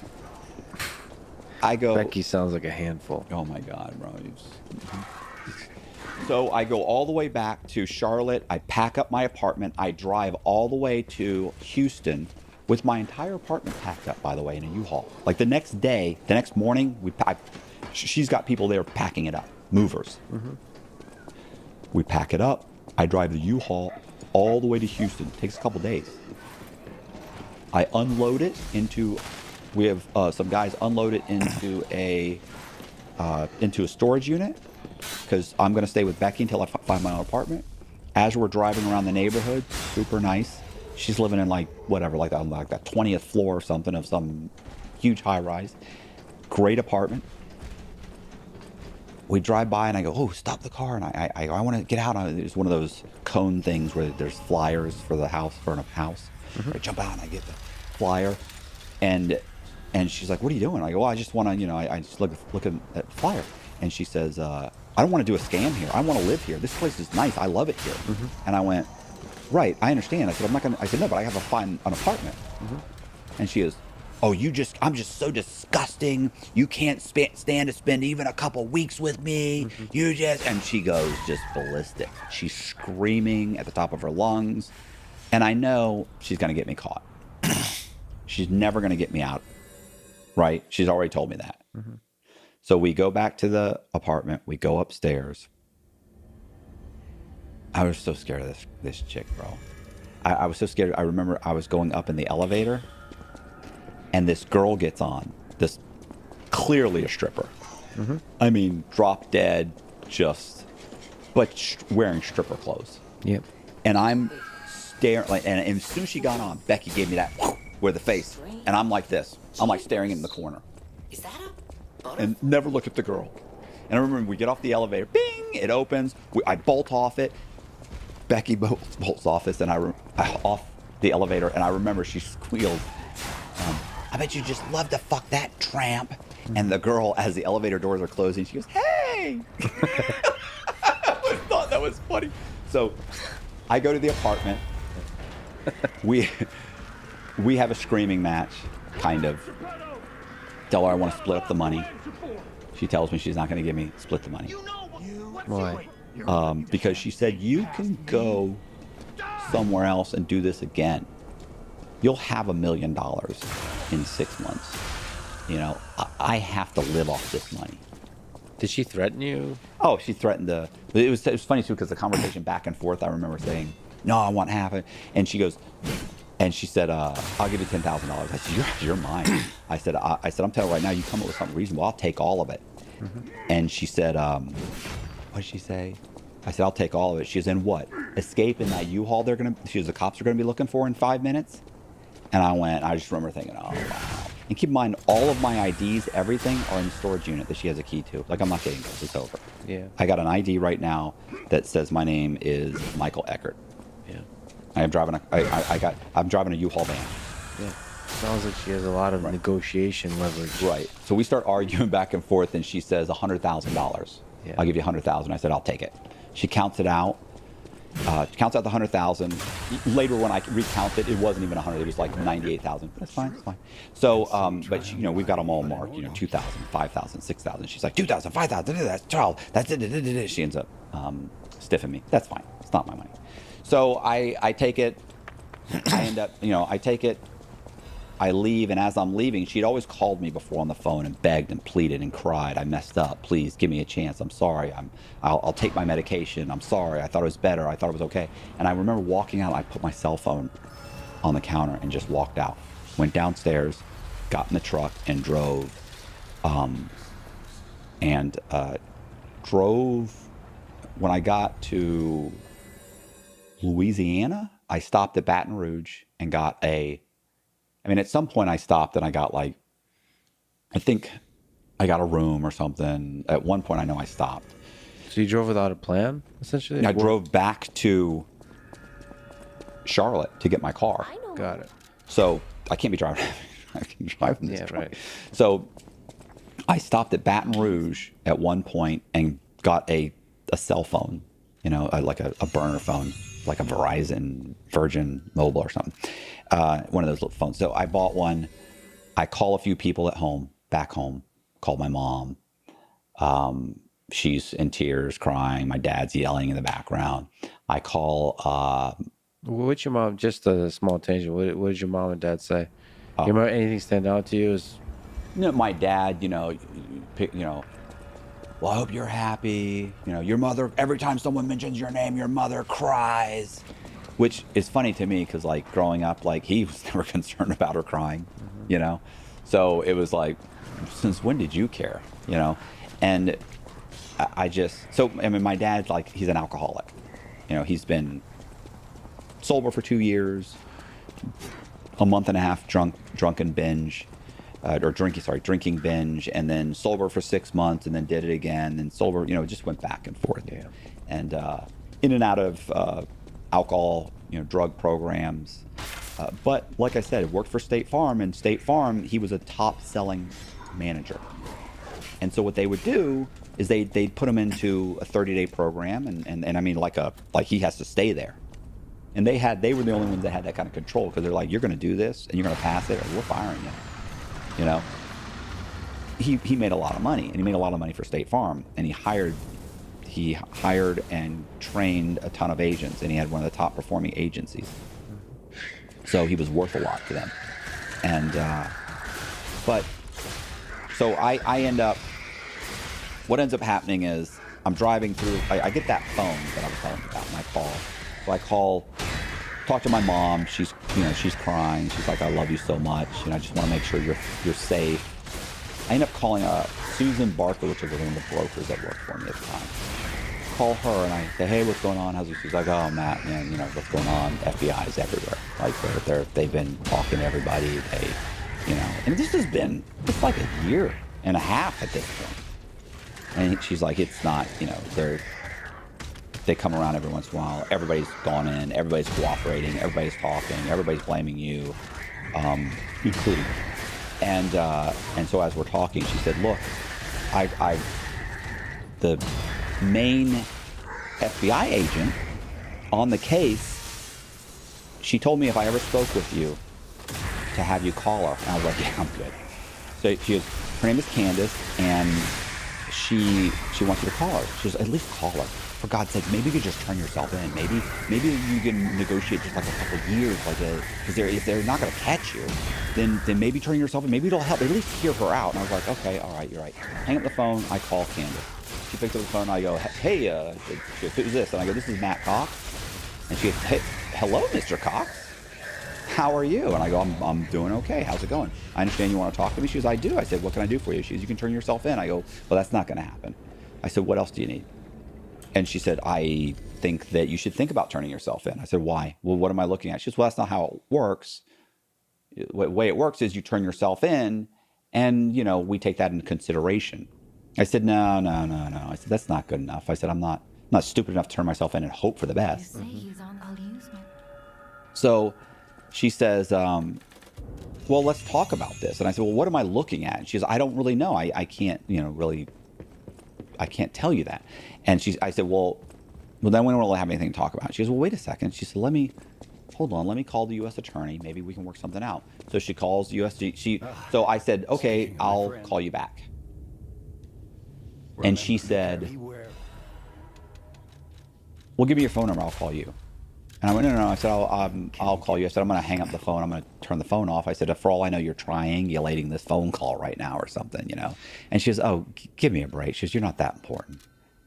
And I remember thinking, who do you think you are? Like right? Like you're just some little fraudster guy running around, like you're not a terrorist, and I almost was like, oh, okay, here's my number, which she probably already had. But I almost was like, okay, I'll wait for your call, and left my phone. I said, no, you know what? I said, I'm going to hang up the phone. I'm going to turn it off anyway, and I'll call you back. She's all right, whatever. I hang up. I turn off the phone. It turns out I found out later when I ordered the Freedom of Information Act. She actually immediately called the U.S. Marshals, and they immediately took the phone number and tracked back the phone, and immediately had two marshals from Baton Rouge go immediately to the place where I had been. Damn. Oh, listen. Yeah, I mean, They work fast. Yeah, And she's good too. Not just that, I made the initial calls sitting there in that where I went and bought the phone. It was like a gas station. There was also like a Subway station. I had ordered like a Subway. I was eating a Subway, playing on my computer, programmed the phone, and making phone calls. So by the time I talked to her, and they're driving, by that point I walked and got in my vehicle, and I leave. But who knows? I don't know if they showed up 30 minutes late. I don't know. Like I could have hung out. Like, oh, I'm just gonna finish my food. Could have shown up. So I go. I call her back an hour or two later. She says, listen, the first time he hadn't got back with her. Then he did. Then he came back. He said 7 years. He's got to turn himself in here. So, okay, 7 years. That seems like a lot. And I was like, 7 years. And that's 7 years for I goes, and I kept saying, is that 7 years for everything? And she goes, yeah, that's for everything. I was like, that's everything. Like everything that happened like in Atlanta, like in some stuff that you don't know about. She said, look, what's important is you turn yourself in Tampa. And I was like, okay, well, I'm closer to Atlanta. Why wouldn't I turn myself in Atlanta? And she's like, look, you don't want to do that. You don't want to do that. Well, because that would have been the Secret Service would have gotten credit if I'd walked in there, right? So, and I don't know anything about rivalries and how they work. At that time, I do now. But so we go back and forth, and I continually ask her, does that include Atlanta and everything? And at some point, I realized, like, oh, she's just not answering. Mm-hmm. And so finally, I said, listen, you keep dodging this question. And she said, all I can speak for is Tampa. So if you come back to Tampa and you cooperate against everyone, 7 years. And she's telling me she wants me to cooperate against my ex-wife. And I'm like, I'm not going to do that. I said, my ex-wife didn't do anything. She doesn't know anything. She didn't do anything. She's never, well, that's not what I heard. And she's going on and on. And I was like, no. I was like, oh, wow. I was like, so that's just for... And she's like, that's right. I said, all right, we're done. She said, no, wait, I can call the Atlanta U.S. attorney. I said, nah, lady, I wouldn't believe you if you told me water was wet. I don't trust you. And I hung up the phone, threw it out the window. And I ended up going to Charlotte, drop off the U-Haul van, go to my... I would have actually brought it back to the dealer. Like, it's not like I abandoned it. I brought it back. So I bring it back. I go to my old apartment in downtown Charlotte. And I remember thinking I would be okay. And I know by this point that they knew Michael Eckert's name. They had the address in Charlotte. So I know they by this point, it's been 5-6 days. So I know they've tracked him back there. So I figured if I could get my car, I'm fine. So I go into the apartment complex, and it's like it's one of those 4, 5, 6-story apartment. Those are parking things that stack up.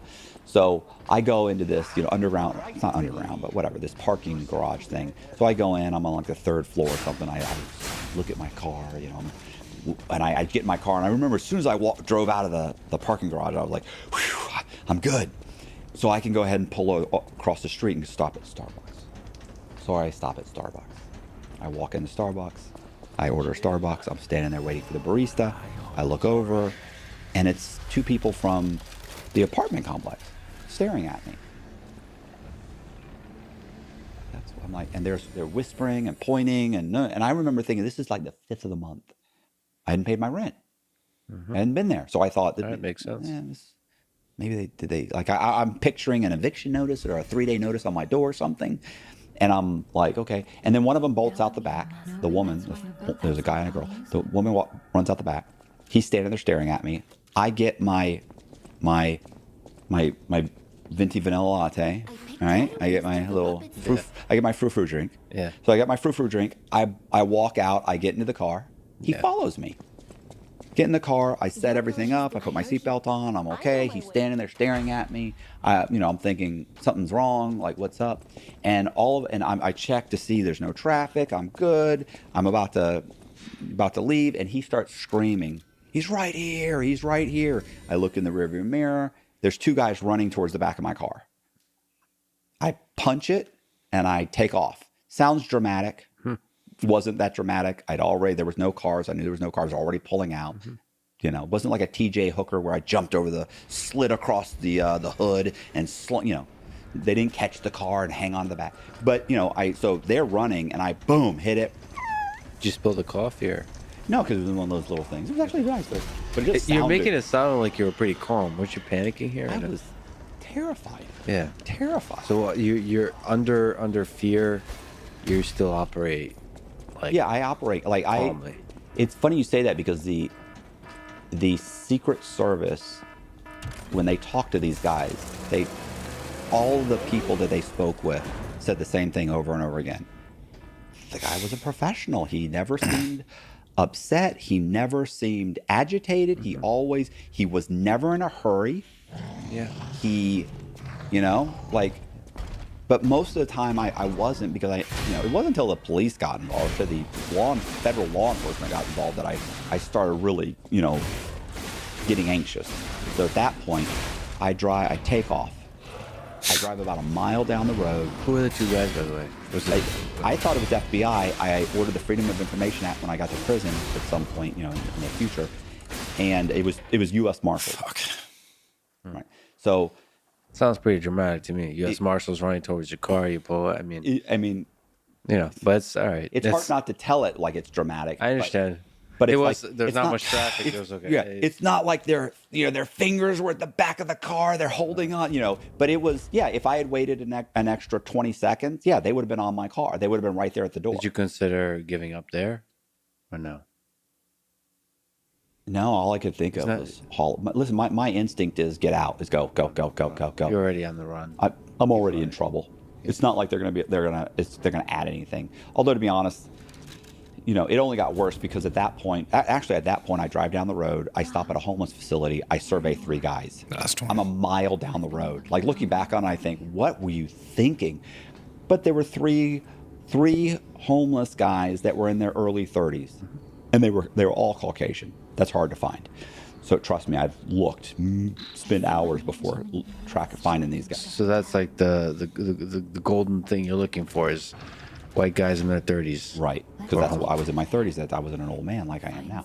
So I survey them. I drive straight to Nashville. Yeah. Get to Nashville. Drive through an area called Green Hills. Well, at first, when I got to Nashville, I stayed the night, and the next day I went into, I'm going to say a UPS store. It was actually a Kinko's. They used to be called Kinko's, but I remember Kinko's. Oh, yeah. They got bought by FedEx, I feel like. Oh, was it FedEx? Okay, then it was a FedEx store. So I go in there, Kinko's. and you give them like $50 or something, or $20 or something. They'd give you like 100 business cards. So I go get a phone number, a burner phone. I go in there, I call and get a phone number from HQ, the local HQ. I come up with a name, Manufactured Funding Group. I've got 2 phone numbers. I get business cards made with a name. One of the guys' name that I surveyed was, his actual name was Joseph Marion Carter Jr. I went by Carter. So I get business cards made of Joseph Carter. I then drive through Green Hills. Took them like an hour to get the card. So I'm driving through Green Hills. I'm planning on going to an apartment, but I don't have an ID. I don't have anything. Like I'm wondering what am I going to do? How am I going to get a place to stay? I'm going to stay in a hotel. Like what am I doing? I'm using an ID that the cops are looking for. So as I'm driving, trying to find this big apartment complex, there's a guy putting a sign in the front yard of like a townhouse, because several townhouses. And probably in his 60s. I pull in, jump out of the car, and I said, "Hey, is this for rent?" He said, "Yes, it is." And I said, "Oh, okay. Yeah, can I see it?" "Sure." I go in, check it out, come back downstairs.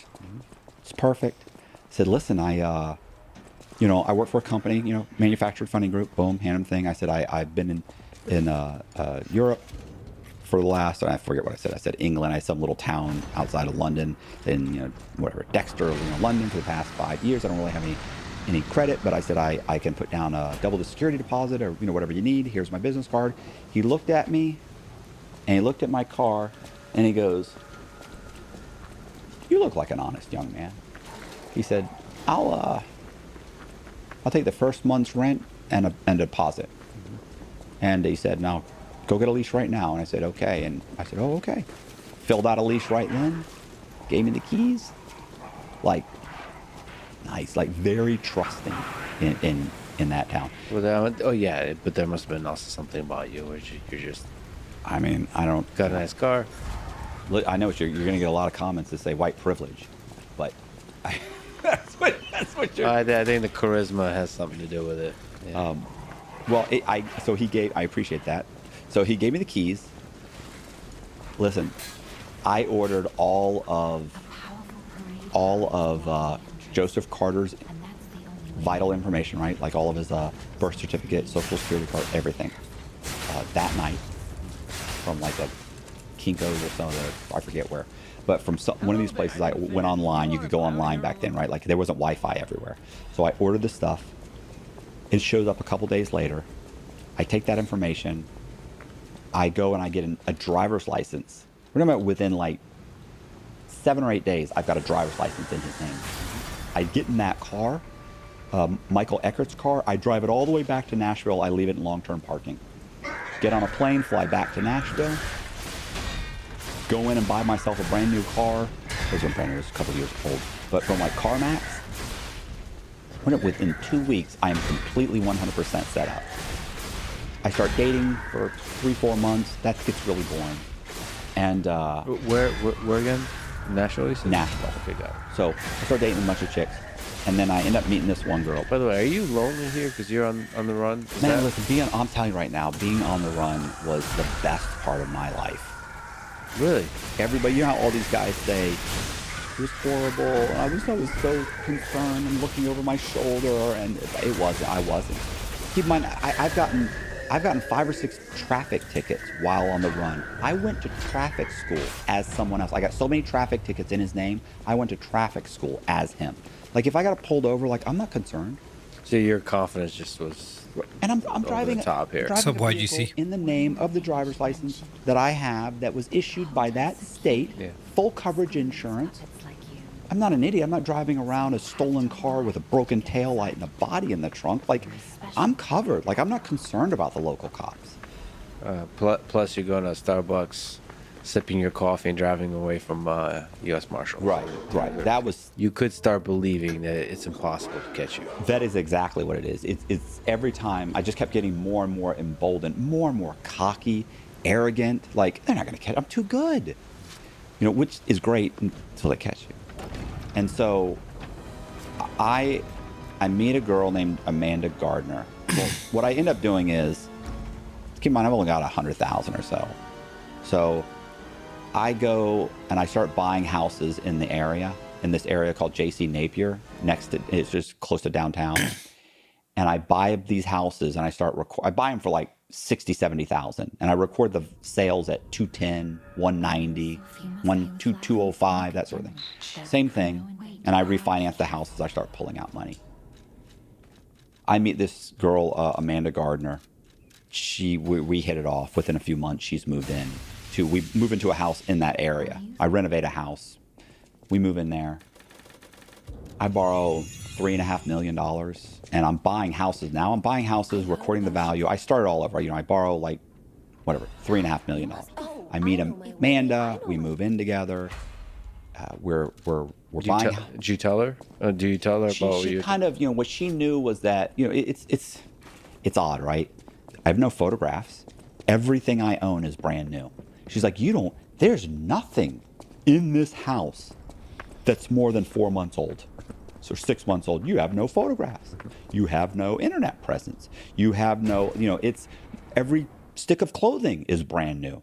You don't have old pairs of jeans. Do you tell her stories about the past of any? Like, is there a fabricated? Initially, there was a fabricated version that I owned a mortgage company.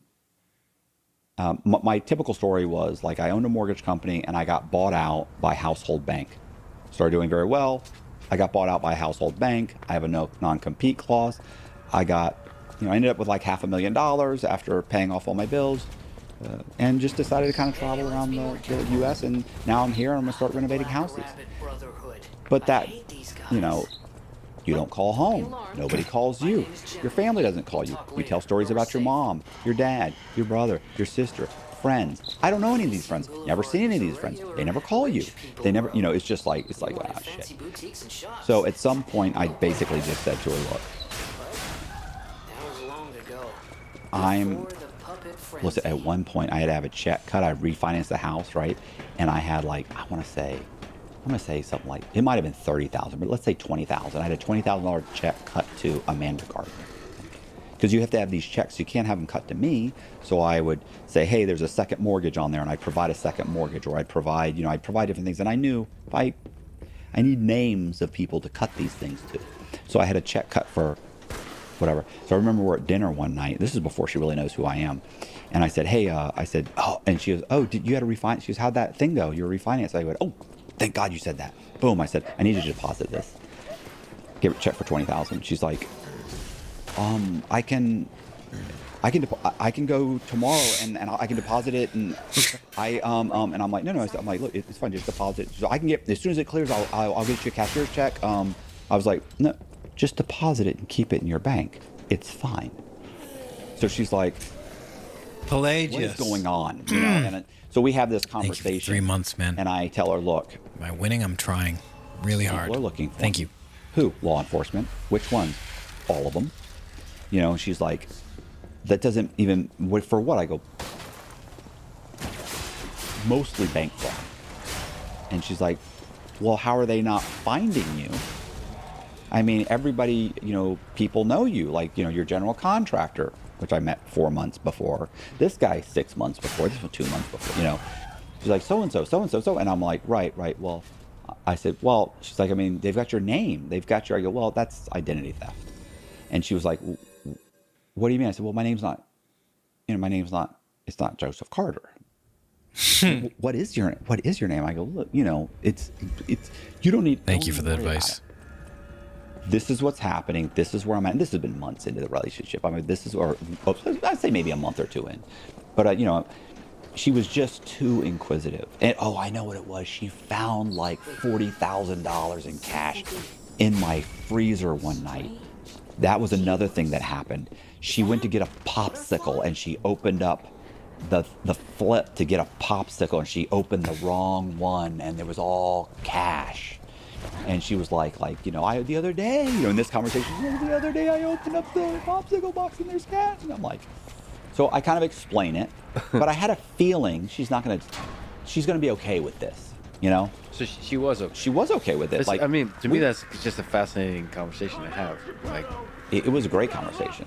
Because oftentimes in relationships, you learn about each other and you find out new things. And here you find that's out. A doozy. Yeah, it's a good one to find out. The name you're using is not your real name. And the Secret Service, the FBI, and everybody else are looking for you. Yeah. And you're like, to be honest, you're not a violent criminal. So it's like, And I, you know, you know, but she didn't know my name. Like she was like, and I told her, I said, look, if you start digging, if you find out my name, like I'll leave. Like there's certain things that catch you. Staying in contact with people that you know, that's how you get caught. You know, going back to see people, that's how you get caught. You know, telling people who you are, that's how you get caught. And I was like, so I'm Joseph Carter. Everything's fine. And she was like, okay. You know, and keep in mind too, this girl, oh, your car's broken? Or your car's not doing well? Take it and trade it in. We'll go get you another car. We'll go get you, you know, an Infinity, you know, FX or whatever, you know, a $55,000, $60,000 vehicle. She's driving the equivalent of a beat up old Nova. You know, I mean, it's, you want to go on vacation? We'll go on vacation. You want to do this? You want to do that? So, you know, we're buying houses. We're renovating houses. We're building brand new houses. We're buying lots. Like she's like in the middle of this, like, holy Jesus. There's hundreds of thousands of dollars in the bank, in our bank account, her bank account. I open up a corporation in her name. She's opening up bank accounts. She's got there's websites. It's a lot. And while this is happening, we start seeing a friend of hers. So this other girl comes in the picture. Her name's Trina. And Trina is semi-lesbian. So is it like a sexual thing? Yeah. Or So, actual relationship? no, it's more like she's coming over a couple times a week. Okay. So we've got tons going on. And I know my. how do I put this? So while this is happening, I end up coming out in like several magazines. So I'm thinking this whole thing's dying down, but it's not dying down because now I just got caught and handcuffed in a bank, walked out of the police station, outran marshals. Although that part, the marshal thing, was never in the papers, but the getting caught and handcuffed in the bank, when that hit the papers, that's everywhere, bro. That's huge. You know, suddenly Chicago Tribune's running a series, The Fugitives. I'm in Bloomberg Business Week. They run an article called, you know, Sharks in the Housing Pool.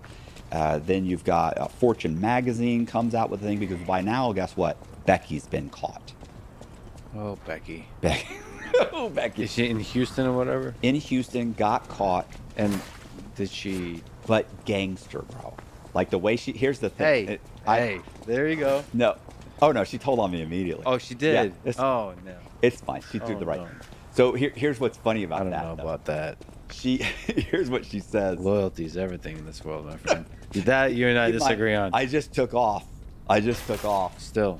On her and left her with like $500,000 or $600,000 is what I left her with.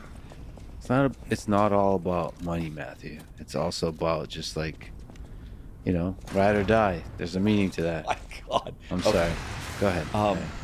So she said everything. well, here's what when I say gangster. When she gets caught, Yeah.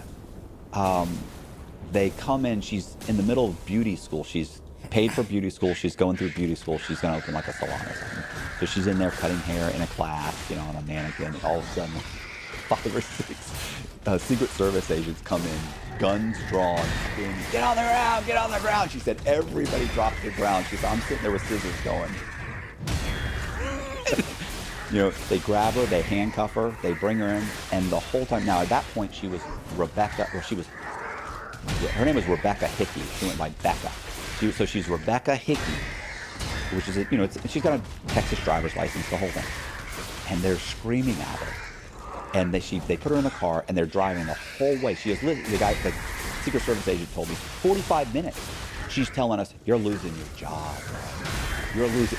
I mean, he's like, I couldn't believe it. Like, we got pictures of her. We're like, "This is you." She's like, "It's not me. Are you insane? Look at that chubby little thing." Yeah. She just would not budge till they actually put her hand on the scanner. And she goes, "Okay, I'm Rebecca House. What do you need?"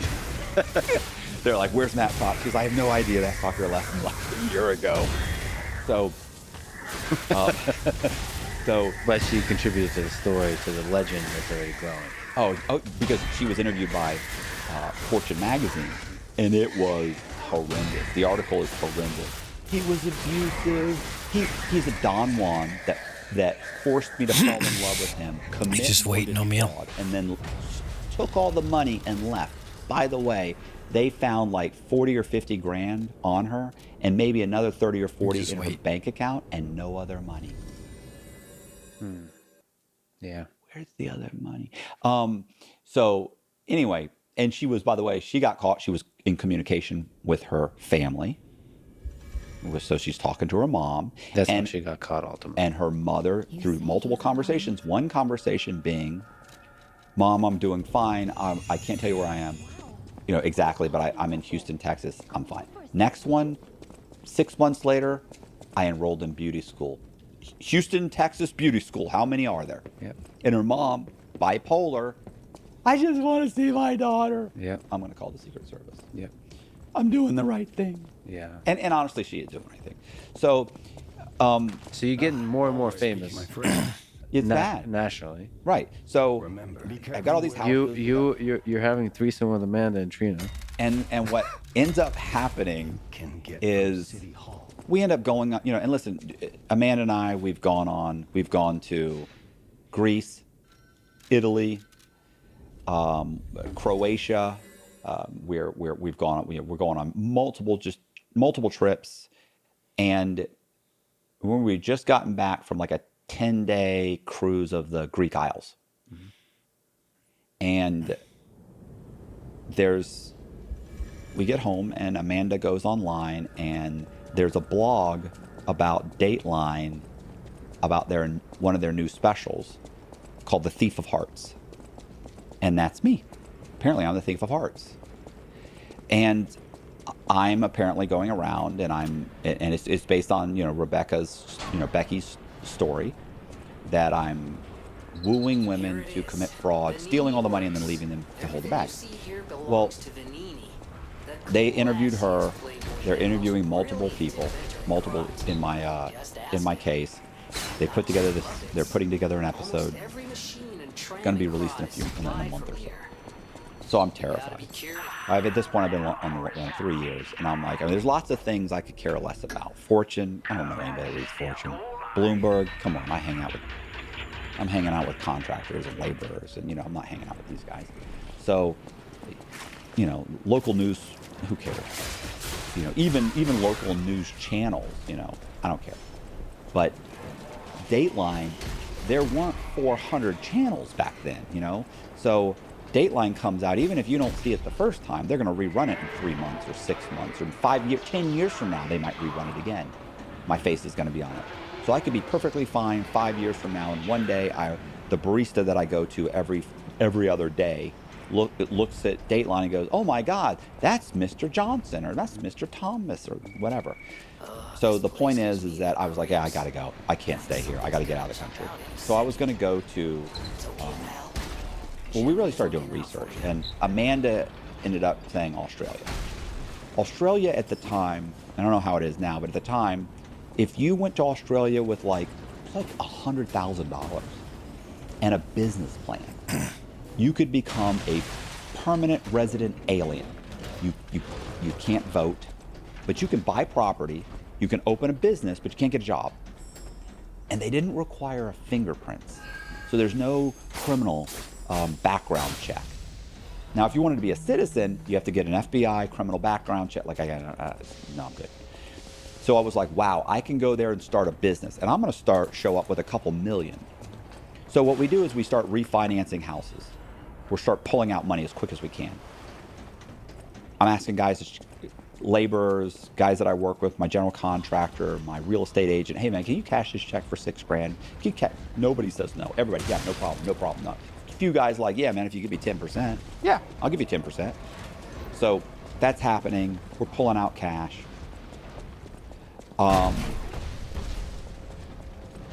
One day, Amanda gives Trina a bunch of checks and asks her to cash them. That sparks a conversation that, like, what's happening. She confides in By this point, by the way, Amanda knows who I am. So by this point, she's actually came across the letter that I wrote to my parents when I left Tampa. So she's figured out who I am. She tells Trina, his name's Matt Cox. Dateline's coming out. We're leaving. We got to get a bunch of cash. And Trina goes, okay, I'll cash the checks. What she does instead is she calls the Secret Service. They watch my house for 3 days. I come home one day. They pull the cars up. No meal, huh? And they arrest me. So, it's a little bit longer than that, but that's shorter. That's a short version of me getting arrested. And, it probably skipped over a So whole simple, because you've gotten away with much more complex situations. It's women, man.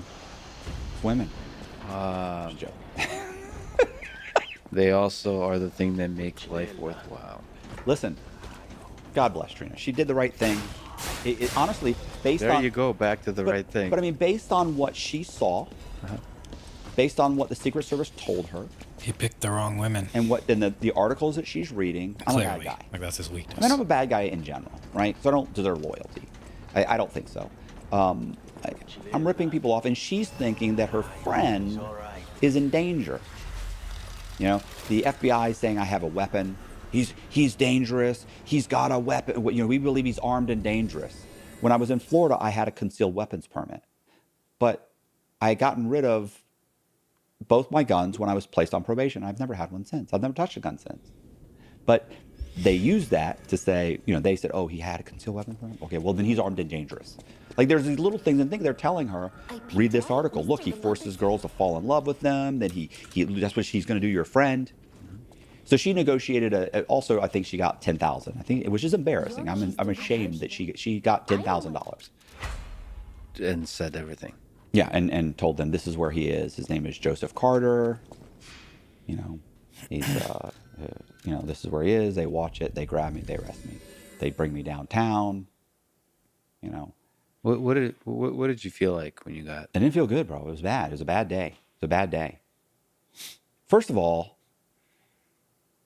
Casino Royale was coming out on Friday. Yeah. It was the first Daniel Craig That as was the James first Bond. one. Yeah. And the whole week, I'd been telling Amanda, I'm going to go see Casino Royale. She'd go, okay, well, on Saturday, we're going to go to the festival. I go, that's fine. But on Friday, Casino, and she's like, right, Casino Royale. And then she's like, okay, by the way, on Thursday, I thought we could go to dinner. That's fine. But on Friday, Casino Royale. And when they put the handcuffs on me, the first thing I thought of? I'm not going to fucking get to see Casino Royale. I'm not going to get to see it. I'm not going to see it. And I saw it about 5-6 years later when on the Institution's movie channel. It was nice. It's not the same, but so they bring me to Nashville, then they transport me to all over the place. I go on, Con Air, they fly me to Oklahoma, they fly me to Atlanta, then I go to Atlanta, I'm placed in the U.S. Marshals holdover, I get assigned as attorney, go in front of the judge, plead not guilty, meet with my attorney. You always plead not guilty, Whenever you people say, can you believe that he pled not guilty? That's the first thing. Nobody walks in and pleads guilty. You plead not guilty while you kind of figure out what you're going to do. So I plead not guilty. There's no bond. Obviously, they caught me. When they caught me, I had 4 or 5 passports. So that's no good. They charged me with bank fraud, conspiracy to commit bank fraud, wire fraud, mail fraud, passport fraud, conspiracy, or aggravated identity theft, money laundering, use of a fraudulent passport. And there's 30 counts of this, 20 counts of this, 20, but none of that matters. Like, even if you just dropped all the counts to one count and stacked them, it's like 150 something years. So everything they could. And that's what they always say. You're looking at 150,000, and your lawyers, they're like, you're not looking at that. You're looking at 54 years. What? That's no better. That's no better. So my lawyer comes in and sees me one day, like our first meeting, and she says, I'm Millie Dunn, and she says, listen, I've looked at everything. But first they say you're responsible for, it's like 25 or 20 or 30, 25 or 26 million dollars in loss. And I'm like, that's not true. That's not true. And I was like, not even, I said, maybe not even potential loss. There's just no way. I mean, there's no way. And then they come back, she comes back and she says, well, they're saying 19 million. Now, that's not possible. I didn't know. So when the FBI is saying like 40 million, they're saying 11.5 in Tampa plus 40 million for the mortgage company. So that it ends up being like, plus what I stole on the run, it ends up being like 55 million. But she gets them to drop like the 40. Like that's his brokers, that's this, that's that, drop it. And they're like, he's so done. It doesn't matter, they drop that. So it ends up being like 15 million. And then it's down to, what does he owe? They said 9.5 and I got it down to like 6 million. So, which, I'm good for. So what ends up happening is they've charged me with all these things and she's like, okay, These you're bodies, like, could they be from you can Moonlight plead Town? guilty and you can go with the sentencing guidelines, which is going to be like, she's like, I mean, it depends. She said it might be whatever, 54 years. But if they run them, concurrent or consecutive, depending on which one they do, she said most likely it ends up being like 30 years. It's like, that's not good. That's not good. So we kind of go back and forth and try and figure out what I'm looking at. Now, as we go through the whole thing, she ends up saying, she knocks off a bunch of stuff that they're saying I did. Enhancement. Child. Because you'll have a base level of, let's say, level 8. That should be maybe a few years. But then they start adding on enhancements. What he do, was it sophisticated? Yes. Okay. 3 levels for sophisticated means. Were there more than, how many victims? Were there more than 50 victims? Yes. Okay. That's 6 more levels. Okay. Did he change the jurisdiction to evade detection? Yes. That's 4 more levels. Okay. They start adding, boom, boom. And when you start adding up all those levels, plus your criminal history, and I have a big criminal history because I was already on federal probation, and I committed a new crime on federal probation, so that was another enhancement. And this case, so I'm in like a category, I'm like a category 2 or 3. So they come back and they're saying, I forget, it's like 20. Well, they don't come back right away, but she ends up saying you're probably looking at 14 years. Okay, that's reasonable. And so she's saying, so when we get the PSI back, we eventually get what's called a pre-sentence report. They're saying 26 years. Well, they really said 32 years. And I argued, and we got it down to 26 years and 4 months. That's what it is. What do you think, guys? Do you think he'd get caught? That's how they do it in months. Doesn't sting that much, I guess, if you say months. Yeah. So she says to me, Millie sits down with me and she says, listen, you got to cooperate. And I was like, okay. And she said, because you're guilty. You're extremely guilty. She's like, you can't go to trial. And she said, so you need to cooperate. I was like, well, what do I get if I cooperate? She's, the way it works is you cooperate and you hope for the best. And I was like, are you serious? You tell them everything you know and you hope for the best. And she's like, what part of the problem is, she said, everybody in Tampa's cooperated. Rebecca has cooperated. Everyone across the board has cooperated. There's nobody that hasn't cooperated. By the way, when you say cooperate, you mean they're an informant. AKA snitch. Right. They came in, they sat down with their lawyer, and they said, this is what he did. He did this, he did that. They showed him documents. Yes, that's my signature. I didn't know what that was. Everything was my fault. They didn't do anything. It was all me. So they've all cooperated, and they haven't been charged. They've been indicted. They're all named as unnamed co-conspirators on the indictment. So I've got like 12 people. Even there's like probably 20 people that are involved, but there's like 12 of them that are. So I've got all these names, KB, DL, CY. It's like, I know who that is. Like, I know who DW. That's Dave Walker. I know who these people are. And so there's just a list of them. There's like 12 of them, plus me. So, What is happening? and some of them What's their walked in and problem? said, "I'm Wait. guilty. I just want to plead guilty." Bodies are strangely The girl Allison, I don't know what's going on, she but walked keep in, those eyes of yours said, open. I'm tired of waiting for you to come get me." Walked in with her lawyer and said, "I just want to plead guilty." And they sentenced her and she went to jail. She got like 36 months or 30 months. She called the prison that she went to the low security. It was a female prison at the time, female camp. Called the camp and asked for if she could come by for a tour before she went. And they went, "Excuse me?" She said, "Well, I'm going to be there for about 2 years. So I'd like to come in. Is there like a tour I can take? Because I like to know where I'm going and what it's going to be like, how I should prepare." And they just started laughing. They said, "There's no tour, sweetie. We'll give you the tour when you get here." You gotta love that. Like, Yeah, I mean, I thought I wasn't prepared. I mean, there's no tour. So, Becky got 70 months. But when I got caught and when I was sentenced, they reduced it to like 40 to 40 months. They reduced because she cooperated. At right. Do you want to say snitch? Or Well, there ratted? must be. I mean, snitch is too harsh of a word, but yeah, the ratted. I mean, you're saying. I don't know. Well, we can get there. We'll get there. All right. All right. So where did the sentencing end up? So, I should say first on the cooperation Yeah. subject. My lawyer wanted me to cooperate, and by this point, I realized like you don't have a choice. You know, no, that's not true. I could have been a gangster. Yeah. I don't mean to be a and gangster in this case. Like a stand-up guy. I could have said, "I'll just take it. Give me 54 years. Go fuck yourself. I'm not gonna snitch on nobody." And I know you look at me and you think tough guy. Mm-hmm.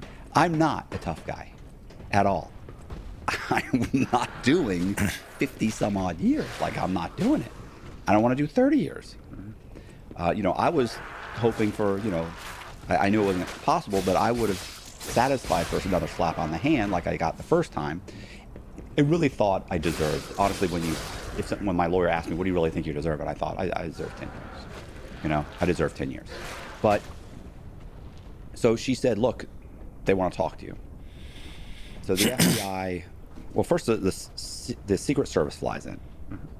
They come in and they interview me. Who's more terrifying, FBI, Secret Service? You know, the Secret Service was so overwhelmingly professional. The FBI, and really only one of the FBI agents that interviewed me, I don't know how he's an agent. I don't know. He was just ineffective, incompetent. Oh, so it's a competence issue. The other one was Candace. Oh, you met her at Of course I did. Of course. She's What was her open? 5'11", wearing Well. 3-inch heels. Yeah. She's a giant and in impeccable shape, attractive, one of the angriest human beings I've ever met. And every FBI agent that I've met since then that knows her and I mention, they all say, "Oh, what'd you think of her?" And I'm like, "What? Why?" They go, I was like kind of aggressive. They go, yeah, she's a bulldog. I mean, all of them are like, yeah, she's something else. Like, Secret Service is a little bit more like very professional, personal, clean. very, you know, it's their job. It's like, hey, this is just my job. They're polite, professional, you know, that's it. So this is my 9 to 5. So, but they come and they fly in and they meet with me for 3-4 days. One of the funny things is that when I first sat down with them,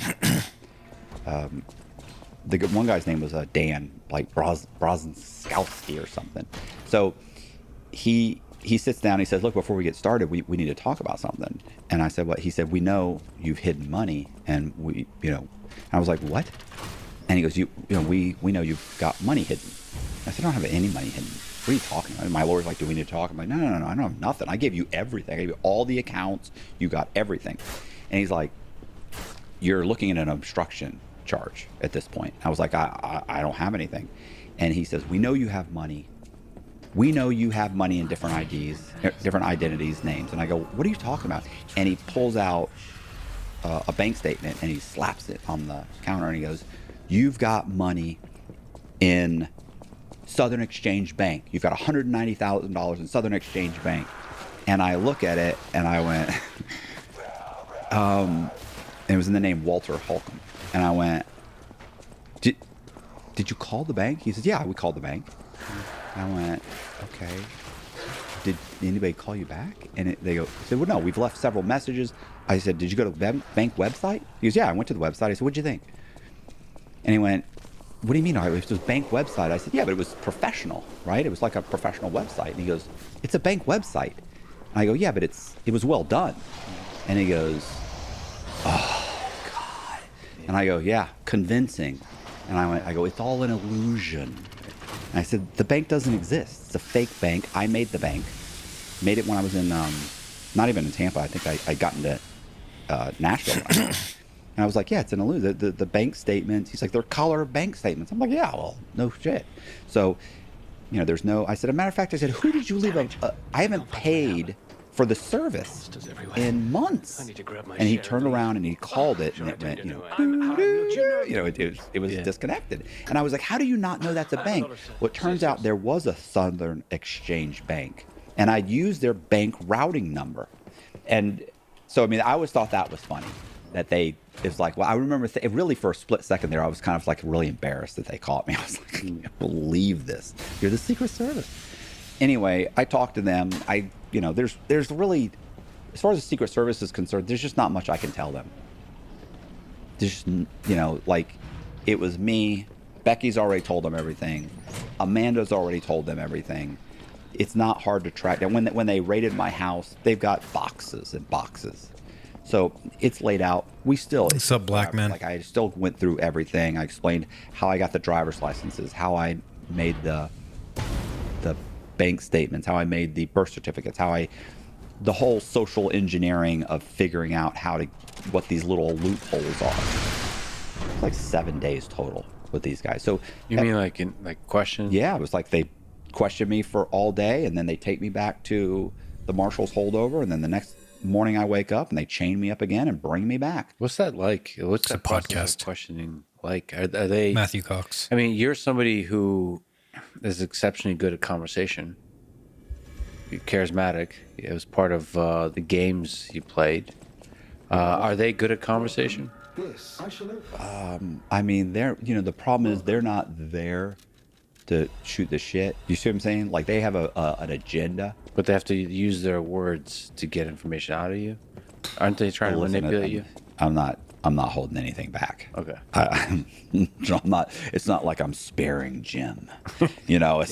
Trust me, Jim's got to go. You're looking at 20 some odd years, but Jim can do 5. Bill can do some. Tom can do 6. I don't even like Jerry. Jerry can do 20. So I'm ready to cut everybody's throat. But you're not guaranteed that you're getting anything for that. Right. In all my time, I've seen one time where an inmate got a guarantee to have his sentence reduced. And it was signed by the head of the FBI. It was Robert Mueller. Gave it to him to have a conversation with him. That's the only time I've ever seen that document. Okay, so a lot of days with both the Secret Service and the FBI. So FBI was, Candace was irritated, didn't like me. And I remember when she took the cuffs off, I was like rubbing my wrist. She goes, your wrist hurt? And I go, yeah. And she goes, get used to it. She was just an asshole. Yeah. Just all around. Not that she didn't have a right to be, but everybody else was professional. So, oh, Candace. So we talked for 3 or 4 days with the FBI, and they asked a ton of questions. They brought documents, so it's like, hey, who signed this? It's like, oh, that's not my signature. That's so and so's signature. Or I signed that. I signed that. I signed that. That's so and so. Where'd this check go? Who is this? Oh, that's so and so. You're looking over everything. One of the things they wanted to know about was, which I never talked about because it seems so minor, is I bribed a politician. I got him elected because we got him elected to the city council so he could vote to get our the lots. We bought like 100 vacant lots in Ybor City, and I wanted them all. They were all single family. We wanted them zoned multifamily, and so we bribed him and got him. Let's hope I That can. doesn't seem minor. It's not as sexy as the rest of the stuff. That's pretty. I mean, So buying that's a politicians. whole nother thing. Like Yeah. I mean, you know. All right. So what happened is, when they got all of the bank accounts, they see all these checks going to Kevin White, and so they're like, "Why did James Red donate $500 to Kevin White? Why did Brandon Green donate? Why did Alan Duncan donate? Why did?" And it, so I had explained to him, "Oh yeah, well we wanted him to be city councilman, so we paid, gave him a bunch of money so he could run the ad, so he could get elected, so he could then get all of our stuff. But because he never did, I took off on the run before he was able to do that. And then he ended up getting, not long, too long after that, he ended up, about 5-6 years later, he ended up getting indicted for bribery. But not mine, on somebody else's case. Can I take a small tangent here and ask how many politicians do you think commit crimes, are a little bit or a lot criminals? I mean, I think there's some ways that are, they're seemingly legal. The aforementioned gray area. Well, that's not gray. Like this guy was, at one point, I couldn't find anybody to write $500 checks anymore, so I just gave him cash. Like I'm just handing him $7,000, $8,000, $10,000 in cash. So, but I think most of them have legal ways to make ungodly amounts of money for influence. But is it legal? No, they're politicians. They've made it so that it's not illegal. If you really sat down and explained it to someone, the average person would say that's not right. No, that's legal. So at the end of these few days, what was the sentencing like? Yeah, I end up, I go to sentencing. I get my PSI back, and it's 32 years to life. And so we argue about it with the prosecutor GG. just before sentencing, and they get it down to 26 years, 4 months. And then Millie says, "Listen, don't worry," because I'm trying to backpedal at this point. I'm like, I might as well go to trial. If I lost at trial, I couldn't get more than 30. You can't, more than 32 years, because you can't get life. 32 was the max. It's just a mistake. He said 32 years to life. You can't get life. So it was like the most I can get is 32 years. So I was like, I'll go to trial. Might as well go to trial and see if I can get them to reduce some of these enhancements. She insists that she can get the enhancements knocked down. And if they actually read the enhancements, some of the enhancements, they didn't apply to me. So she goes and I believed her, and I think she made a valid argument. We go to sentencing. My mom's there, she's crying. My dad's there, he's looking at me like he's disgusted. And crowd, there's a whole bunch of reporters, like the whole place is packed. And I plead guilty. Millie gets up, my lawyer gets up, and she argues these enhancements. And every single time, the judge is like, I disagree. Overruled. And it's like, boom, 5 more years. Bam, 6 more years. Bam. Because if she had won the enhancement she argued, I would have got 14 years. Now, keep in mind, too, prior to this, a month or two prior to this, the U.S. attorney had called Millie and said, look, Dateline had already come out, by the way. Remember, I was worried about Dateline coming out. Well, it had come out. But they wanted to do a follow-up because it came out like a month or two after I got Thanks, back. Reezy. And they were saying, hey, we want to recut it with interviews with him. Well, Gail McKenzie that's the U.S. attorney, she wants me to do that.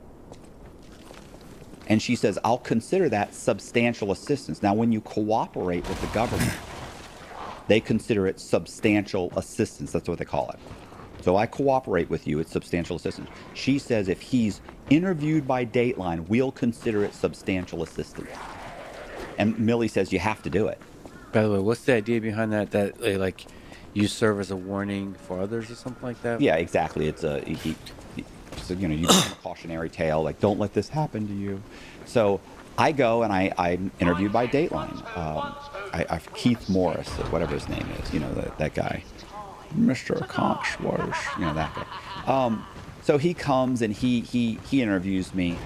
Becky's interviewed, I'm interviewed, Amanda's interviewed, like Allison is interviewed, like everybody, the Secret Service agent I think is interviewed, like everybody, prosecutors interviewed. You know, it's funny, at the time when I watched it, I was like, that's not true, and that's not true, and it honestly is like 99% true. It's like, looking back on it, Yeah. you know, I'm like, you know, like, my Audi TT wasn't blue, it was silver. You know, it's just stupid. But anyway, so I'm interviewed by them, and they recut it and they air the video. So you said this was substantial assistance. And then the other thing is, I was interviewed by the FBI and the Secret Service. Now, my lawyer calls the prosecutor the night before sentencing and says, look, he was interviewed by Dateline, and he was interviewed by the Secret Service and the FBI.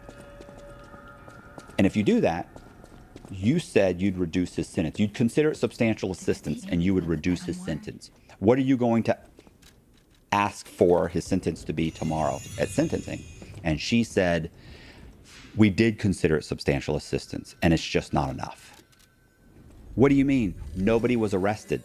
Yes, but what about Dateline? Millie, I don't know what to tell you. It just wasn't enough. We considered it. We considered it. We will consider it, and they did consider it. So, Oh man. yeah, that's like that's you have to really, you know, the meaning of words is so. I'm going to use that at some point. I'll consider it. I considered it. It's not. So, And still feel the same. so she calls me. I'm crushed, and she's like, "But look, you know, they're still investigating. They're gonna make these arrests." And so when you get a sentence reduction at sentencing, it's called a 5K1. When you get a sentence reduction after sentencing, it's called a Rule 35. So she said, we'll file a Rule 35 as soon as the arrests are made. Okay. So I go to sentencing, and Millie says, you're going to get 14 years. I'm going to argue these enhancements. She argues the enhancements. She loses the enhancements. Not that she's not an amazing attorney. She's an amazing attorney. The judge wanted to hammer me. He hammered me. You know, Millie was a great attorney. She was always polite to me. And by the way, to this day, we'll answer my phone call. Like most public defenders, you call them now. You call them after your sentence. They don't answer your call. Great person. Thank you, Millie. I didn't give her anything to work with. You know, it's like, I'm a little overwhelmingly guilty. It's like, there's no defense. So I end up getting sentenced 26 years. That's a lot of years. I would like to tell you that they when they gave me the time, you know, that I was stoic, and I stood there and I took it in. You know, but the truth is, I cried like a baby, like a small child. Like, you've never seen anyone cry like this in your life. I was just, how did I get 26? What did I do to get 26 years? Like, murderers, rapists. I've met guys that kidnapped guys that got 15. 26. So, yeah, Were you scared? I mean, you know, does the Pope wear a funny hat? Like, of course I was scared, terrified. Yeah. I mean, you know, but I kept telling myself, they're going to reduce the sentence. They'll reduce it. Like, okay, it's going to be okay. It's going to be okay.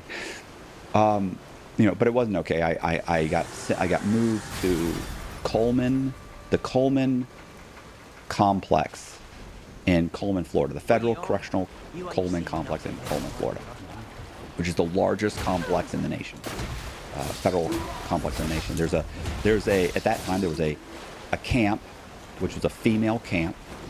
There was a low security prison for men, a medium security prison, and 2 penitentiaries. And so I get moved to the medium. Now, I'm moved to the medium not because, like, that's where, like, real criminals go, right? Like, I'm a soft white boy. Like, I'm no danger to anybody. Like, I hurt someone's feelings once, but other than that, I'm not a problem. I'm not going to be a problem. But if you have more than 20 years to serve, you have to go to a medium.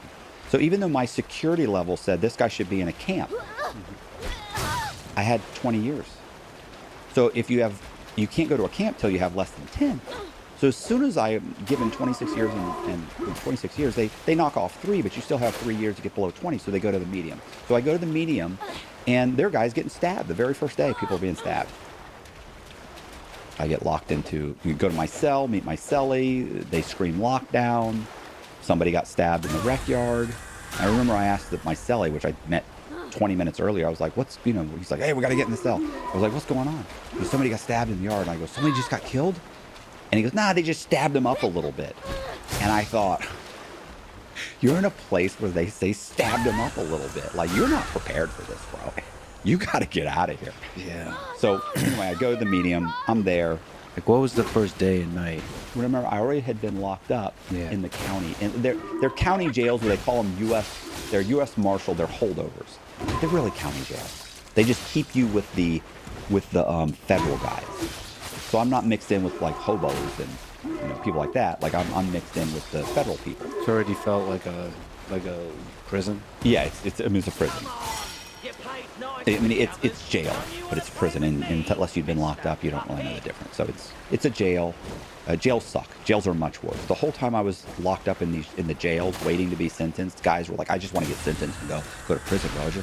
And I was like, "Why does everybody keep saying that? Like, prison's worse than this, right? Like, I saw Shawshank. Like, it's horrible." And they're like, "Bro, prison? Listen, prison. I can walk the rec yard. I could go to the movie room, watch movies. Listen, right after count, for this 4 o'clock count, they count everybody at 4. So they are like, right after count, I'm going to go to commissary. Somebody's going to buy me an ice cream. I'm going to be eating an ice cream, walking on the rec yard the first day. Like, and it's been months and months and months, and I've been locked up in this county jail, and I'm thinking, I want to go to prison. Like, that sounds nice. I'd like an ice cream. Yeah, but there was a stabbing on the first day. Yeah, everybody kept telling me I was going to go to a camp. You're going to go to a camp. You're going to go to a Lowe's. And honestly, I was very quickly. I was walking on the rec yard. I was, So I was at the medium. I got there. It's a real prison with the doors, bam, and they can open the little tray thing and feed you out of the tray, and there's a stainless steel toilet and sink, and they have that in the county too, but it's exactly what you think of prison as being. But it feels like a fundamentally different experience when it's 26 years and the door locks and... Yeah. So I have a cellie, but I'm also, they sent me to a prison where tons of guys have 30, 40, 50 years, life sentences. There's gangsters there. There's murderers. There's serial killers. There's, really bad guys. There's guys that are, trying to take advantage of guys, right? Yeah, like sexually? Or? Yeah. But by the time I got there, I'd heard all the, how you can get yourself in trouble. How you can, don't go in somebody else's cell. You don't know the guy. You're not 100% sure. Do not go in his cell. Don't even go near his cell. Don't go into places where people can close a door behind you or they can trap you in an area. There's all these things This is no hit. I've been told not to Bear do. Trap was scripted. Again, for sexual reasons. Right. Because I'm a small guy in prison. Yeah. Attractive white dude. Yeah, it's a problem. Yeah. It's bad. It's all bad. Well, it's good in the outside world, but bad in... My fear was there make me shave my head to make sure that the mop wig fits correctly. Yeah. But there's certain things that, I always hate to say this, but this is the simplest way to say it, is that if you get stabbed in prison, you had it coming. You did something. Like, they're not running around just stabbing people. You did something. And the things that get you hurt is you argue over the TV, what channel you want to watch. You got 50, 80 guys watching one TV. Don't argue about it. Like, it's not worth it. Borrowing things and not returning them, that's a problem. Running up debts, that's a big problem. Gambling, gossiping. Those are the problems. Those things get you hurt. Not being polite, be respectful. I'm super respectful. So I was respectful. Very quickly when I got to Coleman, there are continuing education courses. One of the courses is residential real estate. The guy that was running the residential real estate didn't want to do it anymore because he was doing legal work and it just was taking too much time. So he came to me and said, listen, you just got here. You got a real estate background like nobody else does. Can you take over this class? And I was like, sure. So I looked at his curriculum. I kind of rewrote it a little bit. And I started teaching the residential real estate class. And at one point I was teaching 2 classes like a semester or a quarter. And these guys loved it, bro. Like everybody, they all think they're going to get out and flip houses. So I started, from the fundamentals. I talked about credit, how to borrow, how hard money lenders, different types of like everything. And, guys are walking. It's the first time in my life. This was funny. Not that I think I was really ever in a position for this to happen. This was really odd though. Probably the second or third class when guys are leaving and I'm having to check them off the roll. Multiple guys are stopping and saying, yo, bro, putting their hand out, shaking my hand and going, good class. It was a good class, bro. Then I have guys coming to me and telling me, hey, what are you teaching these guys? What do you mean? My cellie's telling me he's going to get out and make millions. I'm taking Cox's real estate class. I'm telling you, I can do this. I'm going to be a millionaire. And it's like, this flipping houses. Like, this is not. But the truth is, if, it is the flipping houses was what I basically told these guys, especially the drug dealers, right? So you're a drug dealer and you were raised in the projects and you're going back to the projects. Like this is the one industry that you will thrive at because you're a hustler. You're not afraid. A 45-year-old divorced white woman is not going into the hood knocking on doors to try and flip houses, but you will. And you know everybody in the neighborhood, and you'll knock on those doors, and you'll hustle, and you've been told no before, and you don't care, and you're not scared, and you're not this, and there's tons of money to be made in lower income areas. And so and then when I go through the whole thing and how you can leverage, leverage your credit to borrow money to get into the property and do the renovations with very little money down, and I do the whole thing. These guys, they loved it. So I was, and what that did for me was 2 things. One, if you got to the class, 40 guys show up for the class, and I say, look, if you don't want to go, you don't want to be here, you just want it because your counselor's making you get a certificate, you don't want to be here, that's fine. Bring me 2 coffees and 2 creamers from commissary, and I'll fill out all your paperwork, and you'll pass. You'll get a certificate. I don't have to see you again. I have full of coffee and creamer because at least 10 or 15 didn't want to be there. The other guys seriously wanted to be there, and I don't want those guys to be there anyway. They're going to be a problem. So the other guys are serious about it, and some of these guys sat through the class 2, 3, 4 times. Some of these guys got out and sent me money. So, which is a huge sign of respect, by the way, because they don't owe me anything. But I did that, and I taught GED. Because, you have to do something for money. And, I met I met a bunch of cool guys and I was hanging out and I was doing well. And after about 3 years, they transferred me to the low security prison. At this point, the FBI starts showing up, asking me questions. They asked me questions about the politician I bribed, asked me questions about him. Statute of limitations was up, and they were trying to tie him into the bank fraud because his name was Kevin White, and one of my guys' name was Michael Kevin White. Mm-hmm. And so they were trying to tie him in. Did he know about it? Because if he knew about it, statute of limitations is 10 years. We could he should have thrown him in there. But anyway, because a couple years later, he gets indicted. He ends up going to jail anyway. And it could have decreased your sentence. Yeah. Listen. Stop. Listen. Oh my God. I got all my judgment out after the homeless conversation. Listen, it's only going to get worse. I really appreciate your honesty and your insight about snitching. Honestly, that I have a sense that there's at least a desire for loyalty in the world. Wouldn't that be nice? Did you ever feel in danger in medium or low? It's funny. I had more problems probably at the low than I did the medium. But at the medium, the only thing that happened was an article came out in the newspaper when I was at the meeting. It came out and said, because they're still investigating things. So this article comes out, and I'm on the front page of the St. Petersburg Times. It was about the politician. Big article, and in the article it says they interview Millie, my lawyer, and she says, well, when Mr. Cox was being interviewed by the FBI, one of the first things they wanted to know about was this politician. So she just said Mr. Cox was being interviewed by the FBI. So I immediately get taken into custody, and they put me in the shoe, the hole, right, for my own protection. And I'm there for like 45 days. And then after 45 days, they're like, Cox, what do you want us to do? You want us to ship you? I was like, no, put me back on the compound. I'm like, half the guys here cooperated. And he goes, yeah, it's more than half.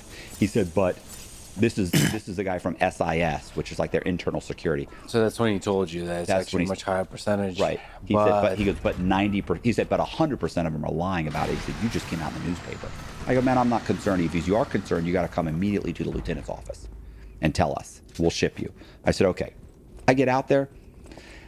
People are giving me like the looking at me and what's up, but I don't have a lot of friends anyway. And I come there to make friends.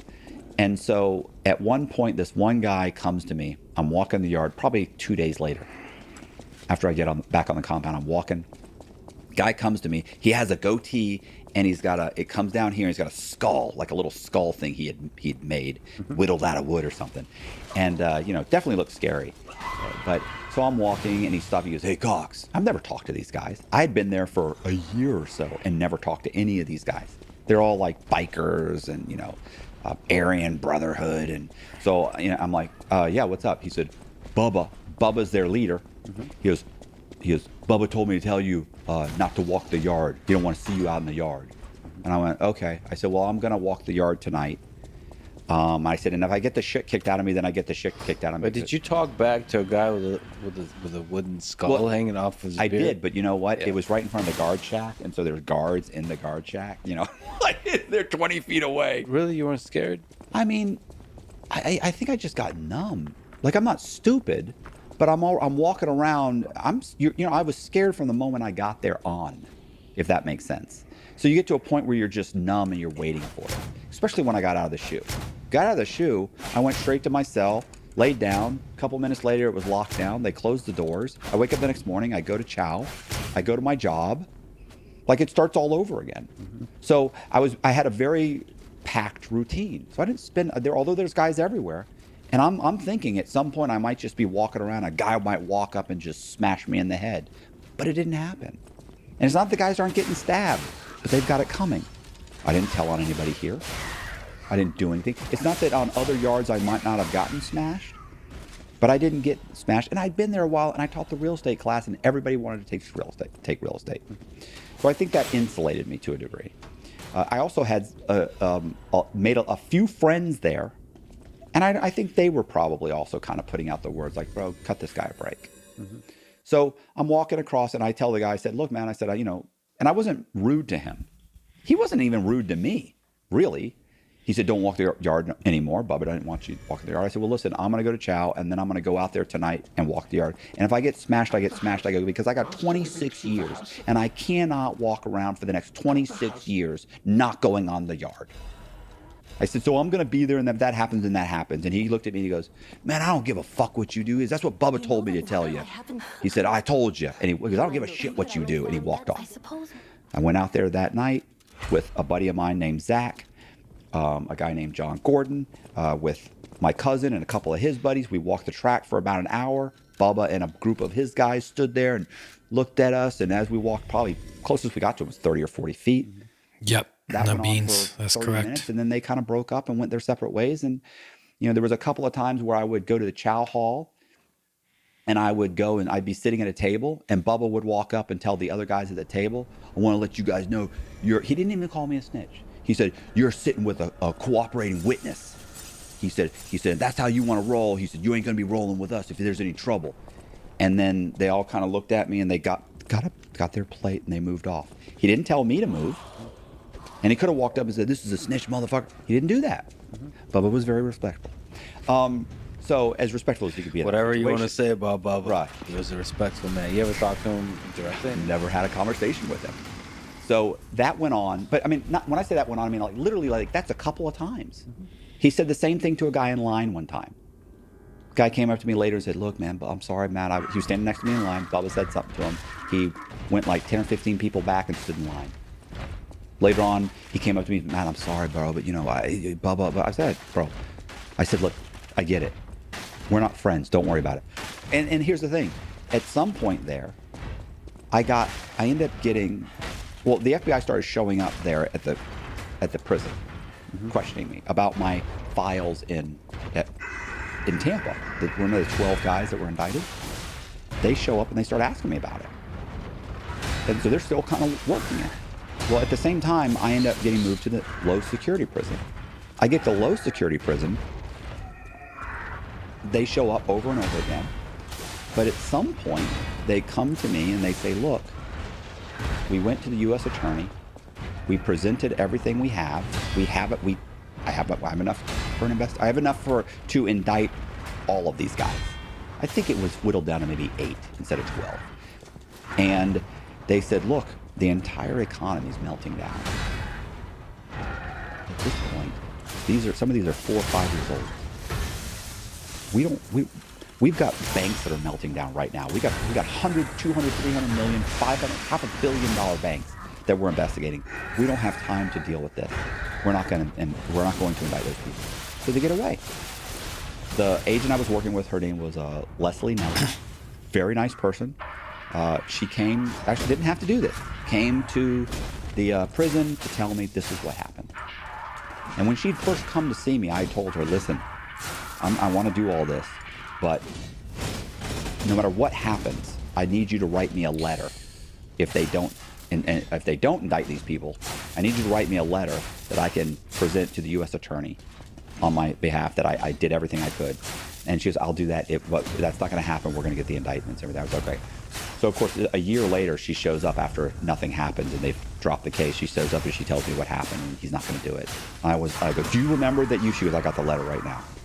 Gave me the letter. She was like, "That's it. Great letter. You know, it says, you know, Mr. Cox has worked, you know, blah, blah, blah. He's done this. This is great." And even said, you know, he deserves a reduction in my opinion, blah, blah, blah. So, but nobody was arrested.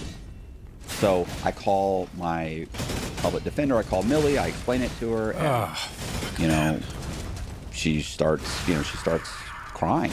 She's sorry. Rip. Well, what are we going to do? Well, there's nothing. All right, chat. You're Sorry, time guys. barred.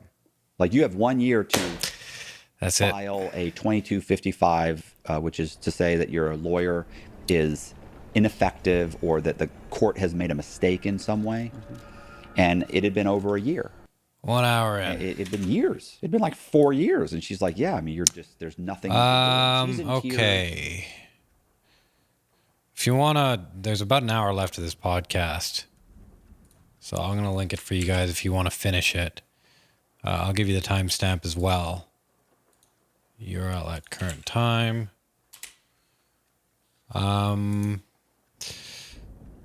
There, you guys can see it. Other than that, I unfortunately don't have more time to go today. I can't believe I got hit on a Romeo of all things. And this next week, I probably won't have too much time, really. I might have like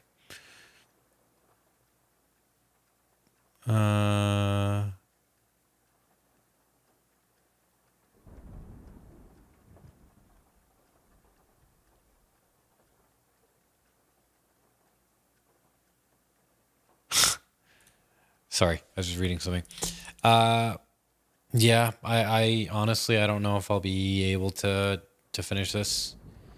I'll be gone in a week. I'll be gone for a month. And I don't know if I'll be doing this when I come back or not. I don't know. But I did try. I did try pretty hard. And I guess it just wasn't meant to be today. So I'll continue to give it my best effort, but I don't know how available I'll be the next week. And who knows? This might be my last stream ever. It might be. I doubt it because there's probably other games, but I might not see you guys. So that being said, if I never see you guys again, well, a lot of you were super cool, and all of it was worth it because of you guys, the ones that were cool. The rest of you can get fucked. I'm just kidding. Okay. But yeah, I'll see you guys later. I might be back this week. I don't know. I'm just saying this a little bit preemptively. Anyway, hopefully you enjoyed the podcast, and it really did help me concentrate. So that one's too bad, huh? All right, guys. I'll see you later. Be good people. Live good lives. And I will probably see you in a day or two or something. Probably. But you never know. Bye.